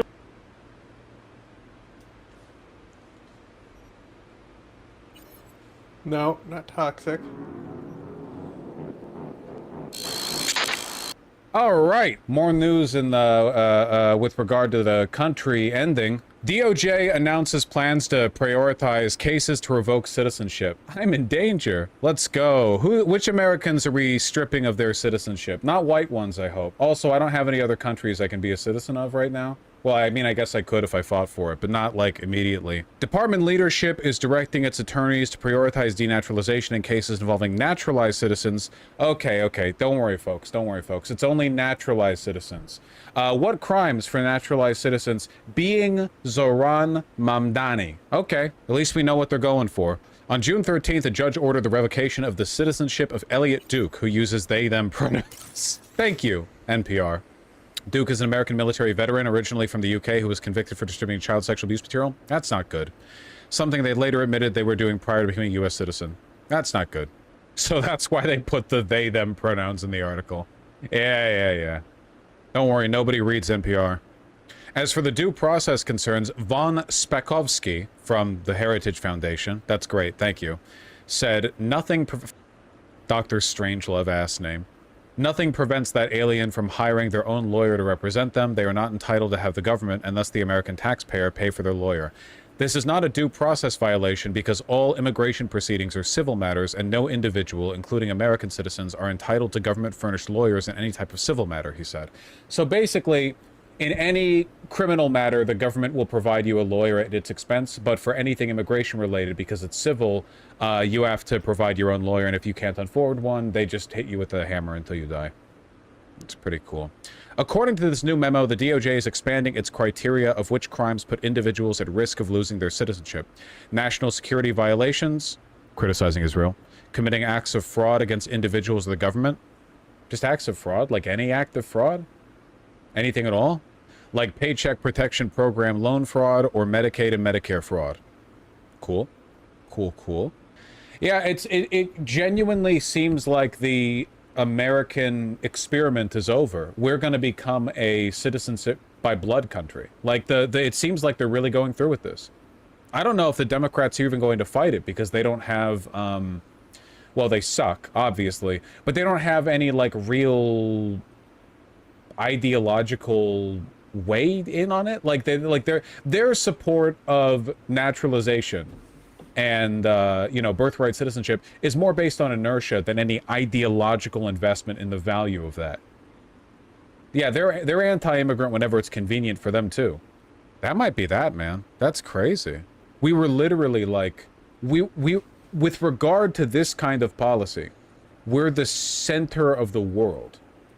You know, in terms of birthright citizenship, the idea that, you know, like no matter where in the world you're from, you can come here and you can be an American. That's a distinctly American concept. We were the centers of it.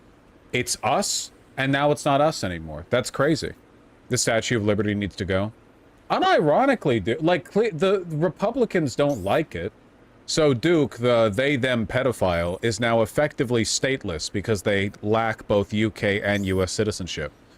Well, I have to say, it doesn't really play well to the strengths of this article to make the person who's in a very sympathetic position be an extremely unsympathetic person, you know? Like, if this was a person who had committed Medicaid fraud, which, by the way, like, the greatest act of Medicaid fraud in history was done by a person who's a sitting Republican congressman. So the idea that this is actually like a meaningful problem for them is a no-go, right? Like, you're just choosing targets. Rick Scott, thank you, blank to the name. Yeah, Hassan Piker, the famous Medicaid fraudster. You know, if this was person who had, like, you know, they fraud, whatever, and then they got denaturalized, then they were stateless. Dude, if you're stateless, you're by the way. Like, if genuinely, if you are stateless, that is it. This is the problem with nation states. The existence of a nation state demands other nation states to consolidate their own borders. You can't have a non-nation state I shouldn't say nation state, I should say just statehood. You can't have a non-state territory in a world full of states because other states will just gobble you up, you know? The jurisdictional boundaries have to be settled. They have to be determined. If you're stateless, your ass is... You're f***ed. Wait, yeah, what do you do then? I don't know. Guess you die? Yeah, basically. Nation states are different from ethno states, right? They're in similar ballpark, but, you know, kind of varies. There aren't really that many nation states. Israel would love to be one. Kind of. There was a guy who lived at an airport for 10 years because his citizenship was revoked. That's cool. There are currently about 200,000 stateless individuals on deferred action or pending cases in the USA. That's cool. There's a movie on that with Tom Hanks. Yeah, I don't believe I've seen it, but if a few more people in chat mention that the movie exists, the information might just beam its way into my head. Really nuts, huh? I don't know. It's a scary time, you know? It's a scary time. In a practical sense, I don't really know what the point of this is. You've got...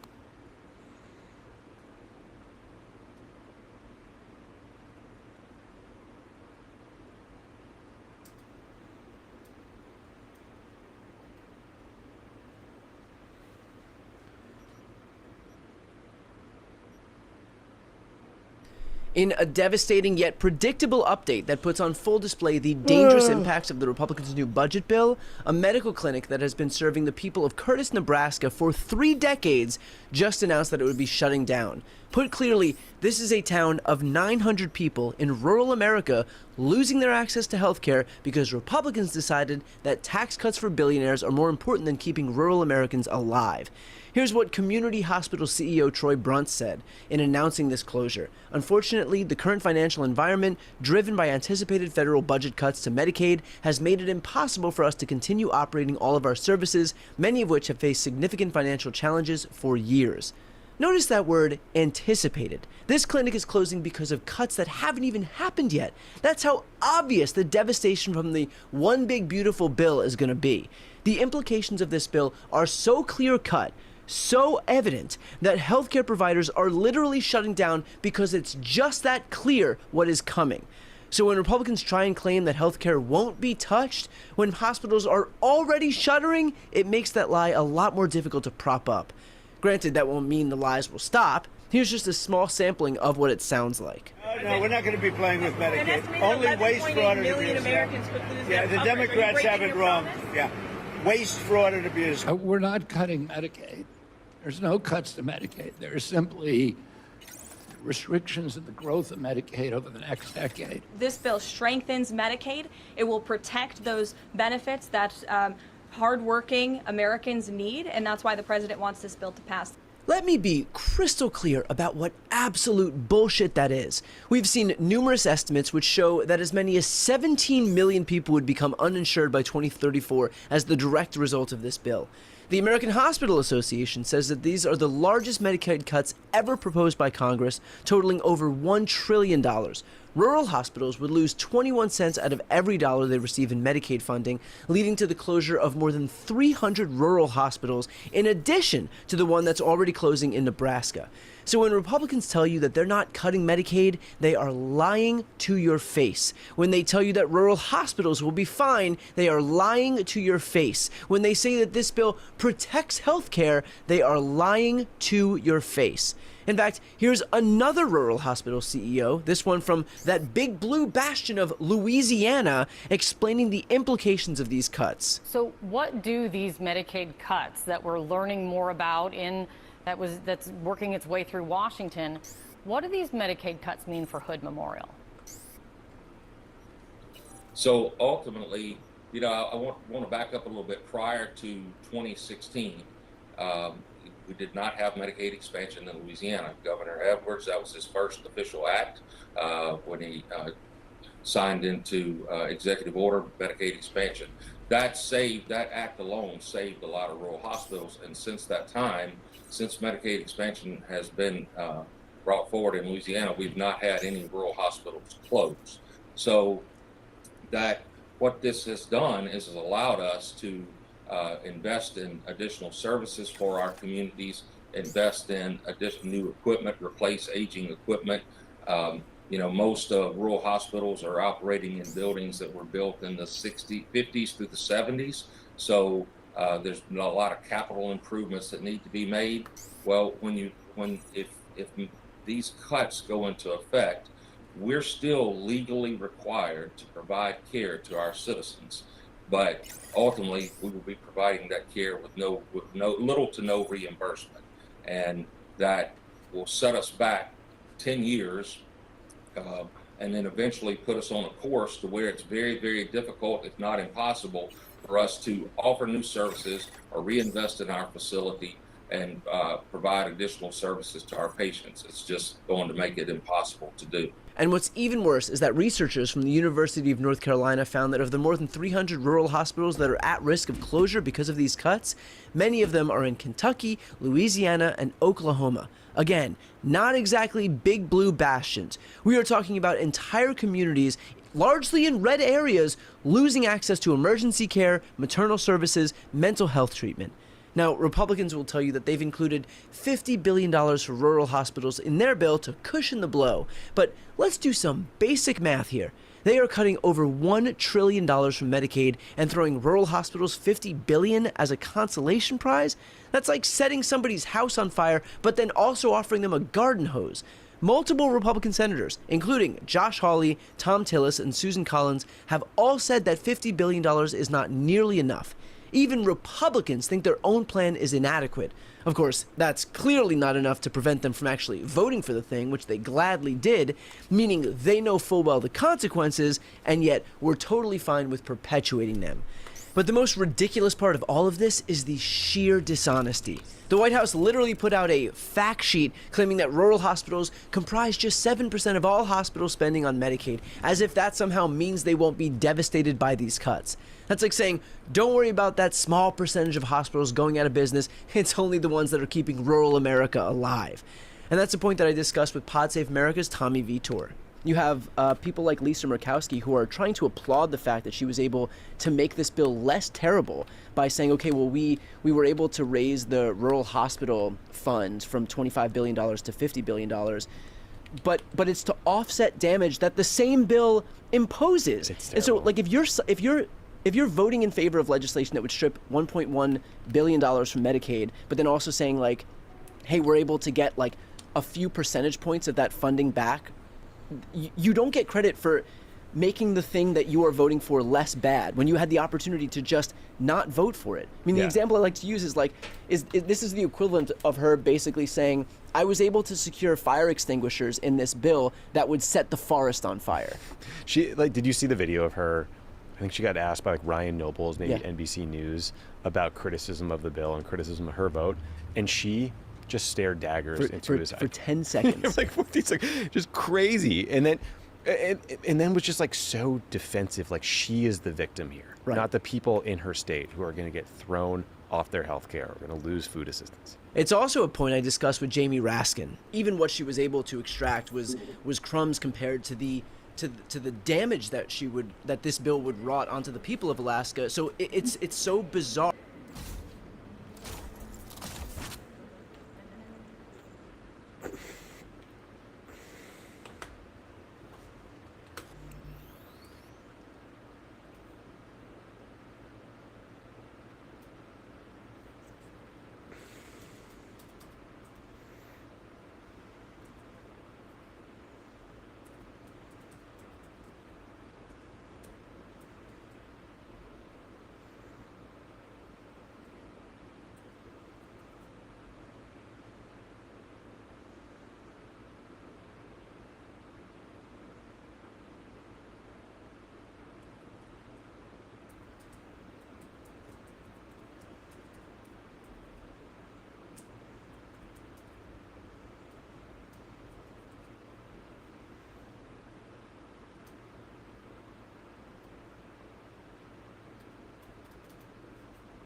What is the meaning of this?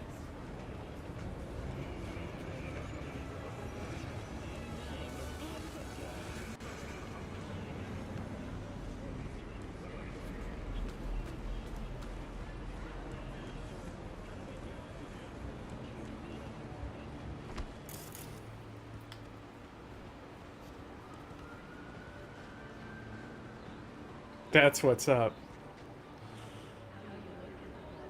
That's fucking awesome. Is there a fucking clothing store here? That's what I want. I want to get more gay clothes.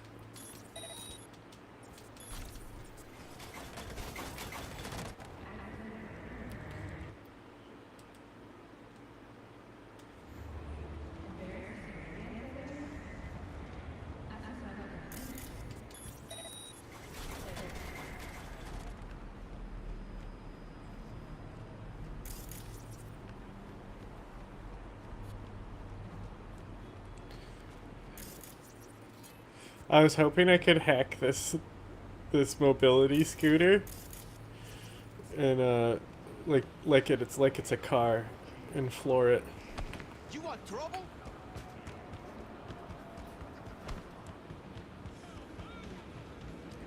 Oh, we're not even at Clouds, huh?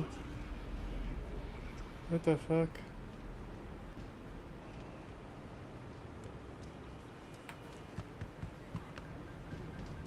Okay, I guess it's not that far away. It's still in this district.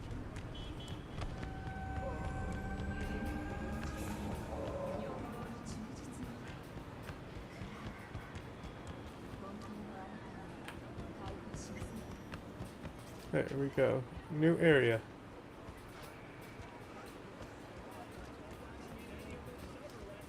You blind? Today, Holmes. Come on, don't keep me wasting my time. What's going on? It's nothing.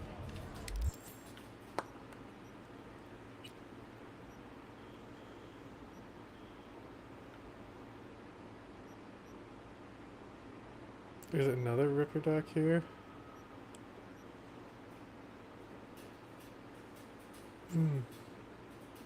Oh, this is the one I was just at here. Okay, okay.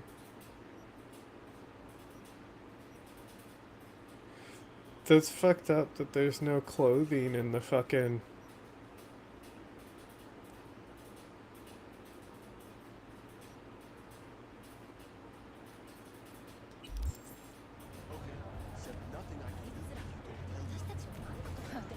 The hoe zone. There's that tone. Yelling comes easy. Taking me out somewhere, that fucking board is on the Way I see it, only thing waiting for you here is getting off or getting off. Place your bets.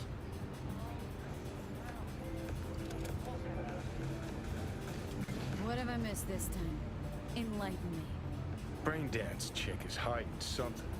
No coincidence we already saw 2 tiger claws. They must control the building. Arasaka and the tiger claws are in bed together. Go figure. Every corp plays dirty. Except the streets are more than that. They're filth. So the corps leave it to the gang. Suits collars and get soiled. Surprised? What? So hold on. You take the blow up doll, scream all the hole, and that's cheating. That's infidelity. No. Well, how's that any different from some dollhouse ass? 'Cause the ass is meat, not latex. That's so hard to understand. Meat, right. No feeling going on, no thinking, no awareness. It's empty. Might as well be latex. Masturbation, sophisticated kind. That's all it is. Whoa.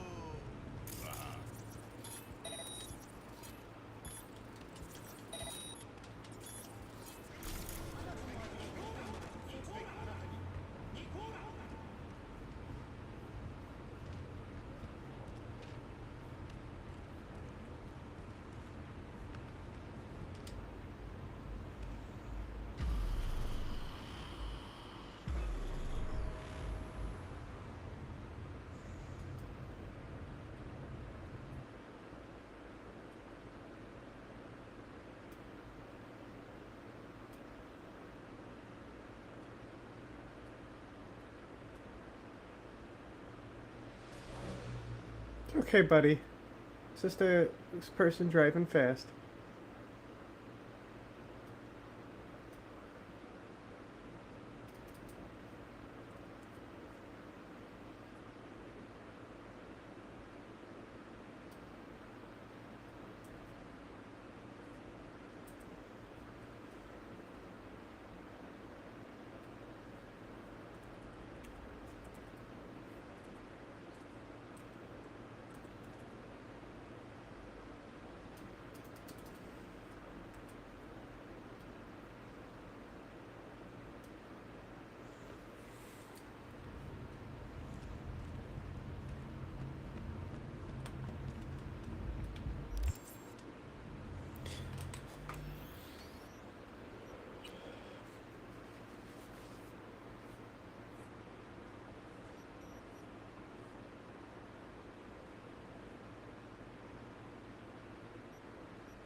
Welcome to Clouds, where we know what you're looking for. Would you care to jack into the terminal?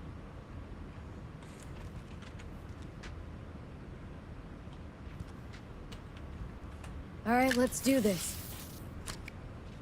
This will be a live session, so events may take an unexpected turn. But don't quit if you feel uncomfortable. You could miss out on something truly remarkable. If you feel unready to handle what comes next, you can interrupt the session immediately. Now for your safe word. Afterlife. And saved. Now, bear with me a moment. Scanning your personal profile. You should see compatible dolls in just a second.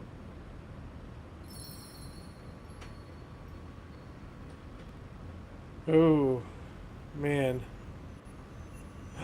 I was about to say, I couldn't decide between Sky and another one, you know? But we definitely doing the gay stuff with Sky. Matches. Duh. Interesting. Is that normal or? Who can say what is normal? You're clearly a unique person with unique tastes. Our system can handle it. So who will it be? Angel or Sky? She looks like the character I already Rather got, go with you Sky. know? I couldn't have chosen better myself. Now for the payment. And you'll Her tattoos venture are into sick. the clouds. I wish I could use those on my character. There you go. And the payments come through. The entire floor is open to you if you wish to wind down first. Sky awaits you in booth 9. Disconnect, please. That it? We have a strict no weapons policy here at Clouds. Please deposit any and all hazardous items with me. Only two willing to spread their legs for you. Sad. Go eat a dick, Johnny. Clouds is one of the safest places in all of Night City. Thank you. We hope you enjoy your stay.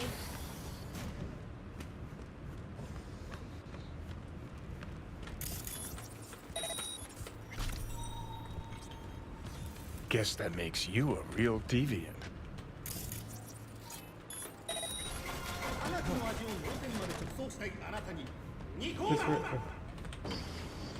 Here we go. Hi, I'm Sky.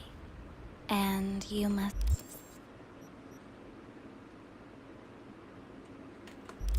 be Valerie. It's just V. V. Just V. Only people who know me real well can use my real name. Which is not Okay, then. Val. It's V. just V. Well, looks like this'll be interesting. So, V, you're dying.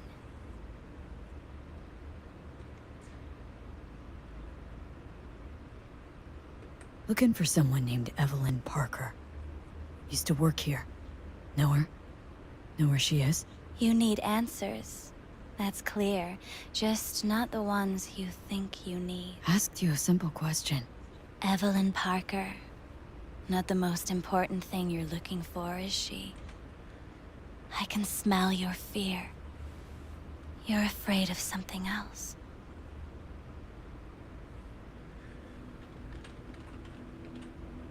Think you know me well. Okay? Tell me what I'm so afraid of. It's something you don't talk about. Everybody's entitled to secrets. Got my own with good reason, too. Say it. Say it out loud. Not for me, but for yourself.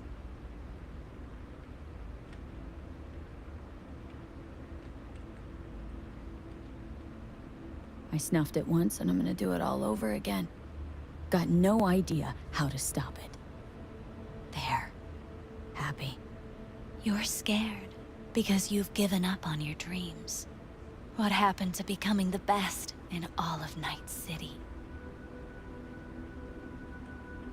Wasn't so long ago I really wanted that. Then all this shit happened. Seems like I was living in dreamland. Just want the world to know I was here. That I mattered. Instead of a dream, you're living a nightmare. You're afraid of being erased, as if you never existed. Or is it just the fear of becoming someone else? Different?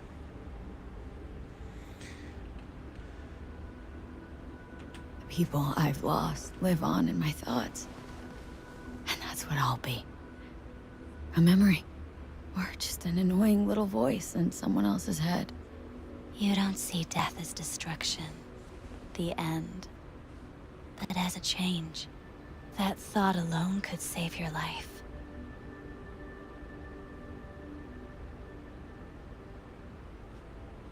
I'm afraid of becoming someone else. Forgetting who I am.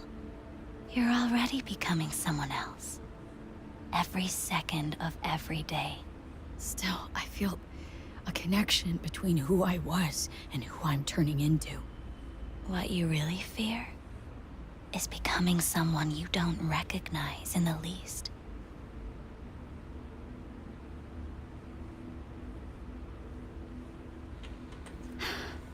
So what now?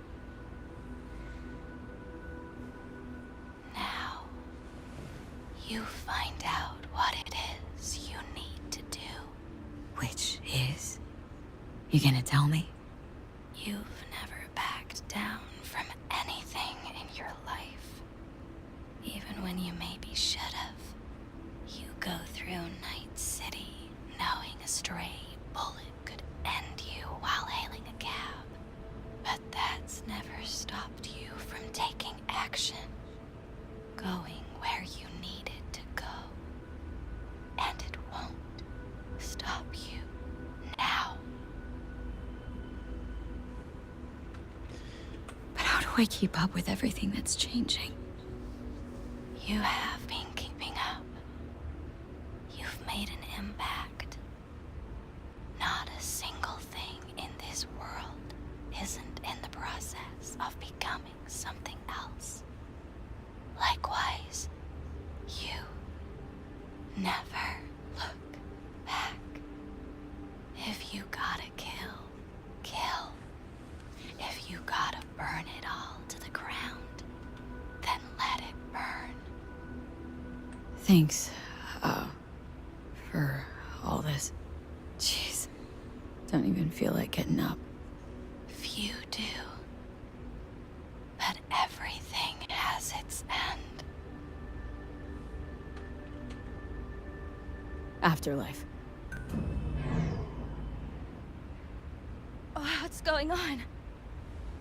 Goddamn thing threw me out. Need to talk to you. Talk? You pulled the emergency brake. Ripped me out just to talk? What happened? I do something wrong?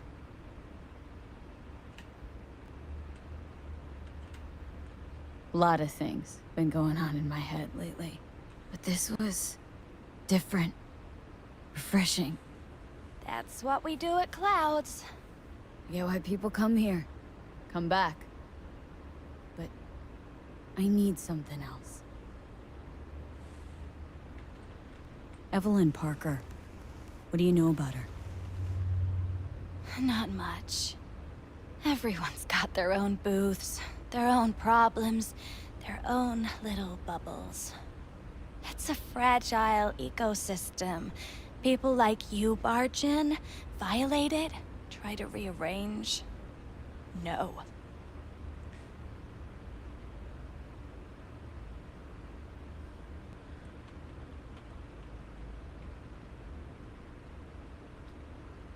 Ghost now, or... You gotta help me. Please. I'm no threat. But she could be in trouble. Just want to talk to her, find out if she's okay. In case you haven't noticed, doll work's not the most secure job in the world. One day you're in, the next you're out, and maybe gone. Anything out of the ordinary happen here lately? Fine.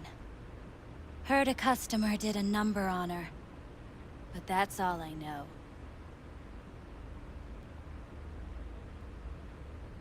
Shit like that happens around here way more often than anybody'd care to admit. You ought to ask Tom. Two of them were inseparable, gossiping for hours on end.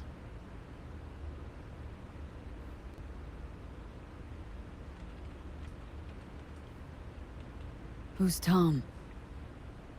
A doll, like the rest of us. What do you think, an XBD star? Where'll I find him? VIP area. Booth 2, I think. Thanks. See? You turned out to be useful after all. Wow. V's kind of a bitch. Like, that was pretty rude. Like, she's all like, wow, I'm having such an intimate moment, and then she's like...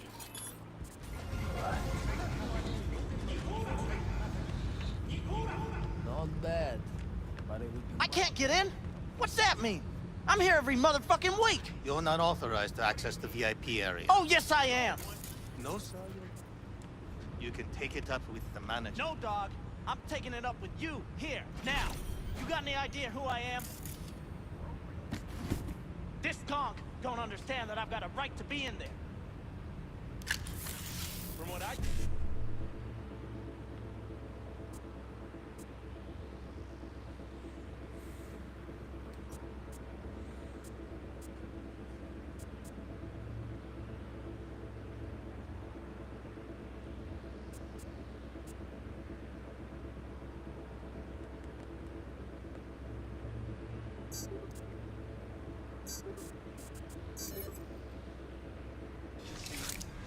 Your VIP membership has been revoked. Say what now? Please stay calm, sir. Or we're gonna have to escort you outside.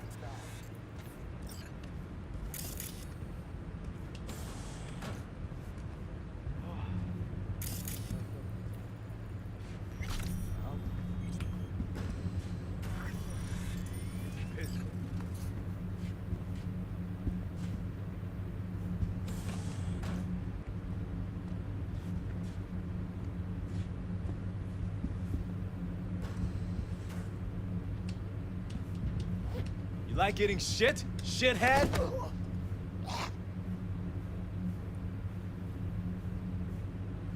Time to get a swirly.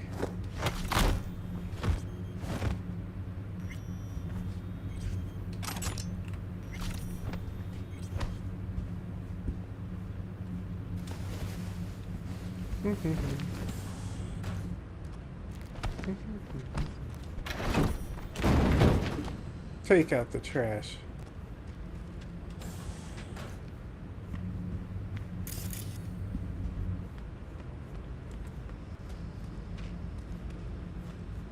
Hello, sir. I am a VIP. Ah, let me right in.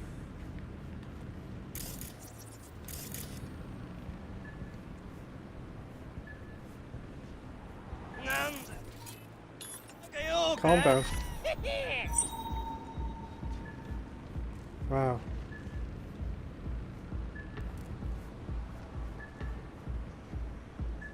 What will you have? First stands to fuck me up the quickest. Hard day? More like hard life. You better keep this short and sweet. Hi. I think something might have gone wrong here. Not really sure, don't have your details? Sorry, no idea what I'm supposed to do. You sure Need to get in touch with Evelyn Parker. It's important.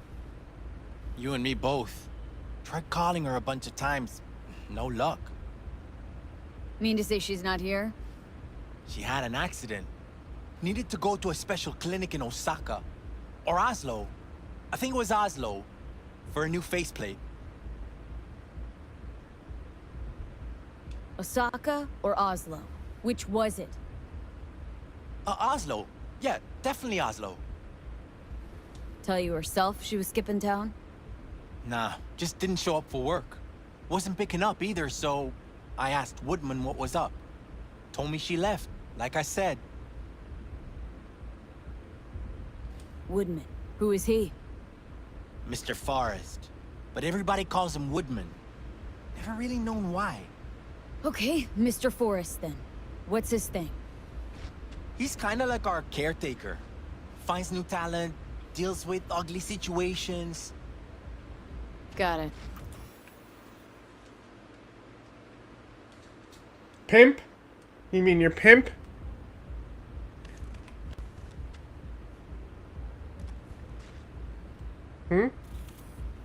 Could it be Woodman finally shed some light on this shit show? Man can only dream. The skull sponges in these dolls. Ugh, that's what they should be replacing.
Sorry. Had to blow up your brain. Boy, buddy. Hope you find your dad.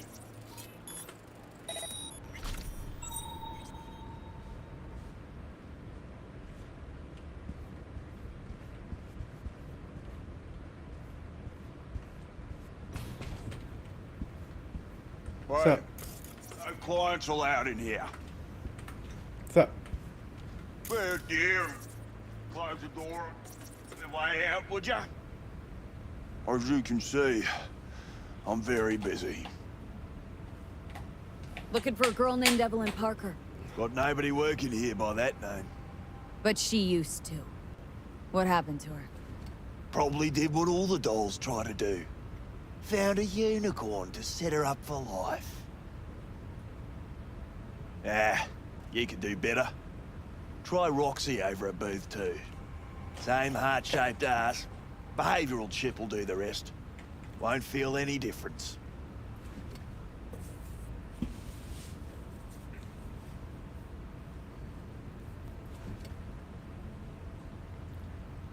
Look to me like a reasonable man. I think we can work something out. And you look to me like a psycho bitch who's never been ghosted by her Bill or Beau before. But go on. I'm listening. Oh well. Can't say I didn't try playing nice. Better think real hard where you want to take this. I'm gonna eat your You're really burger. starting to piss me off. I'm gonna eat your burger.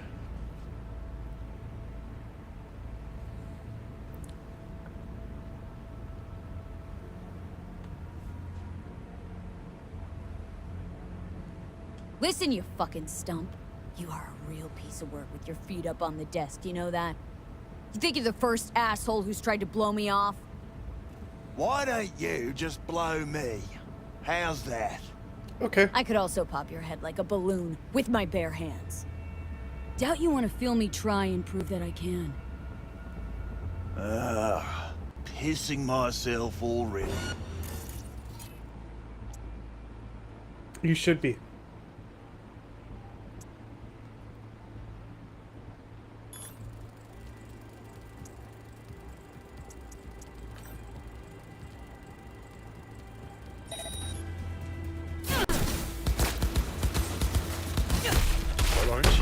queen of fuck-ups. You're not helping. Now what? Bro, caved his head in Too like bad a you can't talk to Mussolini. dead people. Oh, wait.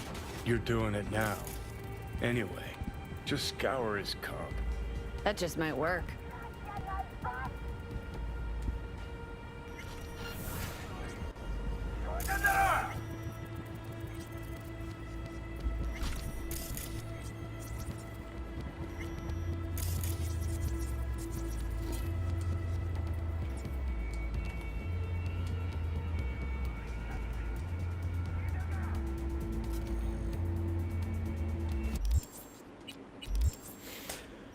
Oh boy.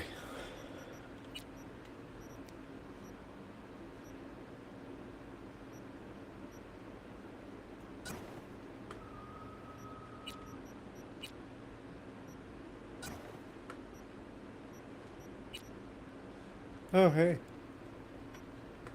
Nice, still got a bio grenade.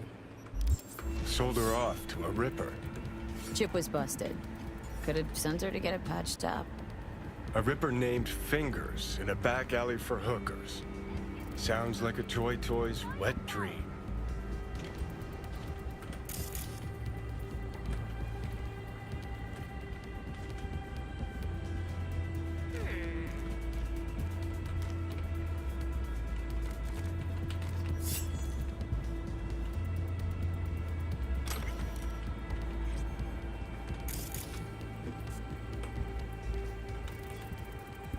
You'd really think, you know, by this time, the word hooker would be like phased out, you know? Hey, that's what I'm talking about. It's giving me the clothes I want, man. Left her purse. Could have had more than one. All her shit's in it though. Must have left in a hurry.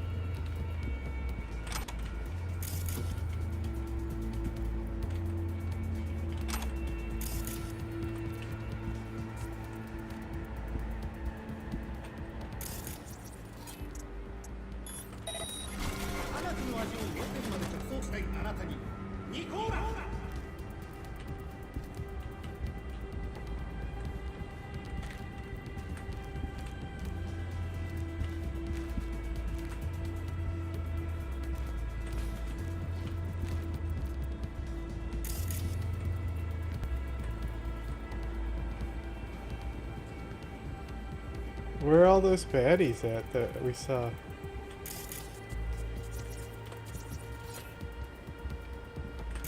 Hey, that one?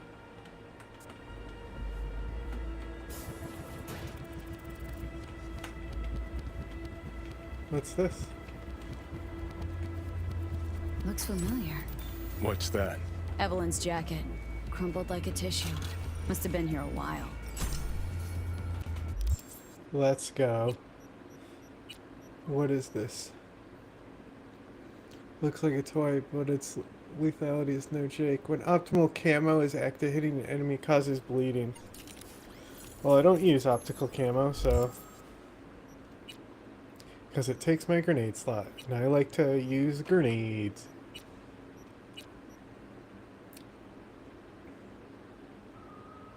Hey, the pumpa. Hi, pum pum pum. Hi, the pum pum pum pum pum. Look at you, you're so chunky. You're so chunky because you just woke up. Oh, fat little baby over there. Look at you. It's still better though.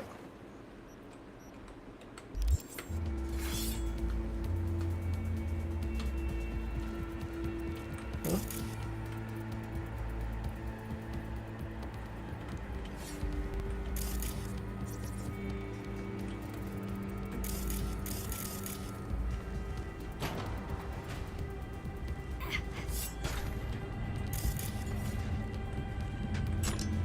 Nice, a new fucking good ass knife too.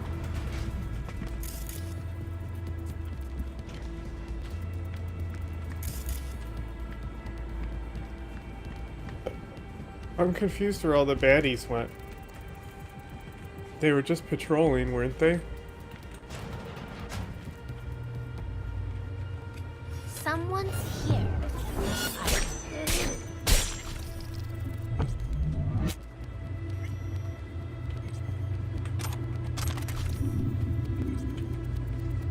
Look, I thought we would be able to talk it out, but you pulled on me, you know? Stop reaching. Tiger Claw's moonlight is peeping toms. Always got eyes on their dolls. Know what goes on in these booths. Then, data mine the behavioral chips. Saw that twist coming a mile away. Had a hunch. Still, wonder if it's for their own use or for sale. And who'd be buying?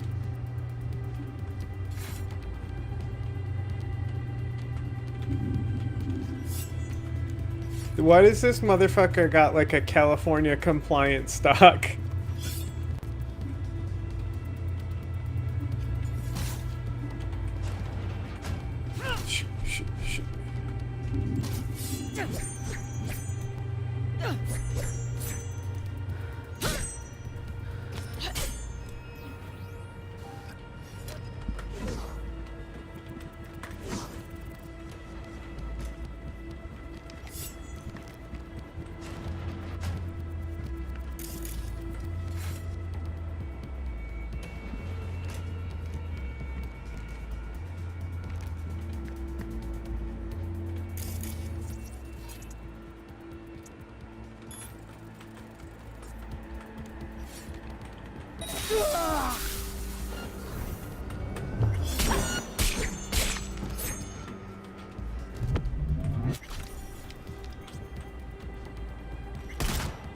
Oops. Now all of China knows we're here.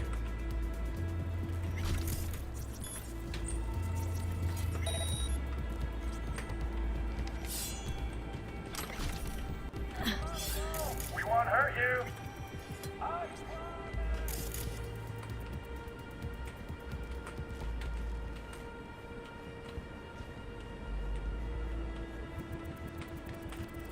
I don't believe you. I think you will hurt me.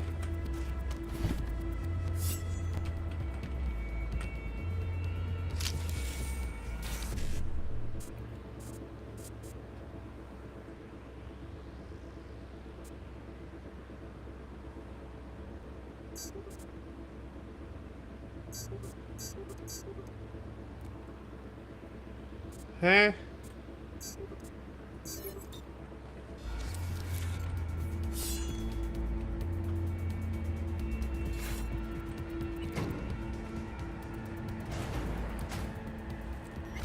Genius, they'll never expect me to take the elevator.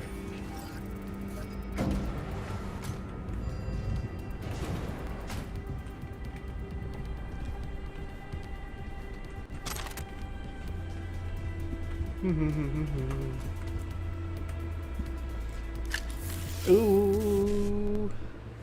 Plug it in. We jacking in to jack off. We're jacking off.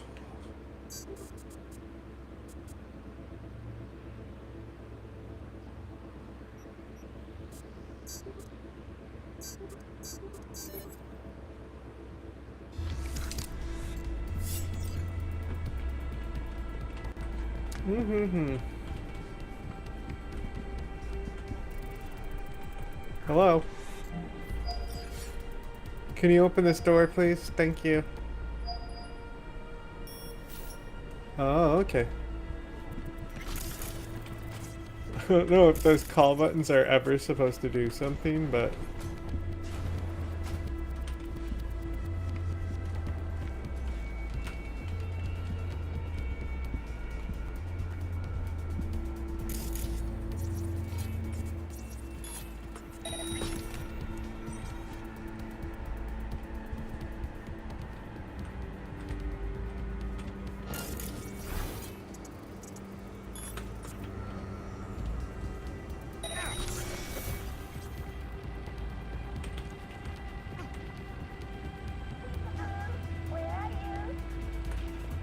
Right here.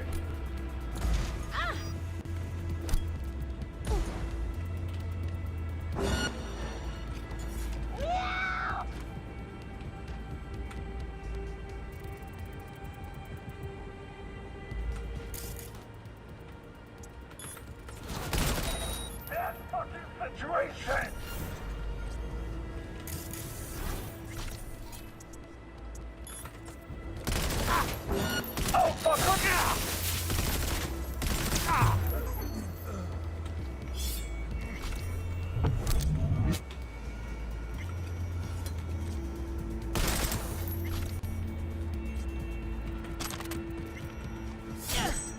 chop, chop, chop, chop, chop, chop. Fuck up. Gotta make sure you fucking finish them off, you know? Make sure they're not breathing. You get it. You know? Just never know with them, you know? That should teach them for defending their place of business and establishment. Don't be a hero. You know? Mm-hmm.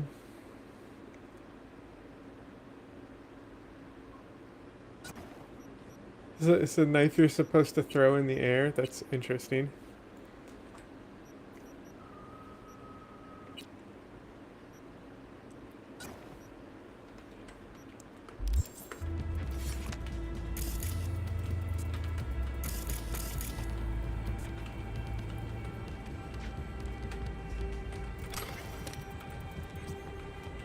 Watch, it's gonna go here to update my checkpoint behind me, right? Wait, why are we going this way to leave clouds? Yeah, that's what I thought. It's just a fucking beacon system. Hi, good morning.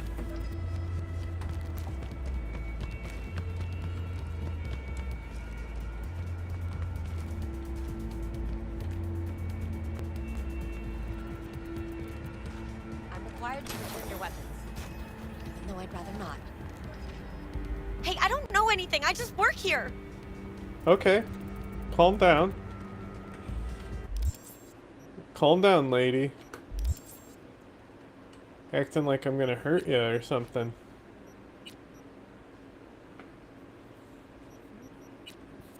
So over here acting like I massacred all her co-workers or something. You know, like, calm down, Karen.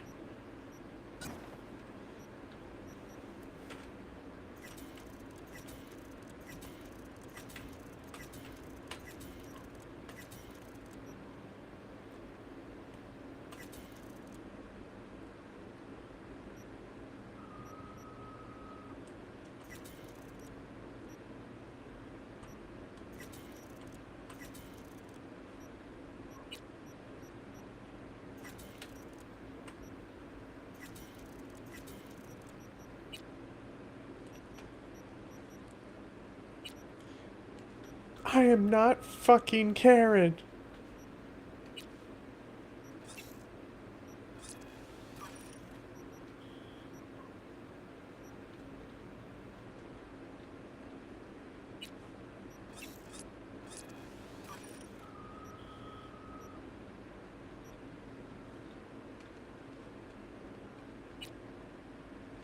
I can make them blow their own brains out.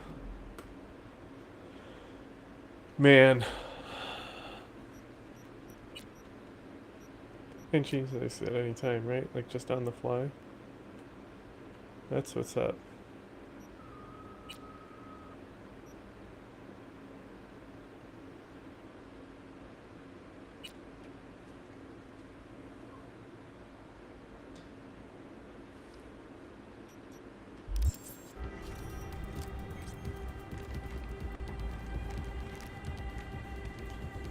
We going out here now.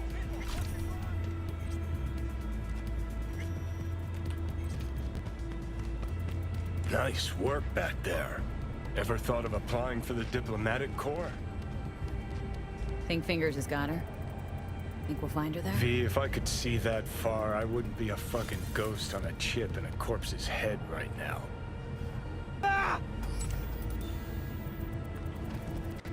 Don't have time to massage egos. I respect that. Of course you do. You'd have loved to drop an H-bomb on this place. No need to go so OTT. I've got other methods. One thing's for sure, though. Claus won't forget this.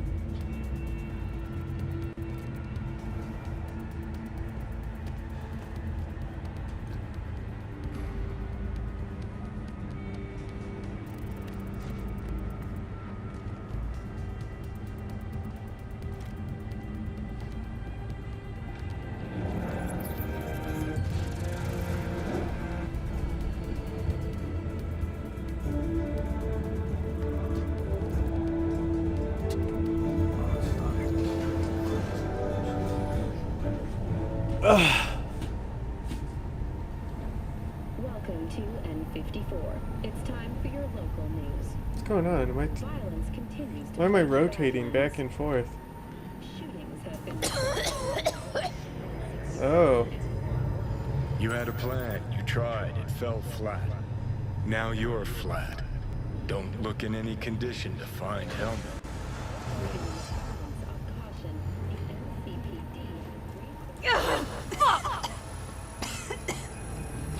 The hell's that?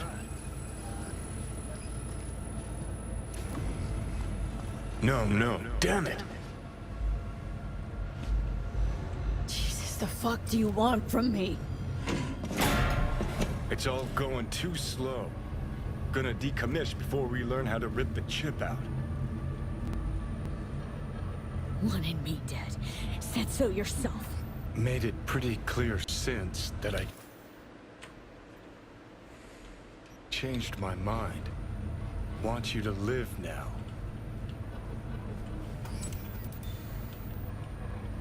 Can't find the words to describe exactly how fucked up you are. I just needed a calmer moment to think. And yeah, figured since fate gave me another shot, I'll take it. To live life to the fullest. See the northern lights. Run with the mech bulls or with gazelles on a safari. To finish what I started, I'm back in the game. Want Sokka out, so I'm gonna need you in.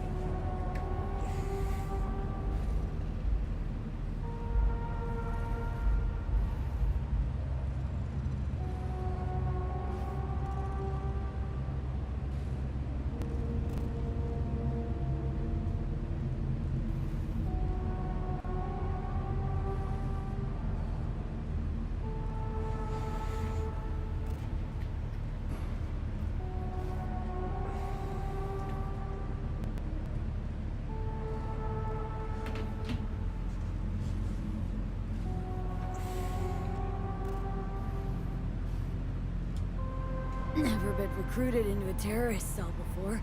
I feel kinda honored, actually. Listen, I know things. Where we can save your life. Who can help us do that? You'll get rid of the chip. I'll smash Sokka. Win-win, kid. Soul Killer's what we need. And Makoshi's how we grab it.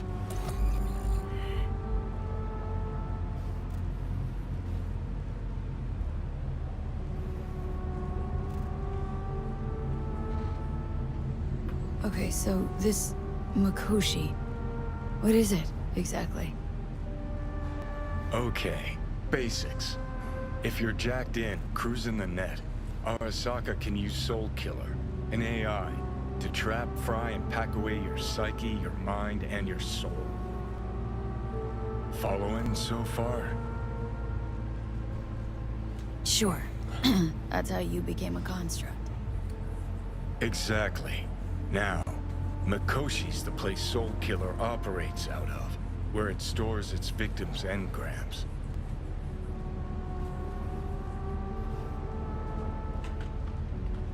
Still don't see how Makoshi's linked to my chip problem. Not the brightest bulb on stage, are ya? 50 years back, ops on the human mind. Makoshi was the sole place on Earth where they did anything like that.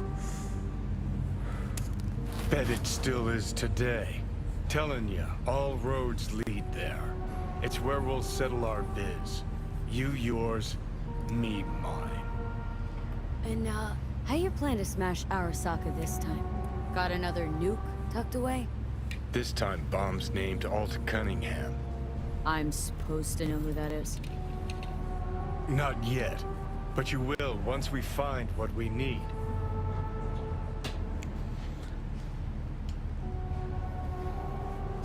For now, we got no time to lose. Need to get inside Makoshi.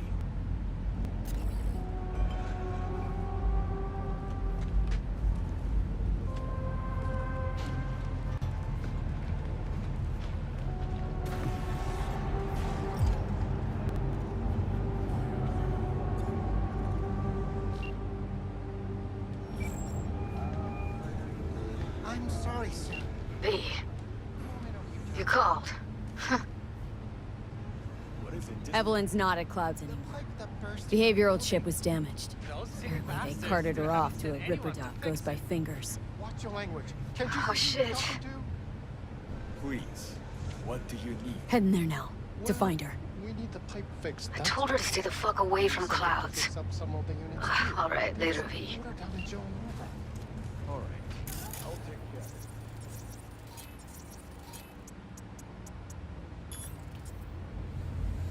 Thank you. Uh-huh. I'll do anything. Stop, sucker.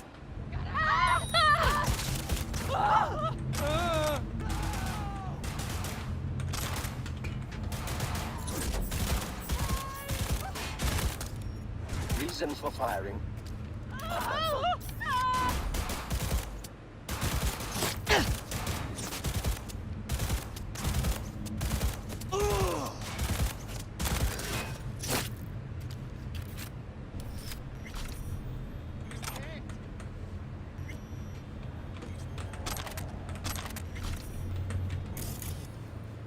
I can curve the bullets because I'm Watchmen. Or wait, what was that movie called? Was it just called Assassins? What was that movie called where they curved the bullet?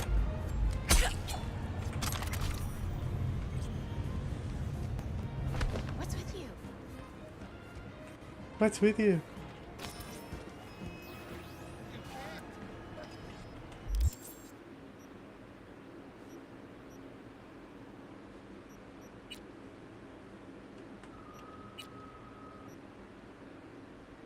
Reinforced spotted, bro.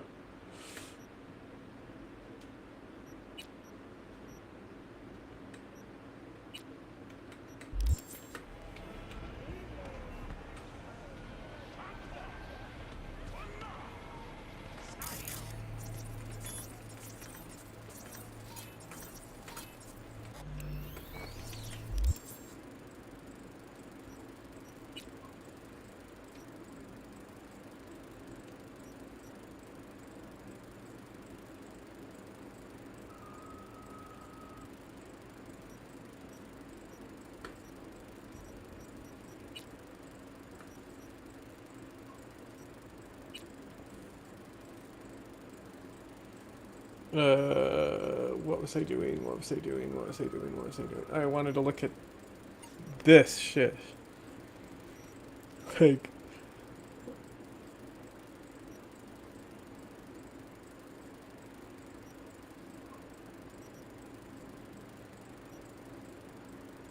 and all that end shit is overclock, which I don't even have yet. I don't know what that means.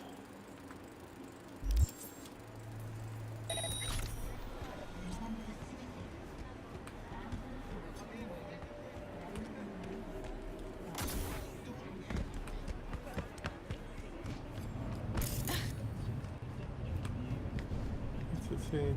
What's it? Okay.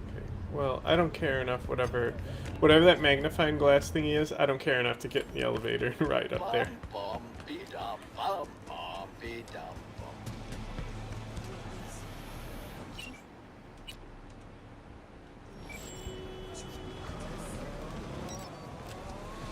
Uh-oh.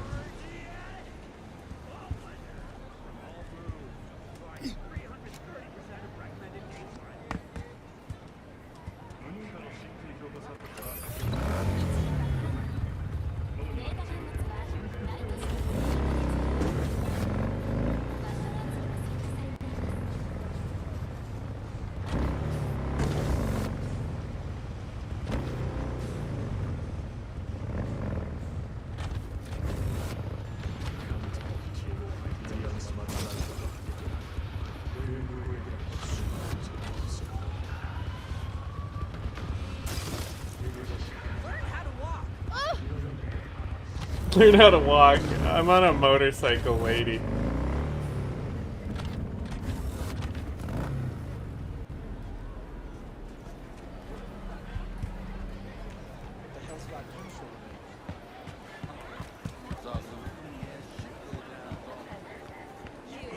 Hey! This has a wicked vibe. You're eating no good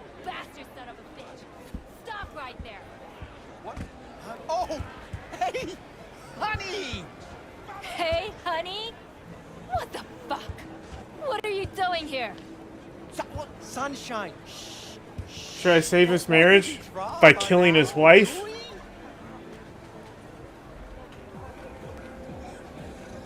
How dare...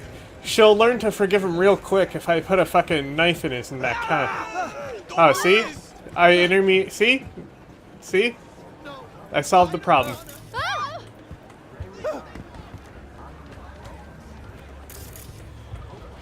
That's called deterrence. A little hanky-panky. You for free? Fuck off!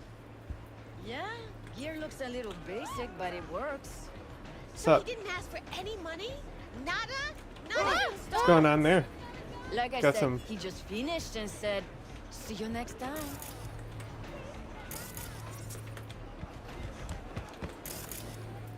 Okay, let's see. Show me.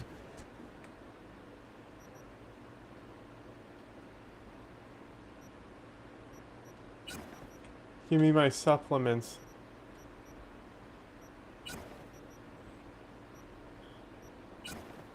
But we don't need any creatine.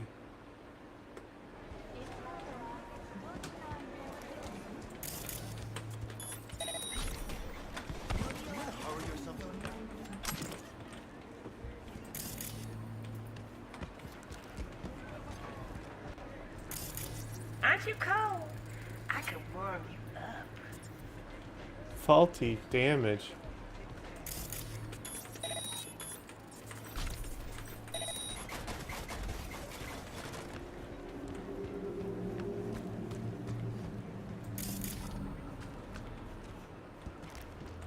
Looking for something raw, untouched. Raw's all you get with me. What's your edge? Want something that'll floor me. Oh, what's with all the yellows over here? Bare knuckle boxing, shootouts, black ops, interrogations, amputations. No.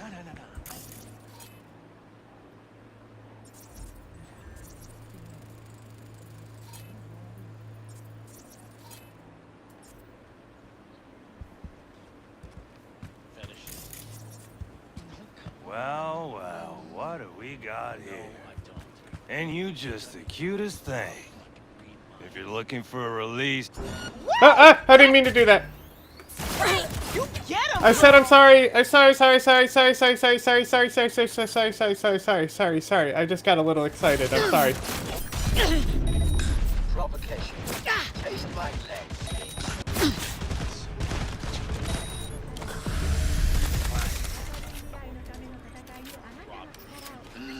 Yeah. Don't stop. You know, I just love my knife and to throw it at things like this. Bum bum be dum bum bum be dum bum. I guess I wasn't supposed to hurt him since I can't stab him on the ground.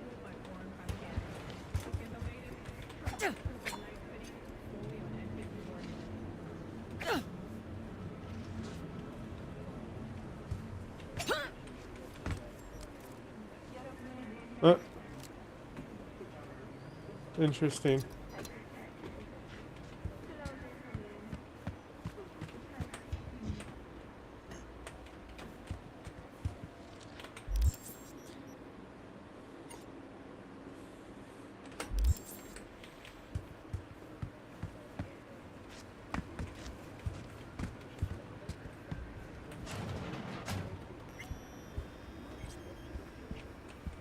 No.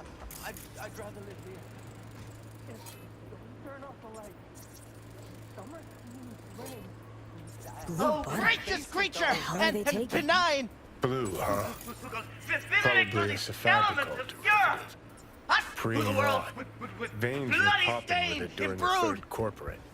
24 hours, you feel no pain, barely remember a thing. Our prayer to him should for thy Who can peace blame him then? arise! Sounds like paradise.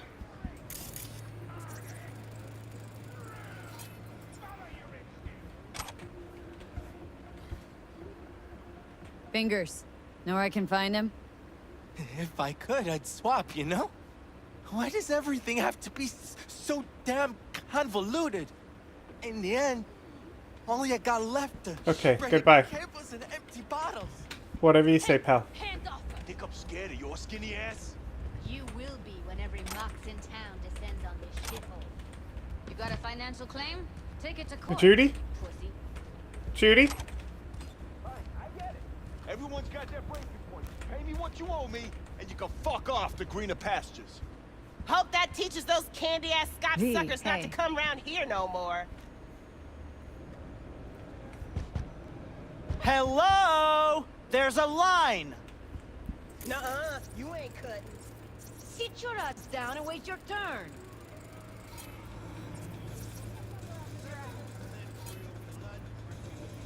They're all damaged.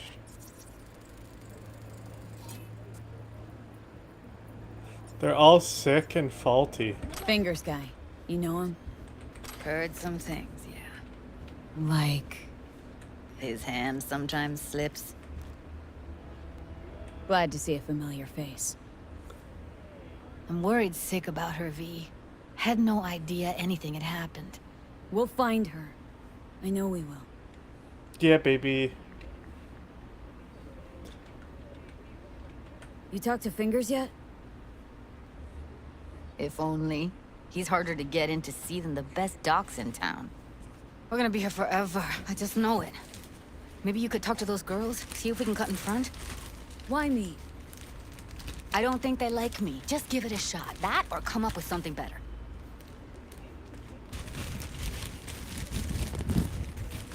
Oh my god. Slapped the plastic bag on my mic.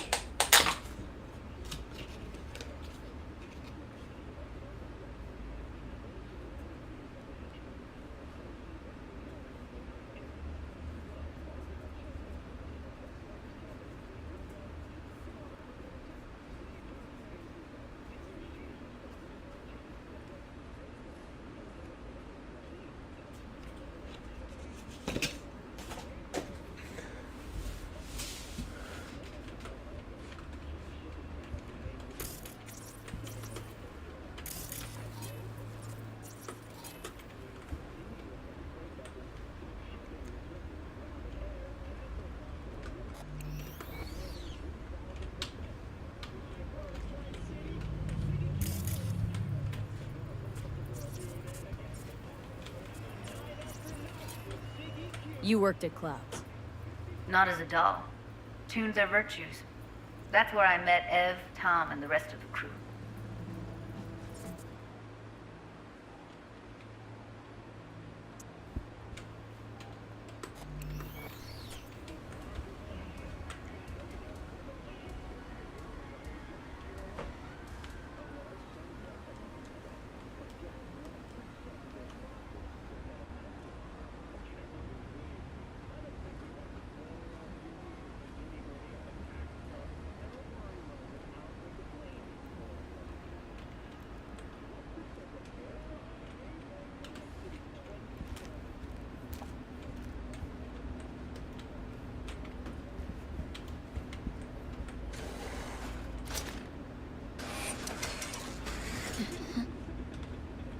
Just watch you don't break your legs, honey. You're gonna be begging Fingers for a new pair. What the hell is this? What? There's more of you? Oh, you're already here. Could have told me you weren't a door person. Get out of my clinic right now! Via the door! What a fucking Where's Evelyn Parker? I know she wound up here at your clinic. Evelyn.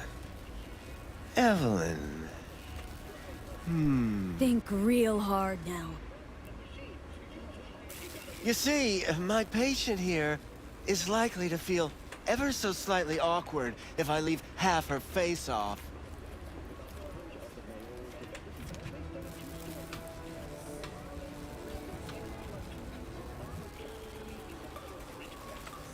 Well, come on.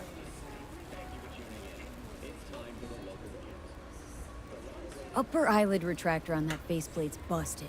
She won't be able to close her eye completely. You think I don't know that? Sadly, this is the second-hand schlock I'm forced to make do with. Third hand and fourth hand, too, by the look of things. Consider the alternative. No eyelid at all, no faceplate to speak of.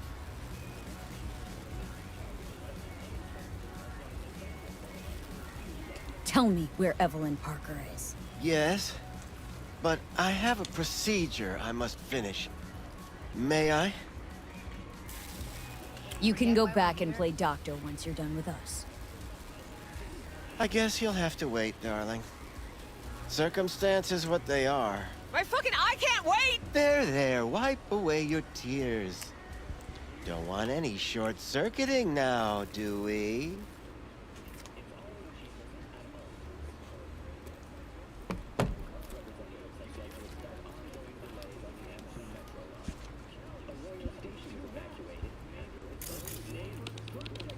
You tiger claws? Far as I know, I'm all paid up. We're with the Mox. The Mox? Why didn't you say so? So, what brings you here?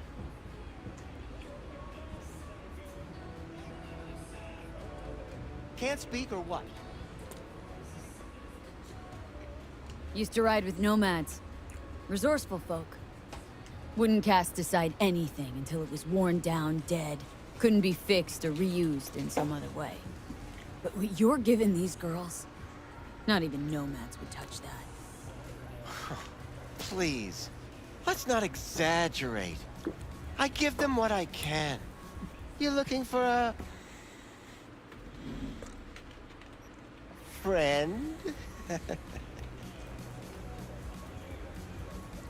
These girls know you're chipping faulty implants?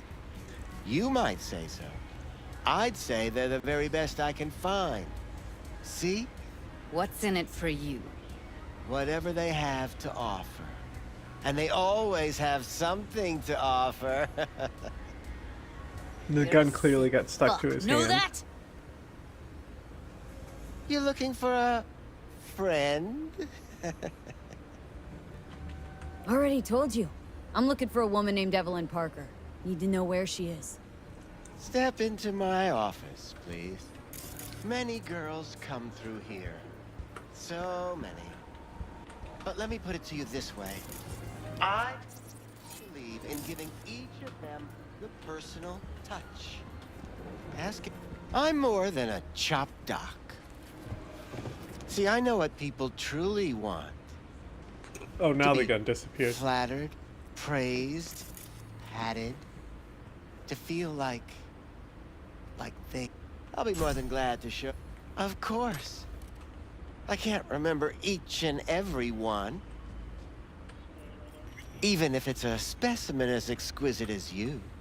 Please set your exquisite... Suggest you start remembering all you can. Either that or I'll make sure you never forget my face. 2 beefers from a BD studio took her. Didn't even know their names. They mentioned a moth of all things. Virtues with the death's head. Said she'd be good for the moth.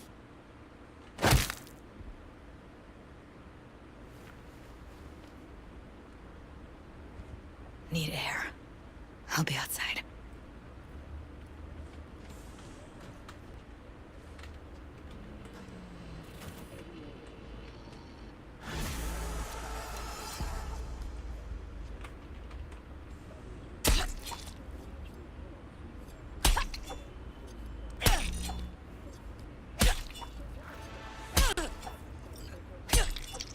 Cut your fucking heart out.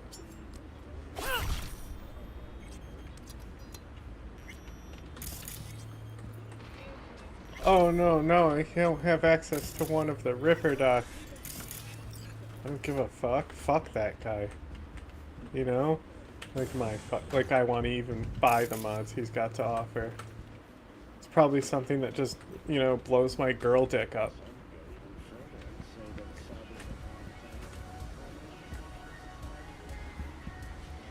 Look, I don't know how to break it to you, but, I fucking... You ever see the movie Suspiria?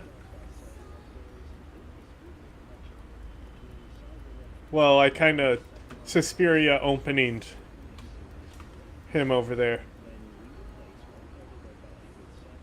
Okay. I assume you just can't talk because you don't have a face, so I'll see you later.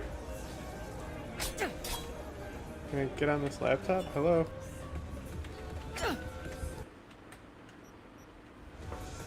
Okay, anyway. Good day to you. I let her go back to Clouds. Could have stopped her, but I Yeah, didn't. you're right. This is your fault. This is your back tattoo. Oh, a seahorse. That's cool. They look pretty good, too, unlike most of the tattoos in this game. Losing our cool won't do us any favors. It's a waste of time. Oh, I'm cool.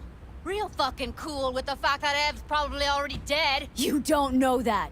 And I'm sure as hell not gonna squander precious minutes we could spend looking. Only lead we got's an XBD. Where's that get us? We also know we're looking for something related to the Death's Head. Better than nothing.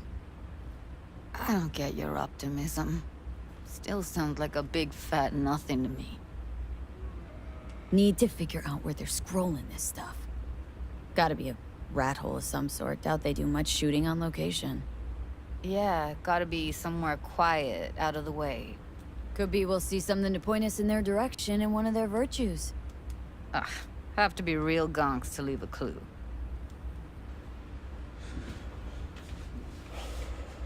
Everyone, everything leaves something behind. Just need to know where to look. Lucky for me, I'm running around with the best BD specialist in town. That's an extra pair of expert eyes. Well, your BD expert has a better idea. Pleasures of Night City, a domain with its twin on the dark net.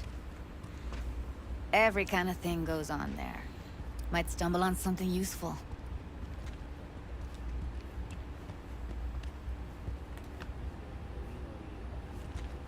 Let me think for a sec. No fixer in Westbrook. I'll drop her a line.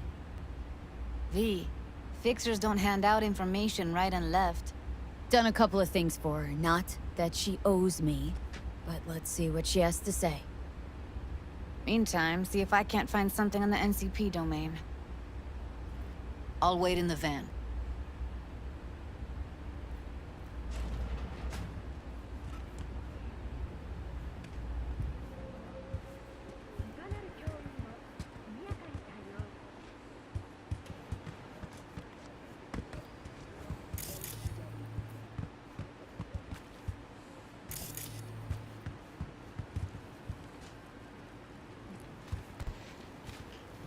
Whoa!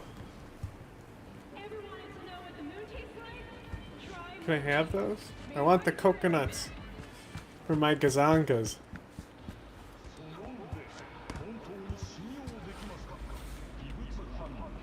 Watch out, Judy, I'll protect you. Fuck off, creep!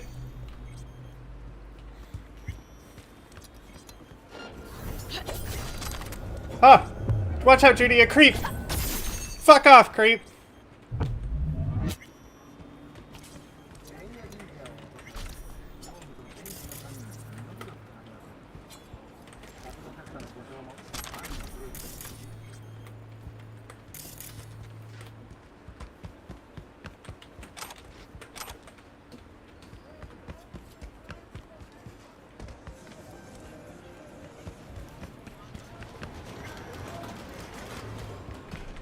Hello.